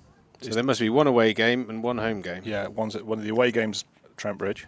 So we'll play again quite soon. But the Durham game will present its own challenges. They're a decent team and well led now under Ryan Campbell. We went up there and played them in the championship, and they played very well against us. We beat them in the first game of the season, where we played very well against them. So they've got their own challenges on their hands this afternoon at the Oval after that huge first innings score from Surrey. But we've got the long journey up the M5, M42, M1 to Durham tomorrow for our T20 game on Friday night. I'll be thinking of you. Yeah, looking at that's very kind. looking at the table, you know, it's pretty tight, isn't there? There's was it 5 teams all within 23 points of each other, and with quite a number of points available for a championship win. You know, a couple of good weeks can see 5th go to 1st very quickly. Absolutely. So a good league, you have to say. It's going to be all up for grabs come that second half of the season when the 100's done and dusted. But you don't want to lose ground against quality teams. Surrey and Notts are currently 1st and 2nd. Somerset sat in 4th. Just 21 points behind the league leaders, so all to play for. Every point's going to be absolutely vital, as we know well, us Somerset ex-players and supporters. Championships can be won and lost by a mere point. They can. I was on the right side of that, Peter, in 2010. I'm not sure I've had the therapy for enough therapy for us to continue that. You don't want to go into that space General. just yet, do you? Okay. We were sat there thinking we'd done it. Yeah. Shiv Chanderpaul comes out to bat. We're like, there's no way he's going to get out. Not 400 a runs chance. and 3 wickets in a day. No chance. Oh dear me, Andre Adams. Wow. The thorn in every county's side, just got that ball to nip away and catch the outside edge of Chanderpaul, caught by Samit Patel. And honestly, Triggs, I don't remember Andre Adams bowling a single ball to a left-hander over the wicket all season. And I was at mid-on. Is this supposed to make me feel better? No, it's not. I'm just giving you some context to you sat watching the TV in Durham. I was stood at mid-on, and time was sort of ebbing away a little bit, but we were in good shape, and we knew we only needed to take 1 wicket. And I said to him, do you think it's worth starting from around the wicket? He's like, no, I'm bowling over the wicket. I was like, of course you are. Okay, well, over to you then. And the rest is history. Off it went. Yeah, good for you guys. Tough watch down here in the southwest. We had a couple of great games that year. Notts and Somerset played against, obviously the 2 best teams in the competition that year, with nothing to separate us really, but we played a great game early season at Trent Bridge. We came here and you played very well against us again. But it's a very fond memory for me, and probably not for you. No, I mean, it just is what it is. You always knew that. I mean, for me personally, outside of your born and bred sort of home ground, Trent Bridge was always my favourite ground to play at. Just because I felt the pitch gave me something for my own personal gain. Certainly in that sort of era, it had some nice bit of kiss when you batted. It bounced, so you could sort of like stay leg side, hang back, and slash. Yeah, you could score, couldn't you? Well, you could score, yeah. Yeah, which suited me. But me and Vic did a Q&A on day 1. We were talking about county championship cricket. This week being the festival of Red Bull with all the kids here, and we were talking about, what I think one of the questions was, what's your favourite format? And I have to say that, winning a couple of one-day trophies, and which is magnificent in its own right. One of the best feelings I thought was, playing at Trent Bridge, Somerset Notts. I think we'd had so many very tough games. You guys often came out on the right side of it. But I can remember that win at Trent Bridge, 4 days, last session. Yeah. When you've bowled your heart out, you've got a few runs, everyone's knackered, and you're sharing a beer. They were some of the greatest moments. You would have played in many 4-day games. Very rewarding when you're a 4-day career. It feels like you've earned it, doesn't it? 100%. The amount you have to put in. You go and win in that last session, or you go and win after enforcing a follow-on, or you go and do something special as a group, and you've put your pound of flesh into that win as well. You might have bowled 40 overs in the game, and you've spent time in the field with your teammates, and you might have had to, play a rearguard action in the first innings. Whatever it was, winning a 4-day game has always been the most rewarding for me. Like it was our generation that grew up on that, wasn't it? Like as we grew up in the 90s, 4-day cricket was what was expected. That was the benchmark for us. It's a very different landscape now for young players coming through. Absolutely. Ahmed back into the attack. That last over, he's bowled 6 overs for 36. Took a bit of a onslaught from Joel Cadmore, but getting another opportunity to try and pick up a wicket. Nottinghamshire striving for this breakthrough. Joel Cadmore just happy to pad that one away. Yeah, it's quite a different thing. I can remember, I think it would be pretty alien for the youngsters that are brought up now with the focus at some places being on one-day cricket. A reverse sweep there, high quality batting from Joel Cadmore, picks up another boundary, takes him on to 98. The in-form man closing in on another century for Somerset.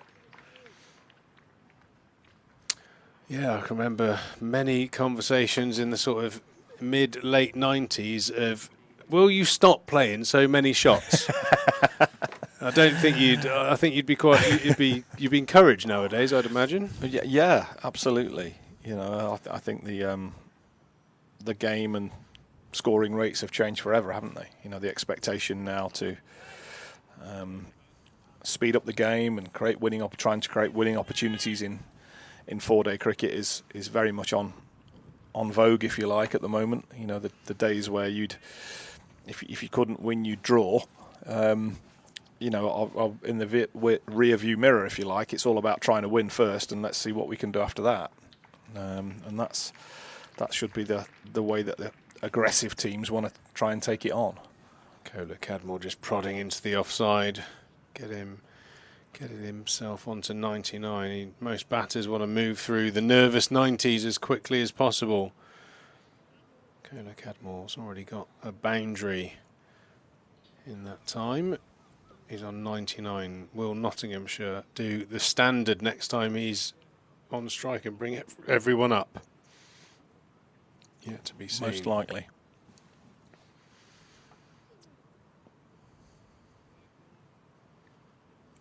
I think our first stint this week, Triggs, we had 350 seagulls on. Now we've only got 1. Where have all the flying ants gone? Well, in their bellies, I think. Yeah, we were infested by flying ants day 1, and then children day 2 and 3. I was just hoping that the seagulls weren't as interested in taking a few nibbles out of the kids, but fortunately they behaved themselves. They're good seagulls down this way. Yeah, nice.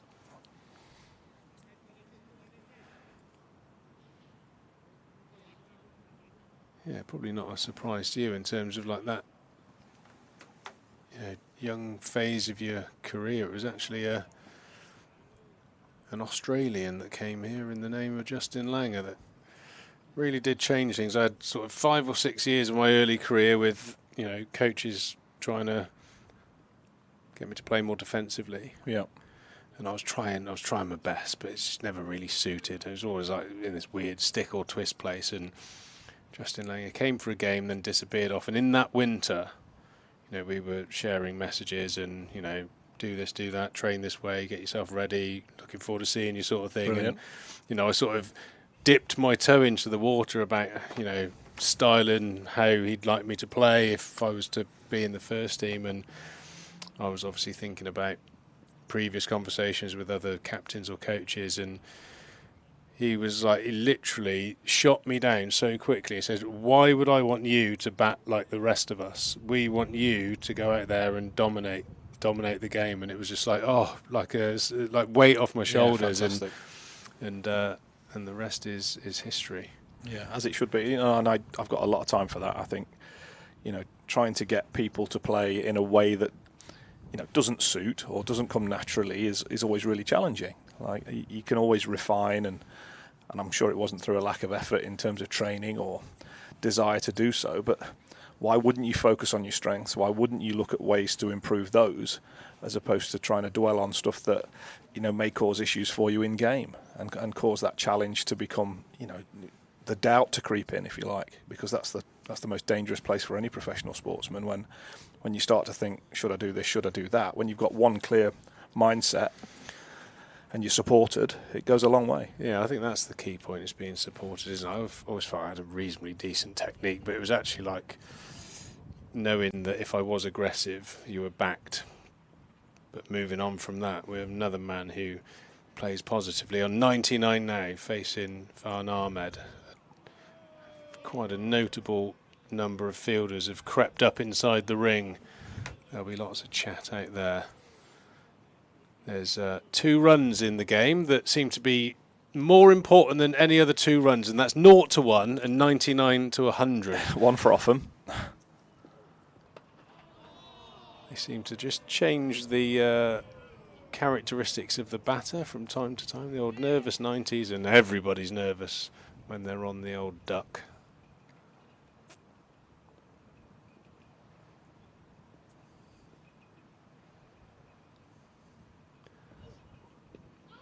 Quick delivery down the leg side. Plenty of chat there, I would imagine. Come on, Tom, you just belted a couple into the stand. Why not just do it again, pal?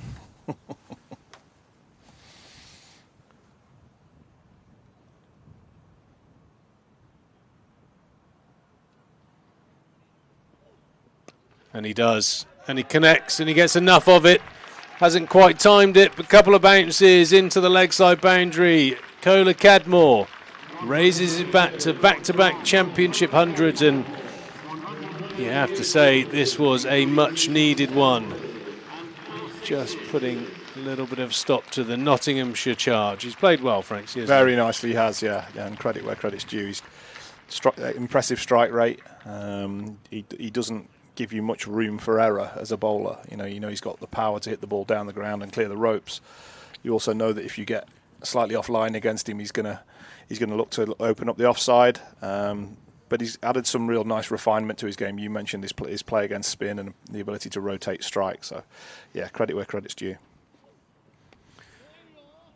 Still a big moment in the game here as we're 44 overs out. Chances are there'll probably be more than that on offer if needed, but really important. Joel Cadmore's hanging around until at least tea time. Got Banton, Archie Vaughan yet to come in, the recognised batters. Then you're into captain for the week, Overton. Oh, a loose drive there, and almost popping up an opportunity to extra cover. I thought he'd chip that straight to him. Seemed like it was in the air forever. Captain Hamid made a valiant diving effort, but unable to reel that one in. That would have been a bit of a death. Joel Cadmore, 104 not out now. Abel 16. Joel Cadmore scored his runs at a healthy strike rate off just 139 balls for his 104. Tom Abel hasn't really looked that fluent, but he's doing the job required for his team. Do you think there's a case of giving Liam Patterson-White a little bit of a rest and maybe a switcheroo of ends or something like that? Maybe. I don't think anything's off the cards at the minute, mate. You're trying to accelerate the game, as I mentioned before, and I think chopping and changing and just to disrupt some rhythm somewhere, giving him an over off, even 2 overs off, just to refresh a little bit mentally as much as anything.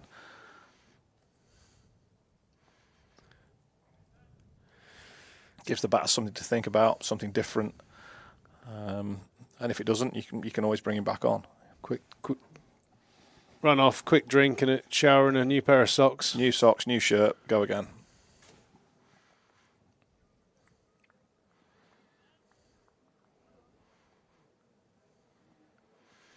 I can remember when I was there, I think he probably would have been living in the players' sort of house or something like that, and do kind of remember that I at one stage questioned if the washing machine was working with Liam Patterson-White. His kit used to tang up a little bit. He certainly He's a very sweaty man. He's earned the right to sweat this game. Yeah, he has. And it's not 60 odd overs. He's taken 6 wickets in the match so far, and he'll be hoping for a few more. He broke the club record for the most overs in an innings last week as well. So he's had a busy couple of weeks. He bowled 65 at Trent Bridge last week. So I think he'll be looking forward to getting back to T20 cricket and just quietening those workloads down for the next couple of weeks. For those old spinners out there, I wonder if he's had to put the old Friar's balsam on his spinning finger. Most spinners have got like an oddly shaped index finger or a big callus around one of the knuckles that can often open up when you bowl a lot of overs. That was one of the old ointments the spinners used to carry around to harden the skin up. I have no idea what it's made of. No, me too. No, I haven't Friar's a clue. balsam. No. Donkey urine or something. Oh, like that. wow, yeah. Who knows? Swanee used something quite smelly. Swanee used to enjoy that, didn't he? Swanee used to get a horrible sort of blistery type effect on that spinning finger of his. And he'd use the old wives' tale of that Graham used to use was the urine sample just to keep that sterile. I'm not quite sure I ever believed him, but yeah, a good antidote for jellyfish stings and spinners' fingers. You heard it here first, folks. Absolutely. Fahad Ahmed is going to continue from the Trescothick stand end. Thanks to WPA Health Insurance, this live stream brought to you. We hope you're enjoying it. We thank them for their support, along with our other supporters, Virtue Motors, who also offer, did you know this, General? We've got the old earpieces where you can be in the ground and listen to us waffle on. Okay, that's nice. Excellent. Yeah, we occasionally get the odd wave from the Hildreth stand. There we go. Yeah, Hi. there we go. There's a couple. There we go. Yeah, nice. There we go. Make sure you've got your suntan cream on down there, please, sir. Hope you use the Harry Everett 10% off discount code. If not, that is still available.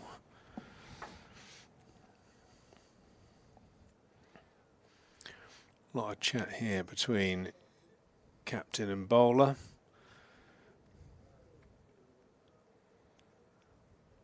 I think at this stage, General, I'd like to see a couple of those scouts just come in 10 yards and give him a little bit of a go on then. Yeah, what do you think? Yeah, I don't mind that. I don't mind that as an idea, yeah.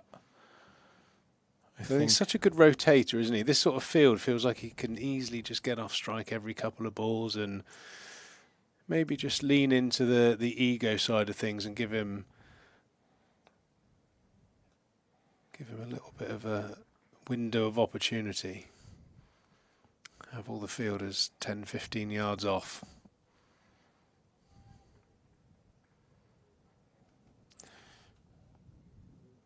I know a few that wouldn't be able to turn it down.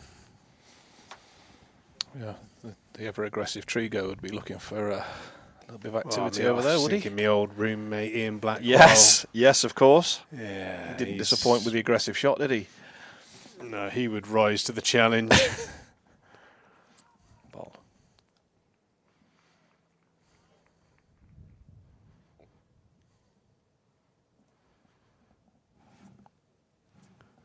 A good partnership since the half an hour of madness we had at the start of play. Henry dismissed on the last ball of last night. Dixon and Lammonby went pretty soon after that this morning, and There was real pressure on. Cadmore has weathered the storm and has got to back-to-back centuries this last couple of weeks. Rue played very nicely for his 43. Top edge to sweep. Liam Patterson-White currently picking up all 4 wickets. Somerset have a slender lead of 54, but still plenty of work to do. 40 odd overs to go and some.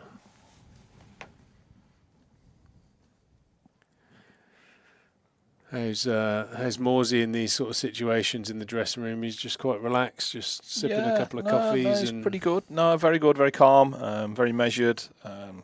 We chatted extensively at lunchtime about how we wanted this afternoon session to try and play out, much like we did overnight in terms of how we wanted to go about the morning's work. We got the start we wanted. I thought Mo Abbas was outstanding with the new ball this morning. I thought he's not missed length the whole game. His numbers in terms of the ability to threaten the top of the off stump have been incredible. And on another day, he could easily have taken and nicked off one of the top order batters, and he didn't probably get what he deserved.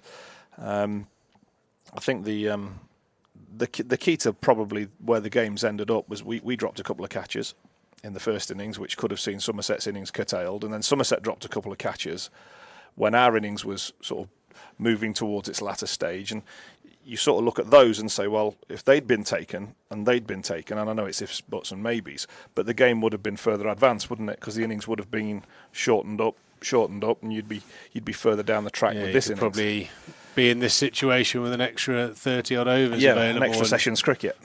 Yeah. That's why it excites and frustrates in equal measure Championship cricket, and this one certainly has been one of those. It's been very sort of almost old-fashioned 4-day cricket for the first, probably 2 days and 2 sessions. Then sort of everything went a bit fast forward for last night's session, and then that first hour this morning had been a number of very nervous Somerset fans, but Nottinghamshire have deserved to be in this position. A couple of batters, Slater and Haynes, just turning their in scores into match-winning contributions.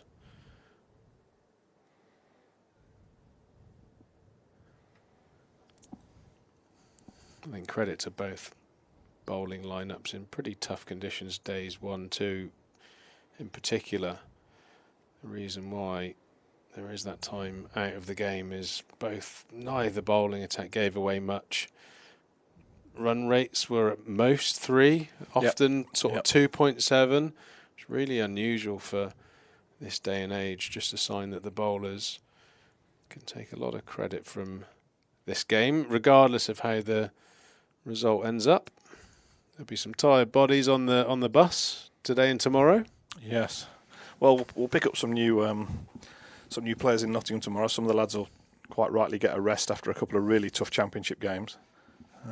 Others will have to suck it up, I guess, and crack on. It's very much a relentless stage of the season. We identified June in our playing programme as probably being the most hectic month of crossover stuff. It wasn't just the element of the Kookaburra ball coming into play, and then multiple T20 games and lots of travelling in between. Put that together with some preparation time, and there's not much time left. You've got the travelling to build into that too. So there's always stuff to be doing. It's part of what makes county cricket so great and so challenging. And as we know, the domestic schedule is always on everybody's lips, and quite where we're going to end up with that, who knows? Yeah, I would imagine just throw a load of paper up in the air and see where it lands. That would be probably a strategy the ECB ought to try. Thinking about it doesn't seem to have worked so well. Cut away for 4, slightly off the outside edge, marginally short. Not that bad a delivery, but when you bowl into Cadmore on 106, he doesn't need much of an opportunity to score. Nicely played, moves him on to 110. Yeah, imagining that in particular Brett Hutton. He's probably booked himself a tee time. He's probably going to phone up tonight and add a buggy onto his tee booking, because I don't think he'll want to walk 18 holes. No, absolutely not. The lads still play at the Nottinghamshire? Yes, we do. Yeah. It's looking to follow in your footsteps. Well, I was going to say, club champs in a couple of weeks, Triggs. Looking to follow in your name on the honours board there. I'm kind of in my wildest dreams. I hope every Nottinghamshire player that goes into the Nottinghamshire Golf Club pay homage to the club champion board. Absolutely, yeah, as they should. Everybody's aiming to be the next one on the board there. So yes. Well, it was particularly rewarding because the man that came in second place was a very disgruntled Alex Hale, so that was even it made the victory even sweeter. Yeah, quite naturally. As that finishes the 57th over, 29 of those to Patterson White. He's got 4 for 94, and there was a period where he could have picked up 2 or 3 very quickly, but he's been made to work hard for his wickets. Credit to the Somerset batting lineup, in particular Kohler, Cadmore and Rue so far. I think another sizable partnership still required to put this game safe. 2 quality teams duelling this week in Taunton. Farhan Ahmed in his quite unique run-up. Somewhere, I think, I was trying to think of, it's almost like Mark Wood and Andy Caddick have had like a run-up baby. You know what I mean? It's like Mark Wood. Very deliberate, yeah. Very deliberate start, and then the little leg flick up, bit of Caddick-esque. There we go. It's an important thing for spinners, especially because he's such a slight lad, is to get to the crease with enough speed to give some energy onto the ball. Absolutely, and look, I've been fortunate enough to watch his development, and he's still very much developing since he was 10 or 11 years of age. So he's it's something he's developed. He feels it's very much part of his routine. How it grows and how he develops as a bowler over this next few years is going to be a really exciting thing for us to see. He's got lots of challenge in front of him, as we know. That's the game, and it will ebb and flow for him. But he's certainly great to work with, and we're looking forward to having him with us for a long time to come. Yeah, very good cricketing family. His brother playing for Leicestershire, played a few games for England. I'm sure he'll be keen to emulate those achievements, and I'm sure he'll be in the selectors' eyes, especially if there's a tour, India, Pakistan, UAE, anywhere, Sri Lanka. Yeah, where the ball takes significant spin. Yeah, I can see that. Yeah, it's been often the thought, or the plans for England to take 2 spinners and a third, but more in view to getting them accustomed to what it is to tour, and I could definitely see that being a potential for him. Yeah, absolutely. Certainly hope so. I don't anticipate he's going to be grinding away in the indoor centre this winter. I think he'll be out there playing some cricket and learning as much about the game as he can.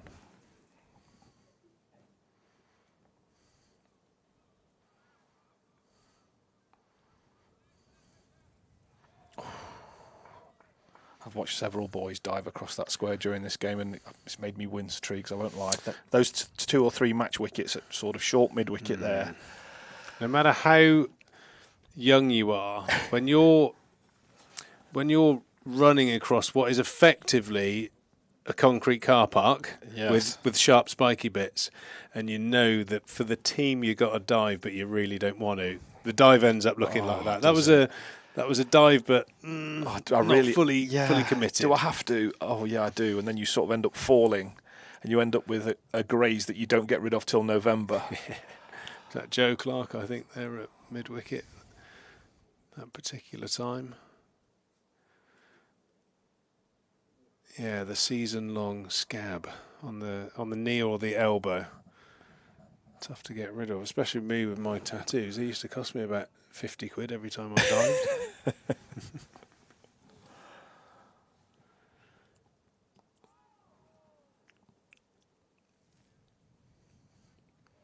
sold out for Friday night. Do you know, mate? Normally Yeah. packed houses, are they? I think we've only got one T20 that have got a few tickets left. We've got a number of double headers where the women and the men play on the same day, but yeah, I think pretty much every game has been the hot ticket in the area, so it's been great. The club put on a massive effort with food stalls and stuff to keep the kids entertained in the car park outside. Brilliant. Live music on afterwards. We had, and I have no doubt you would have, if you were in the area, would have turned up to this. We had a Taylor Swift tribute act Fantastic. one night. Yeah, lovely. So yeah, there's a lot of stuff going on. They make a big effort, getting the kids in, and yeah, it's always good. I think the parents want to come and watch the cricket, but I think it's hard not to when you got the kids saying, "Dad, can I go to the cricket?" or "Mum, take me to the cricket." And it's nice. We had a double header a few weeks ago. We played at Edgbaston, and they're used to hosting double headers and multiple changing rooms and various bits and bobs. So we were doing our prep, and we got forewarning of a DJ that was going to be playing in the break. My word, it was the loudest thing I have ever heard. We were literally. You are getting old. Oh my God, Pete! No, mate. Honestly, we were stood literally like arm's length away, and you couldn't hear anybody. It was Joel Corry, who, by all counts, my children know who he is, but I don't. I know a few of his songs because I listen to him at home with the kids. But wow, it was rocking. I've never heard anything like it. It was crazy. Yeah, there is a point in life when you start moaning about the volume of music where you got to maybe take a look at yourself. But that probably is now then. I'm with you. That probably is now. We enjoyed a little segment of the Glastonbury Festival that's just been on. We had not really that interested in 99% of the music, but Prodigy on the Sunday night. Yeah. Oh, that was on full volume. I had the neighbours banging on the wall. Fantastic. They were fantastic. Shame Keith Flint, the lead singer, is no longer with us and unable to do his thing, whatever that thing was. Yeah, some of those tunes just took me and the wife back to sweaty dance floor nightclubs in the late 90s. Fantastic. What more could you wish for? Brilliant stuff. I'm sure Operation Clean-up at Glastonbury is still going on. Well, I mean, I did see some videos earlier of the mess the eco warriors have left, and to be perfectly honest, they should actually be ashamed of themselves. It's all well and good going and have a great time, but the litter and the stuff that gets strewn around those fields is pretty average behaviour. Yeah, I can only imagine. Yeah. Yeah, I know a few people that went there. They had a good time.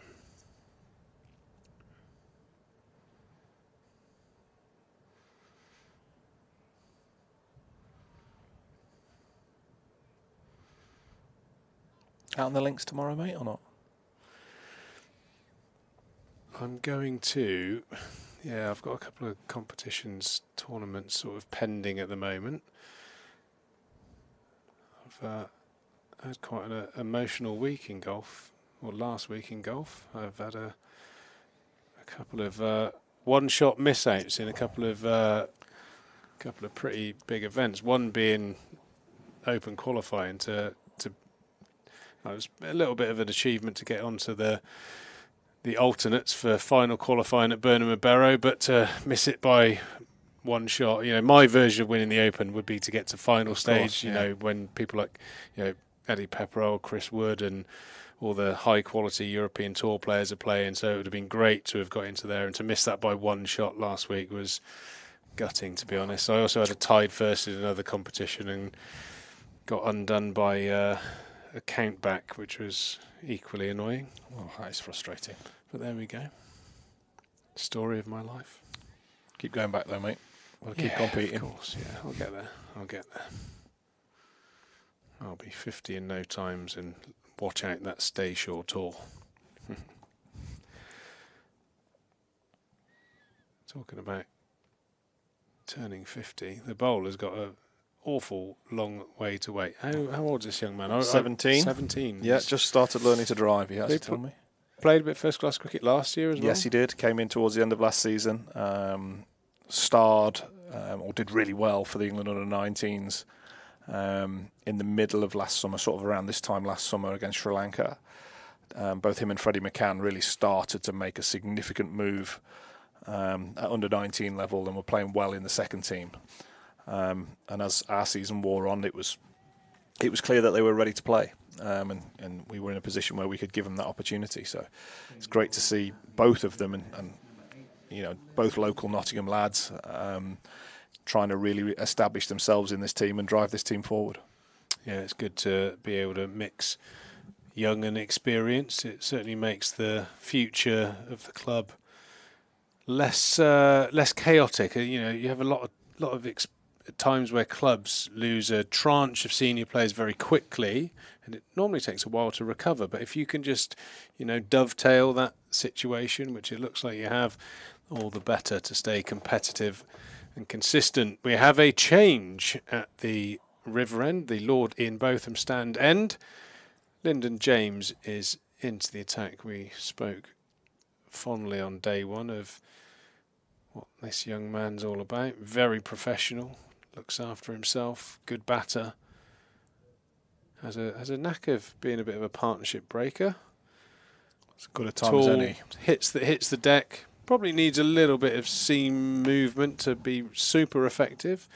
So he'll be having to work hard on this particular deck. But he shouldn't be that tired. He didn't bowl a huge amount. He's had plenty of rest.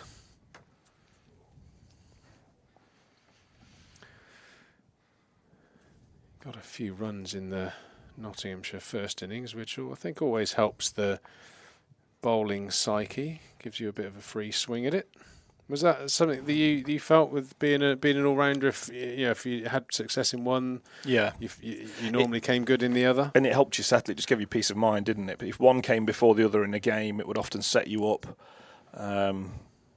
just to feel better about being in the game. It's one of those things. You're going to get multiple opportunities, and that's great because multiple spells and a chance in each innings to really influence the game. But one did tend to lend itself to the other. If neither of them were working, then that was always a time for distress. But you would always hope that one would do its job. That's for certain. Well, I'm pretty sure there weren't too many dry periods for both for you, General. Yeah, I always found like bowling well helped the batting. I never really felt like batting helped the bowling just because of the fatigue side of things. But I always felt that if we bowled first, I took a two or three for, contributed, which I always put a big tariff on. Yeah, I contributed for the team in that first innings. You just felt a little bit depressurised in the time where all batters feel under pressure. You first go out there and you're on naught, and you always felt slightly easier if you'd done a bit with the ball. Yeah, no, I agree. I think the ability to build partnerships with guys that batted above you and really try and set up the innings, particularly the first innings runs being important, knowing that's ultimately what sets the game up for the second half. Days 3 and 4 anyway. You certainly hope that's what all-rounders pride themselves on. And that's one of those things that certainly Lyndon's working really hard towards and trying to establish himself as that real genuine all-rounder in the team. Yeah, well, he got himself 66 in that first inning, so he'll be feeling good about himself. For those players who play club cricket, first learnt of this down in Cornwall. This is nearly the umbrella field. You've got 1, 2, 3, 4 catchers in front of him. I'm going to say, even that one at cover's quite close, almost a perfect umbrella look. If you look from where we are now, you've got the wicket and then a band of players all looking for that missed time drive. Abel hit one in the air that just evaded Hamid, Captain Hamid. So he's got form of just driving in the air, and I'm not sure he'll get away with it with this field as he drops short. Abel pulls top edge. Oh, he's poked it up in the air. Straight up in the air, and if Haas was in a normal mid-on position, it would have been an easy catch, but because he's close, Abel's just got enough of a sand wedge on it to put it safe. I thought that was just going to stall into that breeze there. That would have been a heart-in-mouth moment as we see the replay. A mistime pull. Haas scampering back. Can't quite get there. Is that little bit of luck Somerset need today? 36 overs remaining. 4 more before we have a tea break. Is that overs on the last day, isn't it? Don't we? Was it 22, 22? isn't it? 22, yeah. So that would have come at a good time just before tea.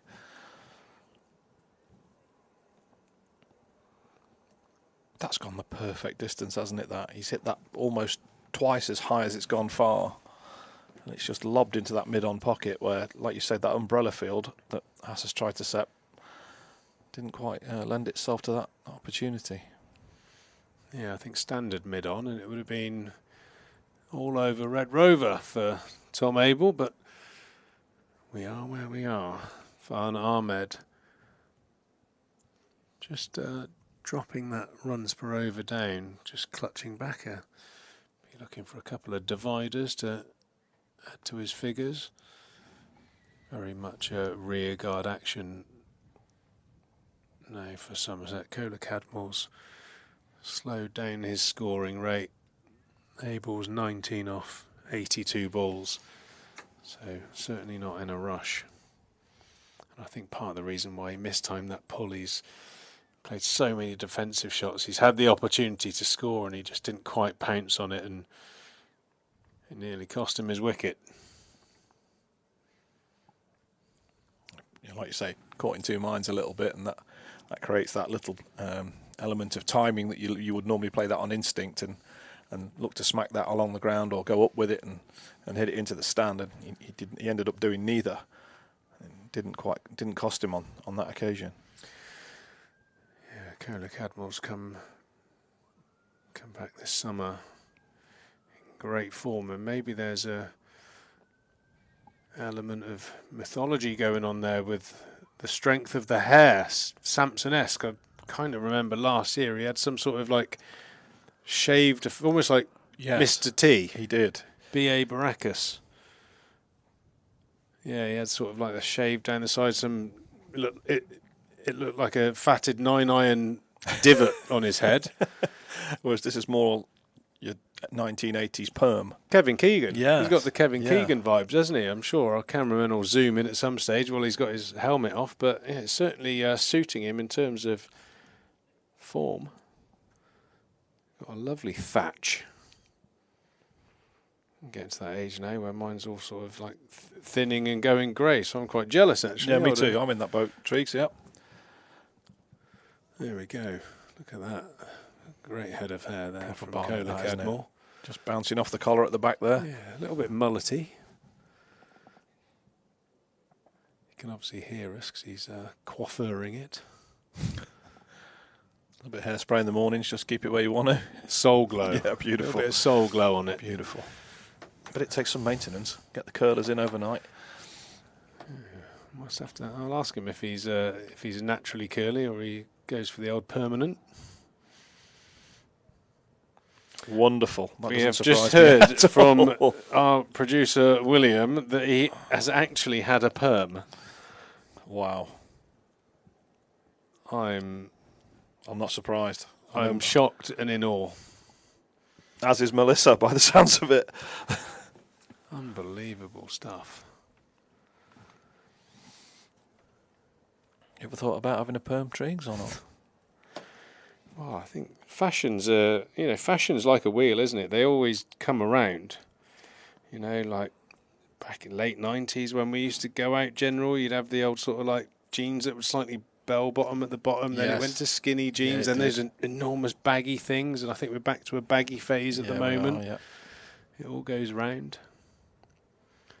I mean, I generally do look after my clothes, and it's a little bit of a compliment actually. My two sons are 17 and 20, and I'll get home tonight, and my wardrobe will be open. There'll be hangers everywhere, and they've nicked off my kit. That is a. So it's a little bit of a compliment. It is very much a compliment. You should take pride in that, mate. Because the thought of me going into my dad's wardrobe and nicking his kit when I was their age is absolute no-no. It's not happening. Yeah. Yeah, the old cheesecloth Pierre Cardin shirt or something like that. Oh, flicked off the pad nicely by Joel Cadmore. Lyndon James just sneaking into the pads, and Joel Cadmore hasn't missed out on anything today. Any slight bit of length or line offered to him, he's pounced on it. He's on to 115, and Somerset's leads now 67. It's that tough time for the players out there. I think in particular the captain, he'll be wanting to try and affect the game with a decision, a field setting, a bowling change, but not much has happened for the last 20 overs. Pretty much since I came here and you'd finished all the camel balls. Yeah, I was just going to say, I wish I'd have bought a few more of those. I think, I'm not sure Vic enjoyed his, but... Well, I think he was going all right until you told him what it was. Let's show the camera. Oh, crikey. Yeah. There we go. What do we think of that, everyone? How much did they cost? 25 pence. Okay. What? Any flavour to them, or? Well, they're like a nice little bubblegummy flavour. Mine had a hair on it though, which.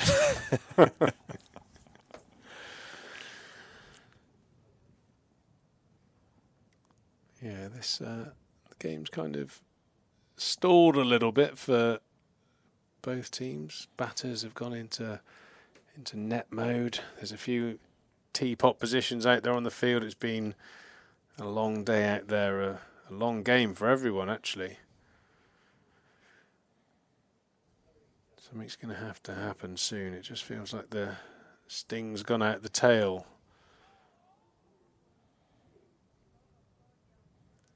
Lyndon James finishes his over, and that will be the tea break.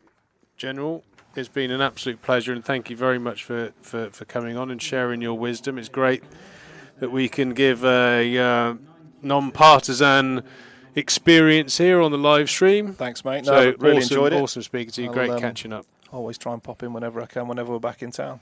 Go well, mate. Keep swinging it nicely. Thanks, Good to see mate. you. Cheers, mate. Well, bar a mad half an hour after tea, Somerset have battled hard there. 197 for 4. We're going to take a little break for tea. Enjoy the Battenberg, and I'll see you later.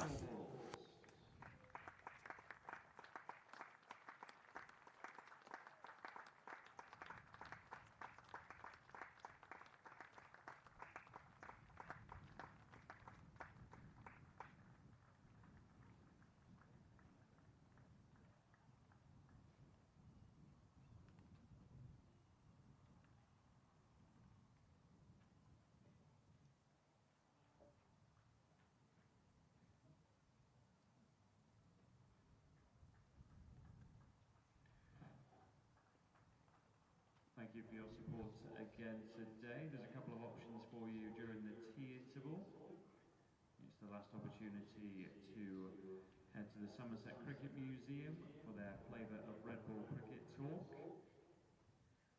The museum is open to visitors now and entry is free. It's situated behind the Ondarchi Pavilion.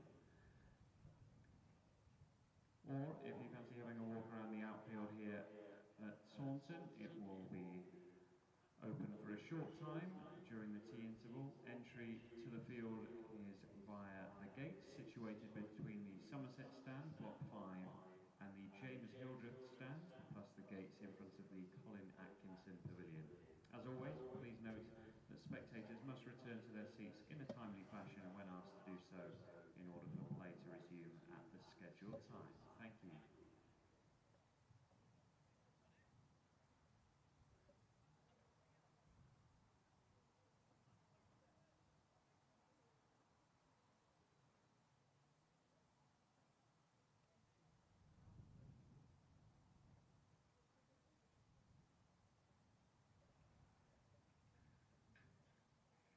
bring you up to date with scores from around the country in the second Rothesay Test match at Edgbaston.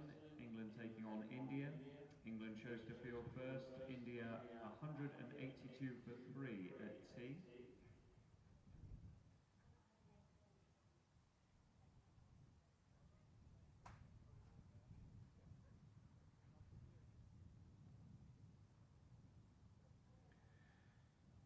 In Northampton, in the third youth ODI, delighted to report that Somerset batter Thomas Rue is amongst the runs again, scoring 76 not outs from just 44 balls in England under-19's 268 for 6 in their 40-over innings.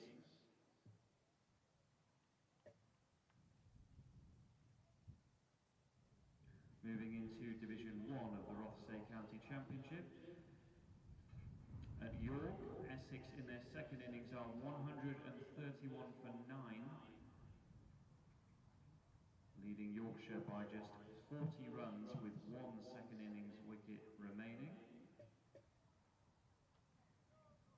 It's tea at the Oval, where Surrey are taking on Durham. Durham are following on, and in their second innings are 185 without loss, still trailing by 273 runs, but with 10 second innings wickets remaining.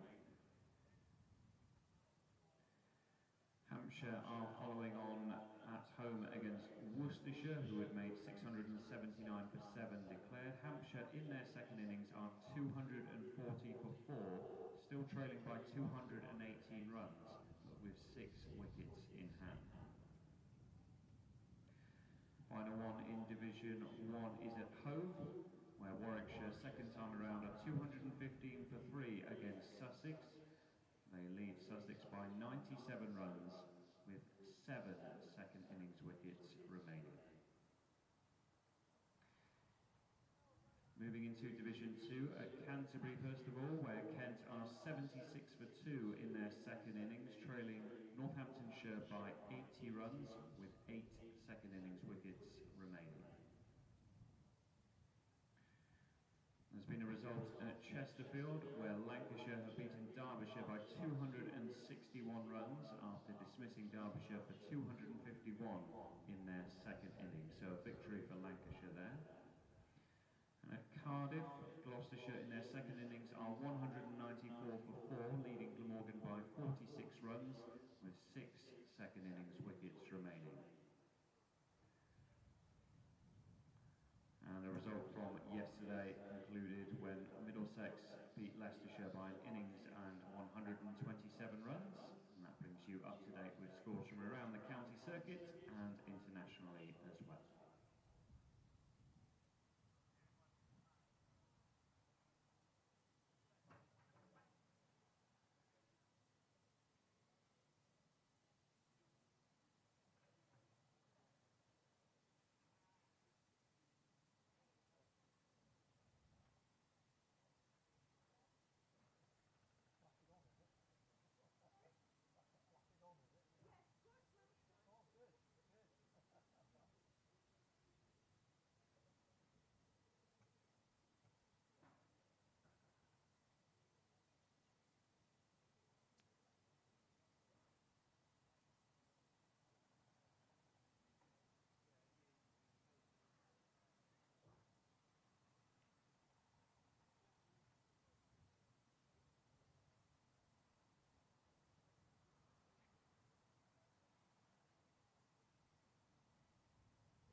enjoyed the perambulation throughout the course of this match. The evening session is set to resume in just 5 minutes' time, so if you could kindly return to your seats, that will be much appreciated, with the players and officials set to return very shortly. Thank you.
Please welcome back match umpires Nigel Long and Rob White.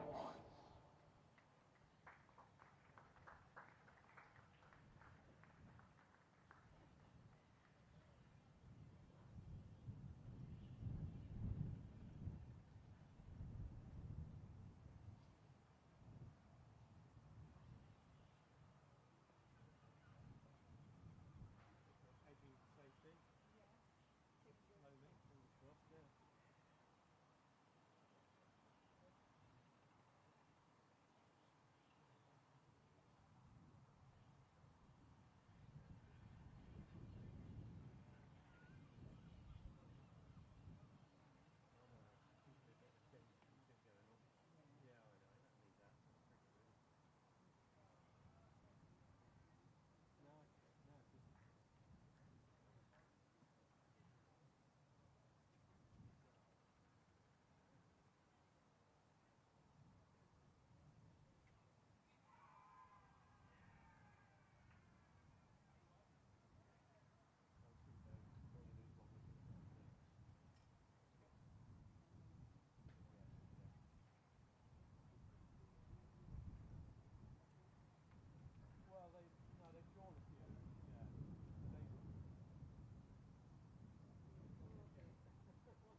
Captain Hasib Hamid, Nottinghamshire.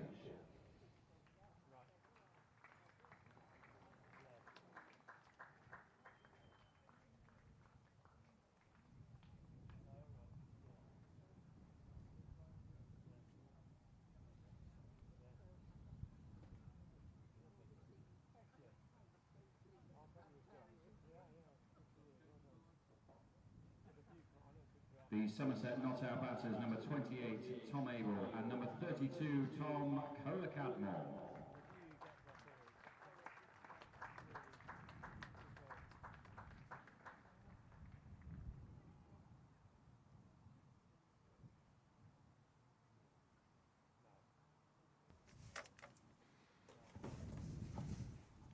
Welcome back for what is undeniably the last session of this game. Undeniably, that's a bold call. That's not that bold. Situation, well, Somerset are almost there, but not quite. 197 for 4 means they lead by 67. They've still got 6 wickets in hand. Cadmore's there, 115 not out. What a great knock that's been. Without it, Somerset would have been struggling. Tom Abel's alongside him. He's not been at his most fluent, but he's still there. He's actually faced 86 balls for his 19. All 4 wickets have gone to the left-arm spin of Patterson White. And it looks like there's going to be one last final fling from Nottinghamshire, because they've turned to Mohammed Abbas, their frontline seamer. He's got an old ball to work with. Just trying to think, there's 63 overs been bowled with it. But he's going to have a go, one last go. If Somerset can get through the next half hour or so without losing a wicket, then we can, I say we, the Somerset supporters can maybe relax a bit, but they don't want the batsmen to relax too much now. I've got Harry here, who is coiled and ready to go. Yes. Now, Mohammed Abbas will have a couple of overs here, see what he can do. Can he get a breakthrough? If Notts get an early wicket here, we might be playing a bit later on this evening. If Notts don't get a wicket in the next 45 minutes, I reckon they'll be handshaken in exactly 45 minutes time. But a little wicket, or even 2, will really stir things up. It could. So it's not, you still want to be watchful. I'm sure Tom Abel will be. He's been around long enough to know strange things happen. Tom Cadmore, well, it's been a terrific innings from him. Yeah. Because at 30 for 3, Somerset were rocking, and it needed someone to just change the pattern of the match and just take the initiative a bit, and he did, with 3 or 4 shots that, well, almost hit us up here off the off spinner for a start, and other shots off other bowlers, just to change the tempo of the match. Anyway, here we go. Start of the final session. And Abbas, he's still up for it. I mean, that did hit the middle of Tom Abel's bat, but he found something to get excited about. Well, FSM the dog is excited. He makes a very good point. Somerset were on the verge of giving up versus Surrey last year. That's Just right. as they went into the last hour, Ben Folkes and Jason Roy split up. Yeah. My finest commentary memories that game, that last hour. Myself, Sophie Luff and Stephen Lamb were here. Where were you, Vic? You had a day off that day, did you? I wasn't here. No. I can't remember what I was doing, but I came in just in time to see the end. Oh, so you were here to watch the finale? Was Not I on here? comms. I remember Don Topley turned up just as that last hour started. He was on his way for holiday in Cornwall or something. He'd pop into Taunton on the way down. Okay. He will forever be associated with the turn in the Surrey tide. Don Topley's appearance made folks get out and sudden collapse. Well, anyway, I don't think I was here for the final day. I think I'd seen quite a lot of the match prior to that, probably, but that's my memory. But I was obviously monitoring it from somewhere and gobsmacked. It was great theatre. Yeah, the best theatre show I've ever seen. I'll tell you that.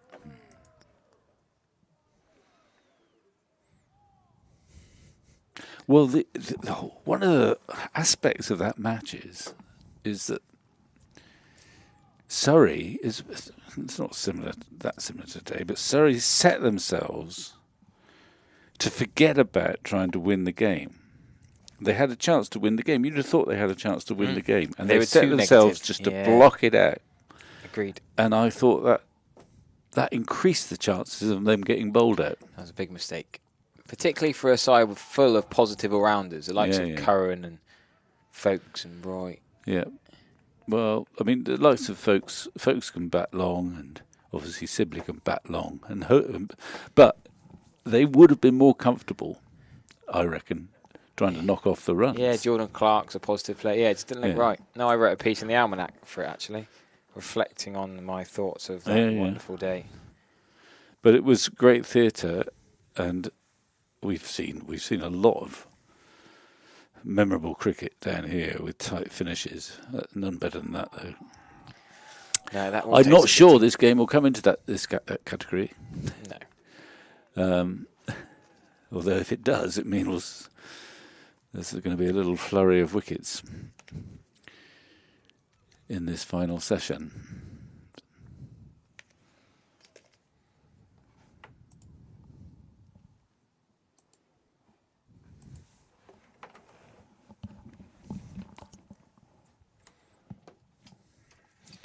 Abbas is just going to bring in a leg slip, a first slip, a leg slip. Well, I say a first slip. It's almost a second slip, a leg slip and a gully. Mid-wicket is catching slightly square, but close. They know Tom Abel does like to sometimes tickle him to leg slip or gully, but that's going to be 4 byes. We talked about Ishan Kishan giving away a few byes in the first innings. There were 12 byes in that first innings compared to James Rouge's 3. That's another 4 byes. It was almost as if he was bowling to that leg slip. Not many people do that. But it is actually been a mode of dismissal against Tom Abel that has been apparent that he does actually more often than most get caught down that leg side. Yeah. Kind of plays outside his body. Warwickshire put a leg gully in quite early. So, the older analysts around the counties have noticed that and soon gets around. That is a 200 up for Somerset. It means not really, but it's a round total that fans like to clap and like to acknowledge. Yeah. Well, and we can work out it's in the lead 71 now. Patterson White's back again. And that was a very gentle piece of cricket all round. Slightly short, but he didn't bother to try and whack it anywhere. Slightly creaking. How many overs has he bowled in this innings? This is his 31st. Light work compared to his shift last week. Yeah. And 60 odd overs last week up at Trent Bridge against Yorkshire. Yorkshire, who were going well against Essex. Have they won that game yet? They should have won. They were 9 down last I looked, Essex. Their target is 41. Okay. They're just going out to bat after tea, chasing 41 to win that game. Shane Snater needs a bit of magic with the Kookaburra ball in hand for Essex. That game could be finished before 5 o'clock. Any win with a Kookaburra is a bit of a bonus. And absolutely. Yorkshire have come to life.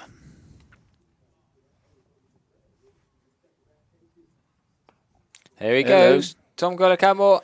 Has he got that? Oh, not quite in the river. It hits the Lordy and Botham stand right on the sign. Fortunately, no damage done. There's only hospitality boxes up there, which there often are for days 1, 2 or 3. They're not today, but they could have taken a cracking catch. Well, if they were. It's a good strike. Another 6 for Tom Cadmore, who's really enjoying an aggressive, positive innings, but a calculated, sensible one. They've kept the field up. I don't know if they're going to keep doing that. They might do, and he might try and do it again. They might get him, but we'll see. He's not doing it to that ball. No, lovely. If you're in the dressing room, you marvel at that lovely straight 6 bang. And you really like the single next ball. My old opening part, as a 13-year-old, I was told, when you get a boundary, just get up the other end next ball. The best ball after a boundary is a single. That's not quite how Joss Butler in the modern day players often in modern cricket, I think it's the best ball after hitting the 6. The best ball after that is to hit another 6. Yeah. That's a gallon for Patterson White, though. We've talked about a few times this match. An early Gallen, a Gallen out of 208, but he has bowled most of the overs and taken all the wickets. Yeah. So it's a good Gallen. It's not a. They're always good Gallens, nearly always. Nearly. I'm sure George Drizzle won't be saying that with his 230 odd against Surrey, who are now bowling Sam Curran's spin. Okay. That sort of sums up the ridiculous state of that game. There's going to be some unusual. They're 190 for none. Emilio Gay's got 100. Yeah, well, please, let's just abandon the Kookaburra experiment. Yeah. It's ruining the game. Yeah, everyone agrees. I mean, there have been a couple of victories, we can't deny that, but it makes the chances of some very dull endings to matches. 29 centuries across the country in this round of games already. Yeah. And that's a record, that is. Is it? Well, and in its own right, county cricket can be a fantastic spectacle. We've seen some great games down here. But in all honesty, this is unlikely to be regarded as one of them. Even though there's been some terrific cricket and some very good performances and a lot of hard graft from both sides. But the balance has not been right. We haven't missed a ball through bad weather. So, in a way, it's a missed opportunity. We've got to treasure every championship match nowadays.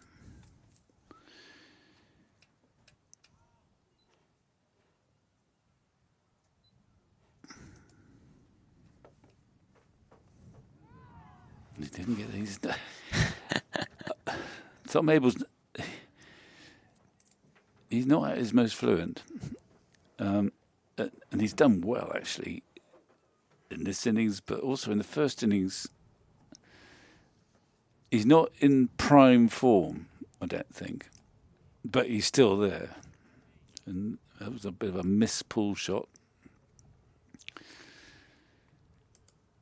He's certainly not been at his most fluent. He got away with that one before tea, that sort of pull shot off into James. Top post over mid-on.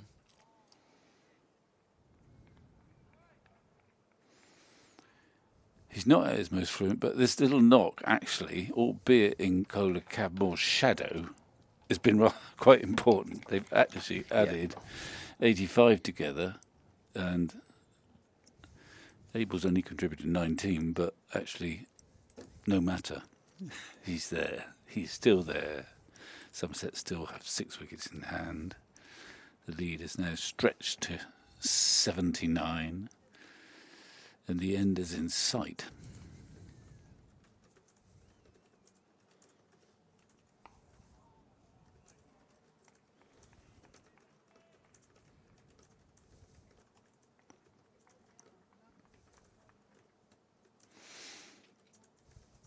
Tom Rue. Yes. I'm following up his century the other day. He's captaining England on the 19th. Monday night, yeah. Got 76 not out today from about 45 deliveries, I think it is. 44 balls, 3 sixes and 9 fours. Yeah. Following out an MV play, one a lovely scoop for 6 in the last over, just to put a bit of icing on the cake. The captain doing well, actually, to get his side up to 268 for 6 in their 40 overs. Hour of rain this morning in Northants, so they didn't actually start till 1 o'clock. Delayed start, lost 10 overs. Rocky Flintoff went early for 16. The top 3 all got in and got out. And James Root, his little brother Thomas, top scoring with 76.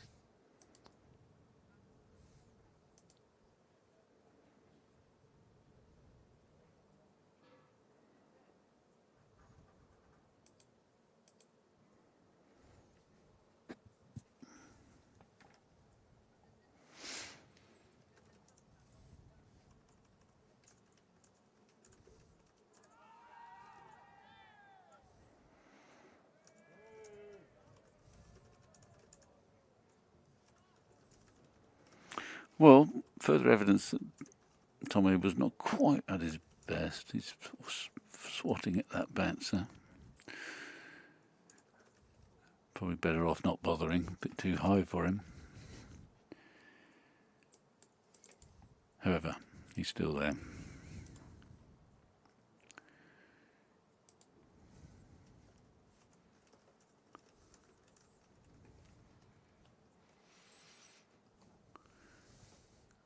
We're going to see a deep fine leg for a left arm spinner, which you don't see very much. Don't really think Tom Cadmore's going to paddle sweep Patterson White. Do you reckon he could do anything? I think he's They've more spread like the field again. He's going to take on the short bat. He's had enough of inviting him hit straight six. He's got a long on and a long off.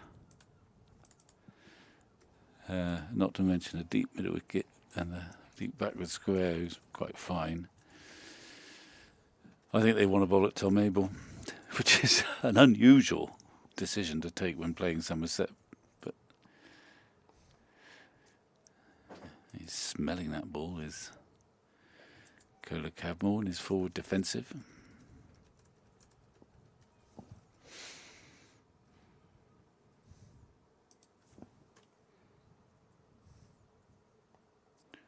Does Patterson White play in the T20 or not? For Notts, do you think? Not every game. Remember that Matt Carter?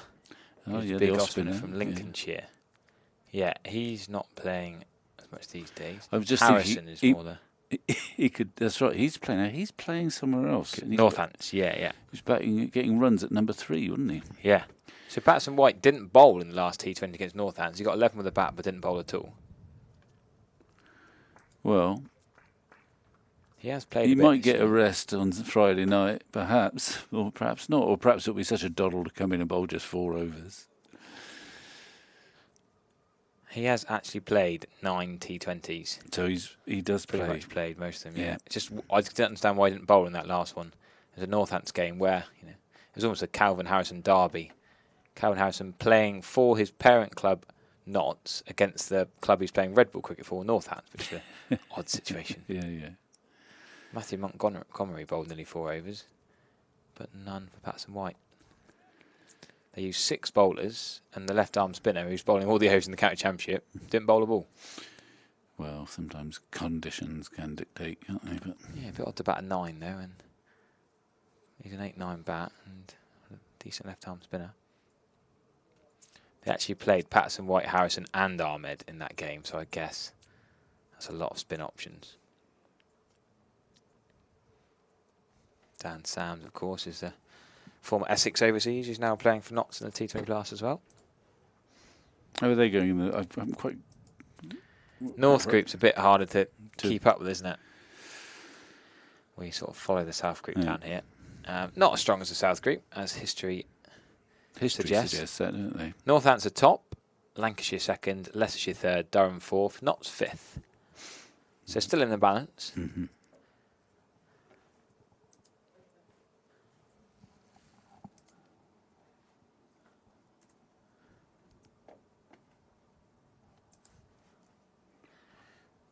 Well, we have a message from our CEO and chair. It's on the Somerset website. Do have a look.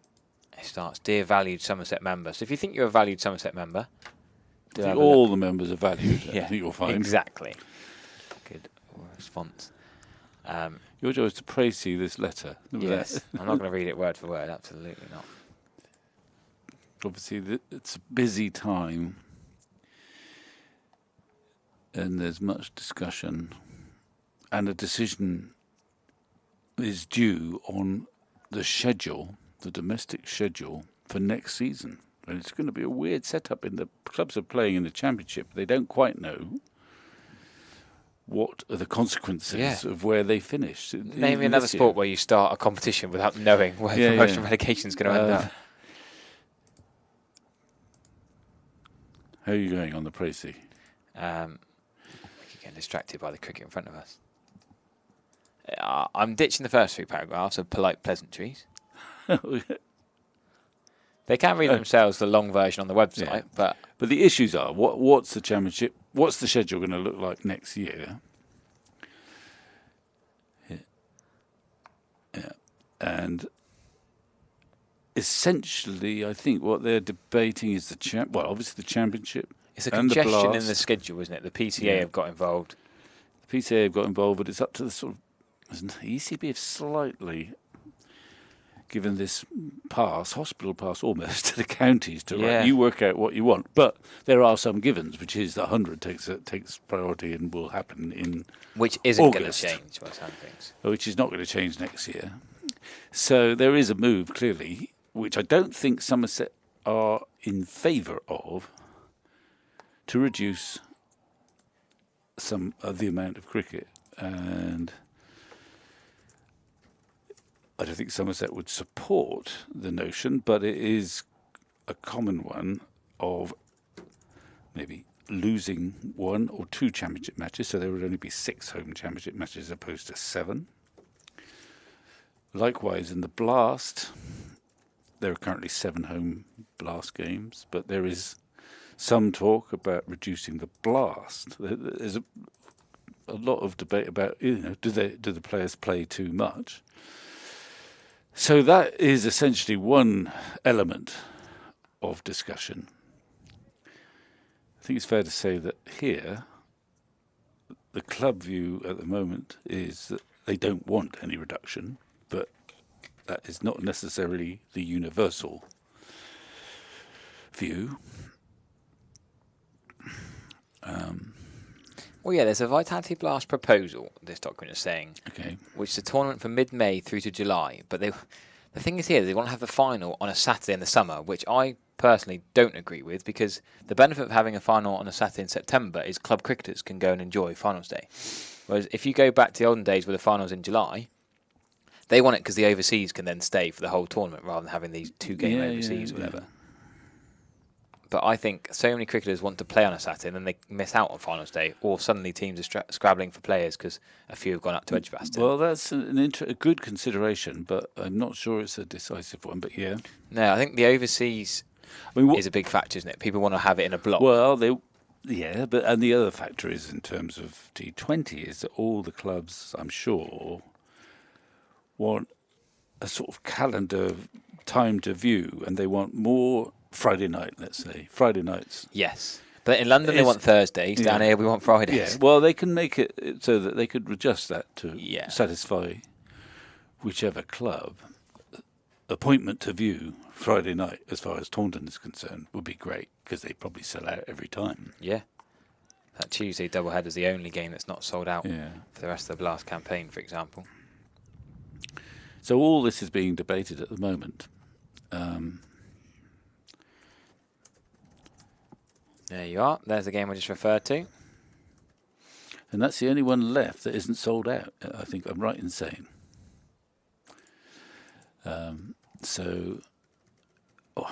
Somerset are lucky, in a sense, is that more than any other club, they sometimes, quite often, sell out and you can't get a ticket, which is a happy place to be in many ways.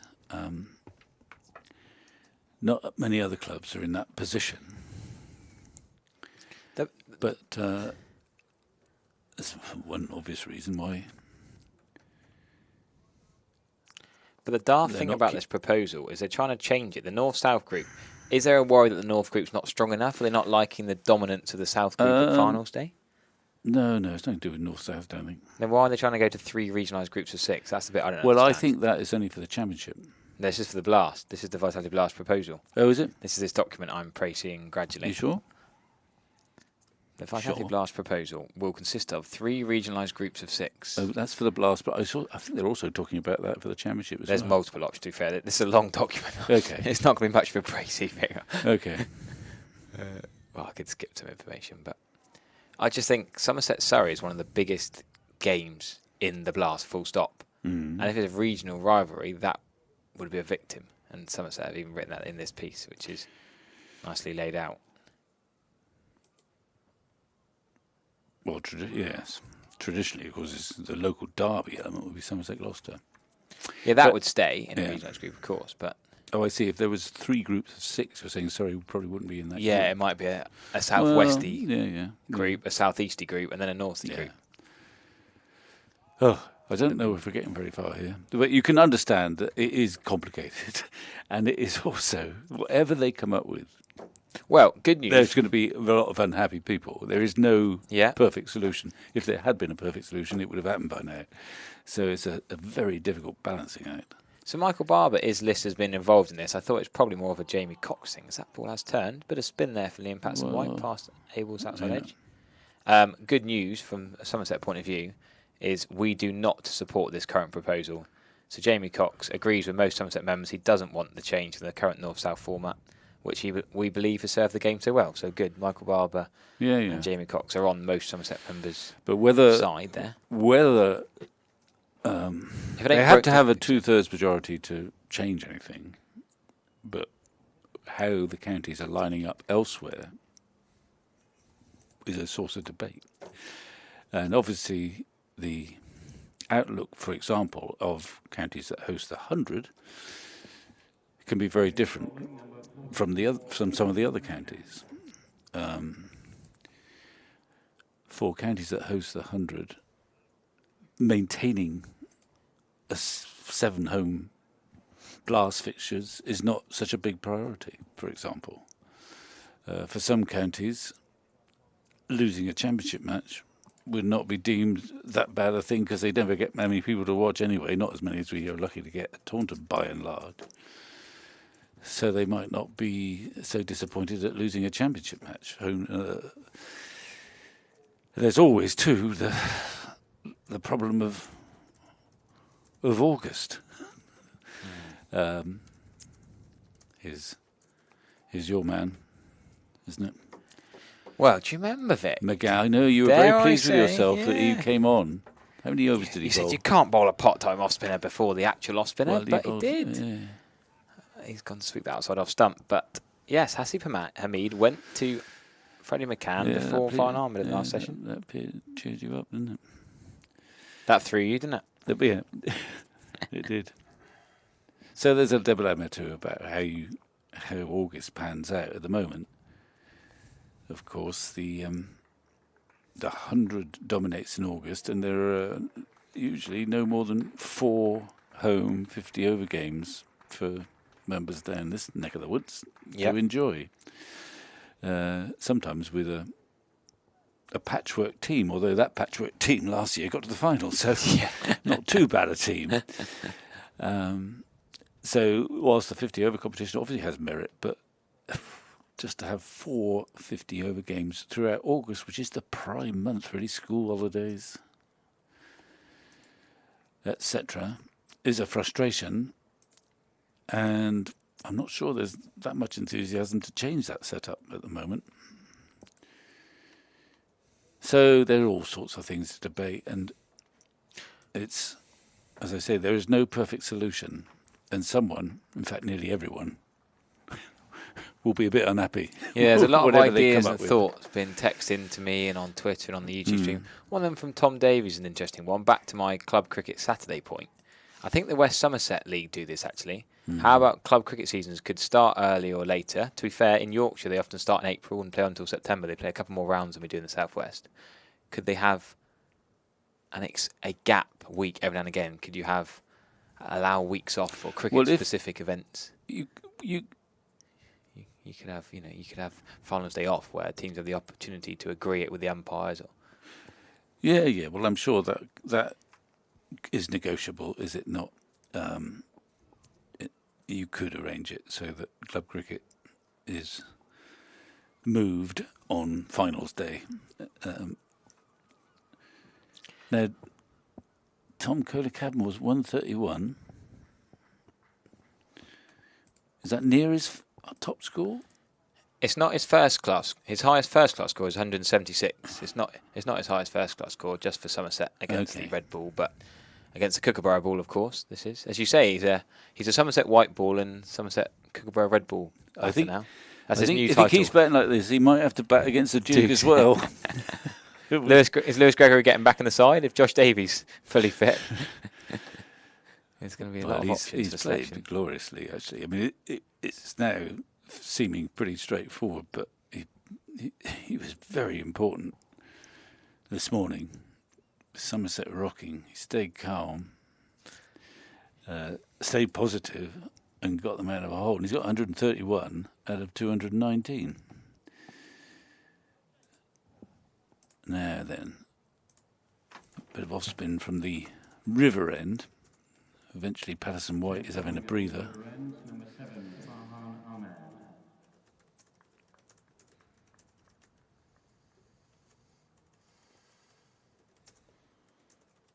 So change of ends for Ren Ahmed.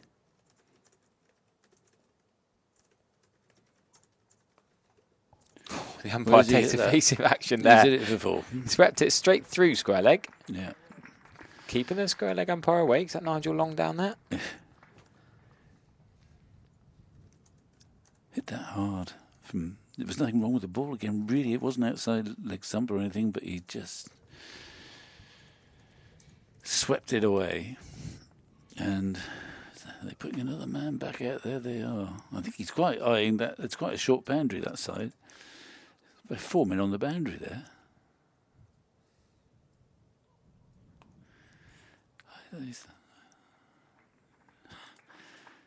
Such is the awe with which he's held. They put 4, 5. There's 6 men on the boundary when he's bowling to Cadmore. That's the 100 partnership. Go on then, Tom. Tom Abel, that is. You get your skates on. You've only got 21. No one's worried by that. They were 4 runs short of 100 partnership for the 4th wicket. That was James Rue and Tom Cadmore. Tom Abel's got there with Cadmore in this one. Takes 2 to tango there, doesn't it? And he's able to stay there for the partnership. Yep. I mean, it's not been pretty from Tom Abel, but it's been valuable. Just when things were rocking a little bit. Certainly not been his most fluent innings, but it's all they needed. He came down the wicket there, tried to get. He's got a 2020 match to play later on. He's getting ready for Friday now. If the game's sealed, if he reckons it's a draw. Well.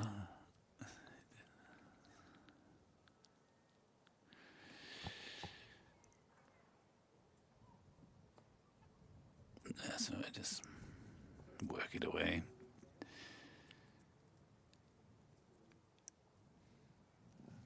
So the 666 is an interesting concept where in the championship they're talking about having 2 equal, if you like, first divisions of 6 teams. Yeah. And a lower division of 6, and then the top teams of each league play off.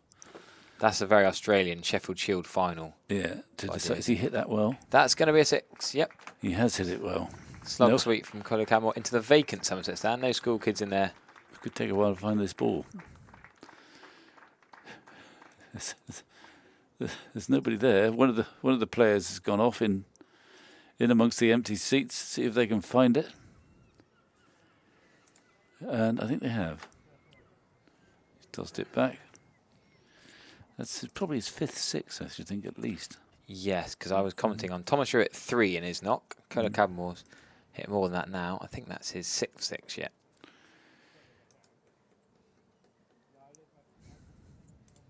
Two men who could end up playing a lot of T20s together in the coming years. Thomas who's had a couple of games, but Sean Dixon came back in from his injury.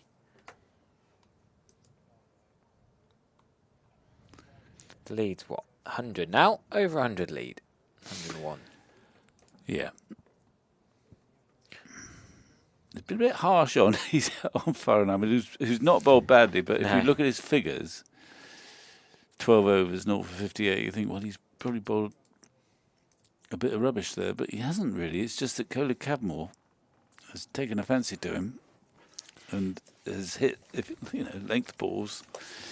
If he's batting at the far end, he's hit them dead straight towards us.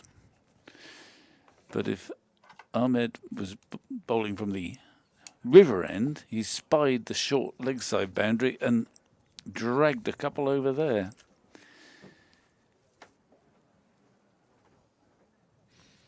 I think everyone is now getting to the stage where there's an acceptance of where this game is finishing, possibly when. Yeah, I don't think it'll be long before hands will be shaken, to be honest with you. I know it's only a 100-run lead, but they've still got to take 6 more Somerset wickets to get there.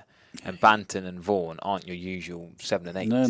But, Cadmore may be tempted with the off spin to to attack the Trescothick Pavilion again. We'll see. Not with that Literally attack the Trescothick Pavilion, yes. With a big clunk on our heads earlier on, the roof above us. The first time ever had a cricket ball on top of the commentary box here in the Thatcher's deck. Freddie McCann. And we haven't seen Joke bowling yet. This is just a part-time off-spinner who bowled a few overs last week. Lovely sweep shot, only going to be 1 run.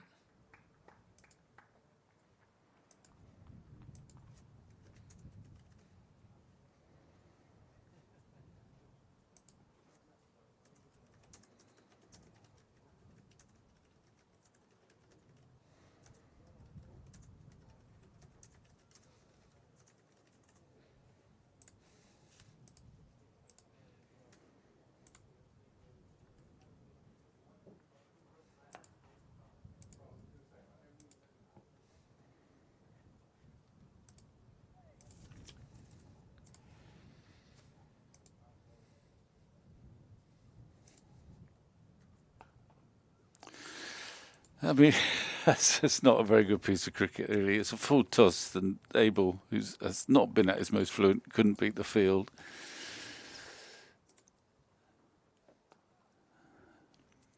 Nonetheless, I keep stressing it has been an important little innings from Tom Abel, but not one he's going to remember with any great affection. But the job is going to be done.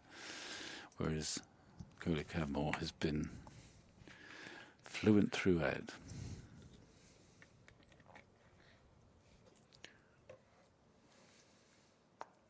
Another interesting point. Should they make Kookaburra ball games 5 days? I suppose the argument is they should just abandon Kookaburra balls. It's the answer to that. But that is another ridiculous point, is that they're trying to practice for a Kookaburra ball for test matches in Australia, which is played over an extra day. It's another thought Rob Key's not really considered, is he? That's sort of true.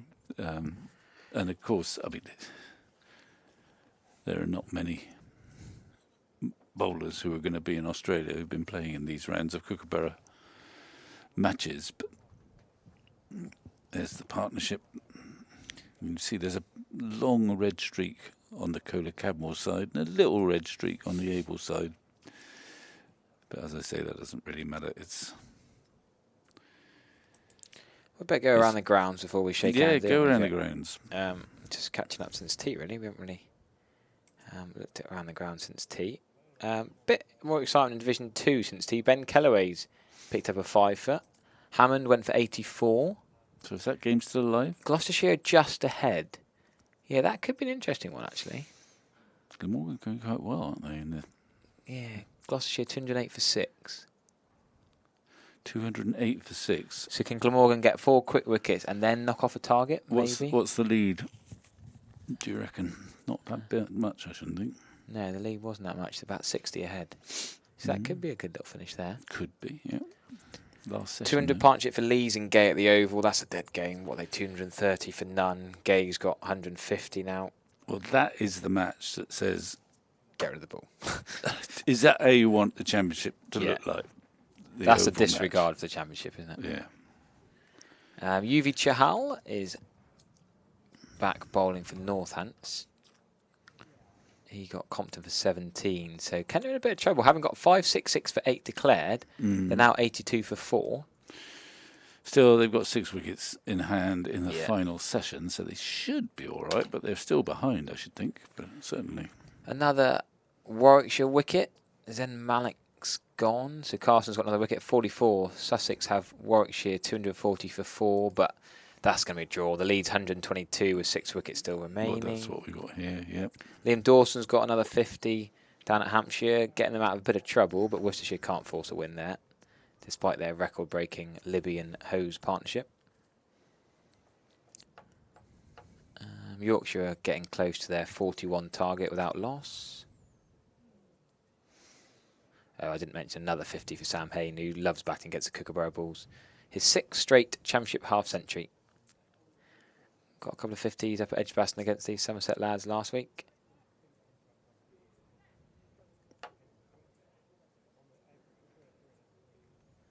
That's it, really. So no... Test score? Well, have we got it? I suppose, yes. Any more wickets? I forget there's a test match today, really. I mean, we're so engrossed with this wonderful county championship and the England under 19s match. Well, let's go to the Duke Ball match. The Duke Ball, 210 for 4. Okay, that's one more. 59 for Shubman Gill currently. And Reddy's in on 1. Who got the last wicket then? Pant was been the No, last Sherwood wicket. Bashir. He got him. Where was he at? Crawley. Well, he could have been at slip. Could have been a slip, indeed. But I don't know. I haven't been second screen. Normally I'm second I was watching screen. I was watching a little bit of the Test match earlier on, and it looked pretty flat. And Bashir was bowling perfectly well, not getting much help from the pitch. Forward short legs taking off his shin pads is 20-5. And Just having showing a look. the Bashir to pan over. He's not going to be Caught caught long on. Yeah, not slip, but long on. That'll do. Long on. They count just as much. Yeah, exactly. Well, he's quite happy. Now we're getting into the realm of... Who's bowling now? And, well, I don't know exactly who, but you will. Is that Joe Clark, is it? Is it? No, I don't know. I can't actually see. It looks like off spin. Well, McCann has been replaced. No, it's Haynes, Jack Haynes. Oh, it's not. It's not filthy. It's not result. filth. He does bowl a bit. He's okay. Well, he's going to have a bowl, and he's going to bowl off spinners as well. It's not quite Banton, Bartlett, or Byron bowling here, but go on. I'll get you his figures up. Jack Haynes. Remember, it's his match. 157. He had his career best. Right arm off break bowler. He's yet to bowl in first-class cricket. Has he? But he's quite a youngish lad. 24-year-old. So this is his first ball in first-class cricket. Yeah. He could. Well, maybe I was trying to be generous to him, but what makes you think he's quite a good off spinner? I thought I saw him bowl in maybe it was a 19s or 2s game, but he's not bowled in first-class cricket. So okay, well, that's all that good matters luck for this. Here you go. You probably. That's all right. Slow, but on the spot. Indeed. It's not as bad. Do you remember Bartlett's first ball? That was. Whose benefit is it,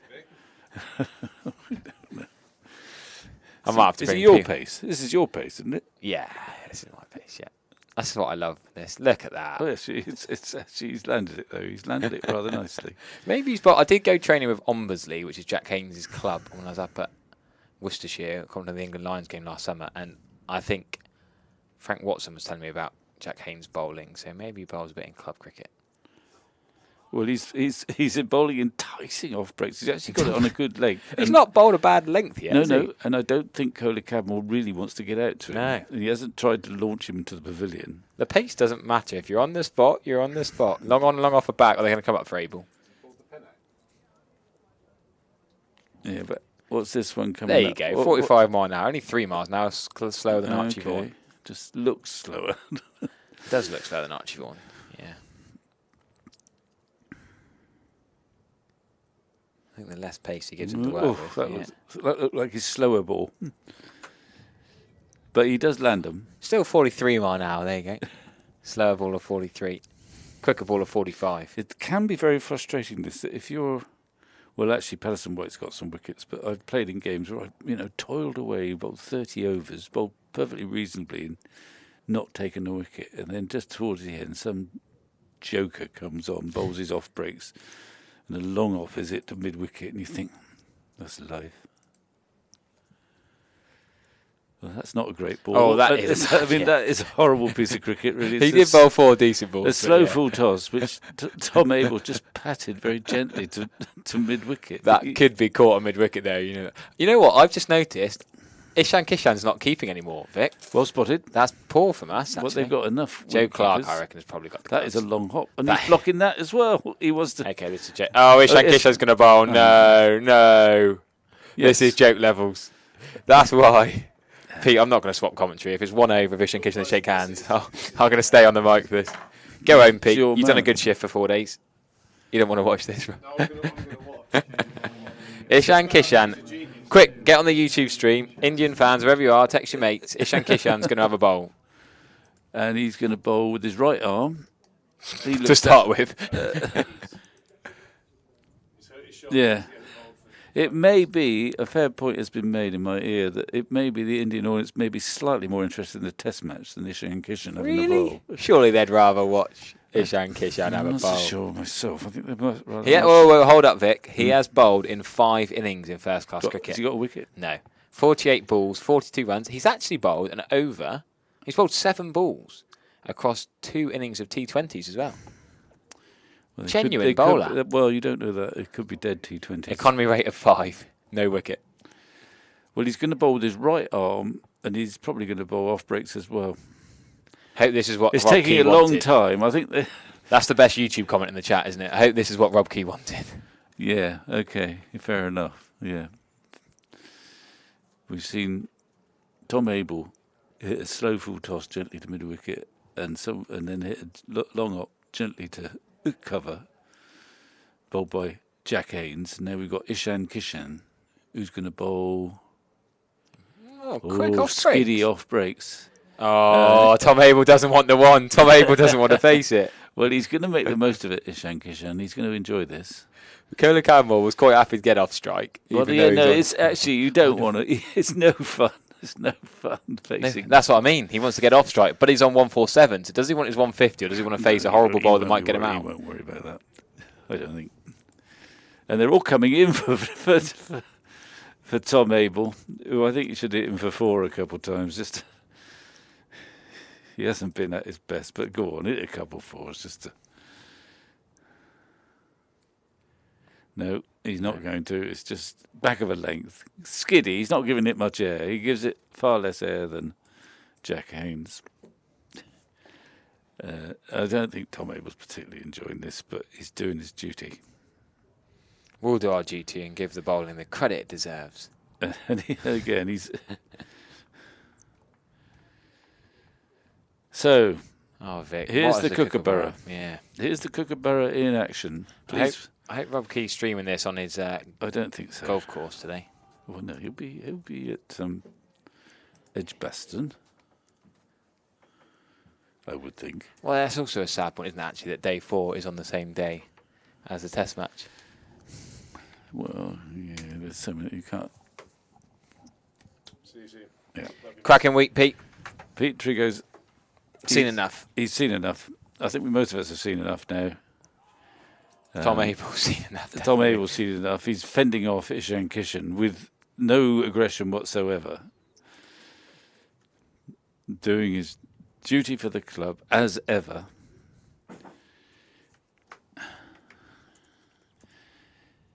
Oh my word, that was bad. He's not going to that bother was to terrible. wide it. He's not going to bother to wide it. Are they shaking hands? Yes. They are shaking hands. Handshakes Well batted, Tom Cadmore. Right, well, all joking aside, Tom Cadmore has played a brilliant innings there. 147 off 196 balls. Yes, the pitch is fairly flat. Yes, the ball's not doing a lot. But if he got out, Somerset could have been in some strife. Could have exposed Banton, Vaughan and the Somerset middle order a bit earlier. Notts could have pushed for a win. But Liam Patterson-White bowled very well. And we should probably credit Notts side at the top of the table. Yeah, they're still top of the table, I would think. I don't think Surrey have overtaken them. No. Because Surrey aren't going to win either. And there's been an awful lot of sweat and toil and some very good cricket in this match. But no winner. And I think the equation was that if Somerset bat reasonably well, there never was going to be a winner as we approached the last day. But at 30 for 3, anything was possible. But Cadmore has played impeccably, actually. Terrific innings. In his new role as an opening batsman, he'll have to have another go up there. Although he'll be back in coloured clothing on Friday night, I'm sure. So a lot of sweat, a lot of toil, quite a lot of good cricket in this match. But the ball's the winner. The Kookaburras defeated everyone. And I just hope they... I mean, in the ideal world, I think I'd like to think they might take some immediate action about the use of Kookaburra balls in English domestic cricket, but they probably won't. But they might do next year, I would have thought. Especially if there's a reduced number of championship matches. You don't want to waste a couple of them on a dry pitch with Kookaburra balls. But anyway, both sides have toiled hard. It's a draw. Notts have got a few more points. That's probably right. Yep. A couple more points than Somerset. And they stay at the top of the table. A lot of toil, but not that much reward except for bonus points and the 8 points you get for a draw. Somerset probably stay around about 4th in the championship. Yeah. Just about in touch. We should reflect on a good festival of Red Bull points, cricket, though. Nottinghamshire 12. Not just the points. The kids have enjoyed the 3 days before today, the sunshine. Yeah, We've managed to have. Yeah, but it could have been better. Yes. And now that championship cricket is becoming a bit of a precious commodity, you don't want too many games like that. We've had very few games like this actually at Taunton in the last couple of years. So, honours even, some tired cricketers. There's plenty more cricket to come. Got to play T20s on Friday night. Including, back to the T20 on Friday. And then at some point, we've got Durham down here with a Kookaburra. What are they going to do? I don't know. But it'll be worth finding out. We might have a different coloured pitch. It might be brown or it might be greener. Who knows? If you're still listening to us wittering on, thanks to WPA for sponsoring the live stream. We don't witter. Don't forget to turn your earpieces off. We'll be back on comms for Friday's T20.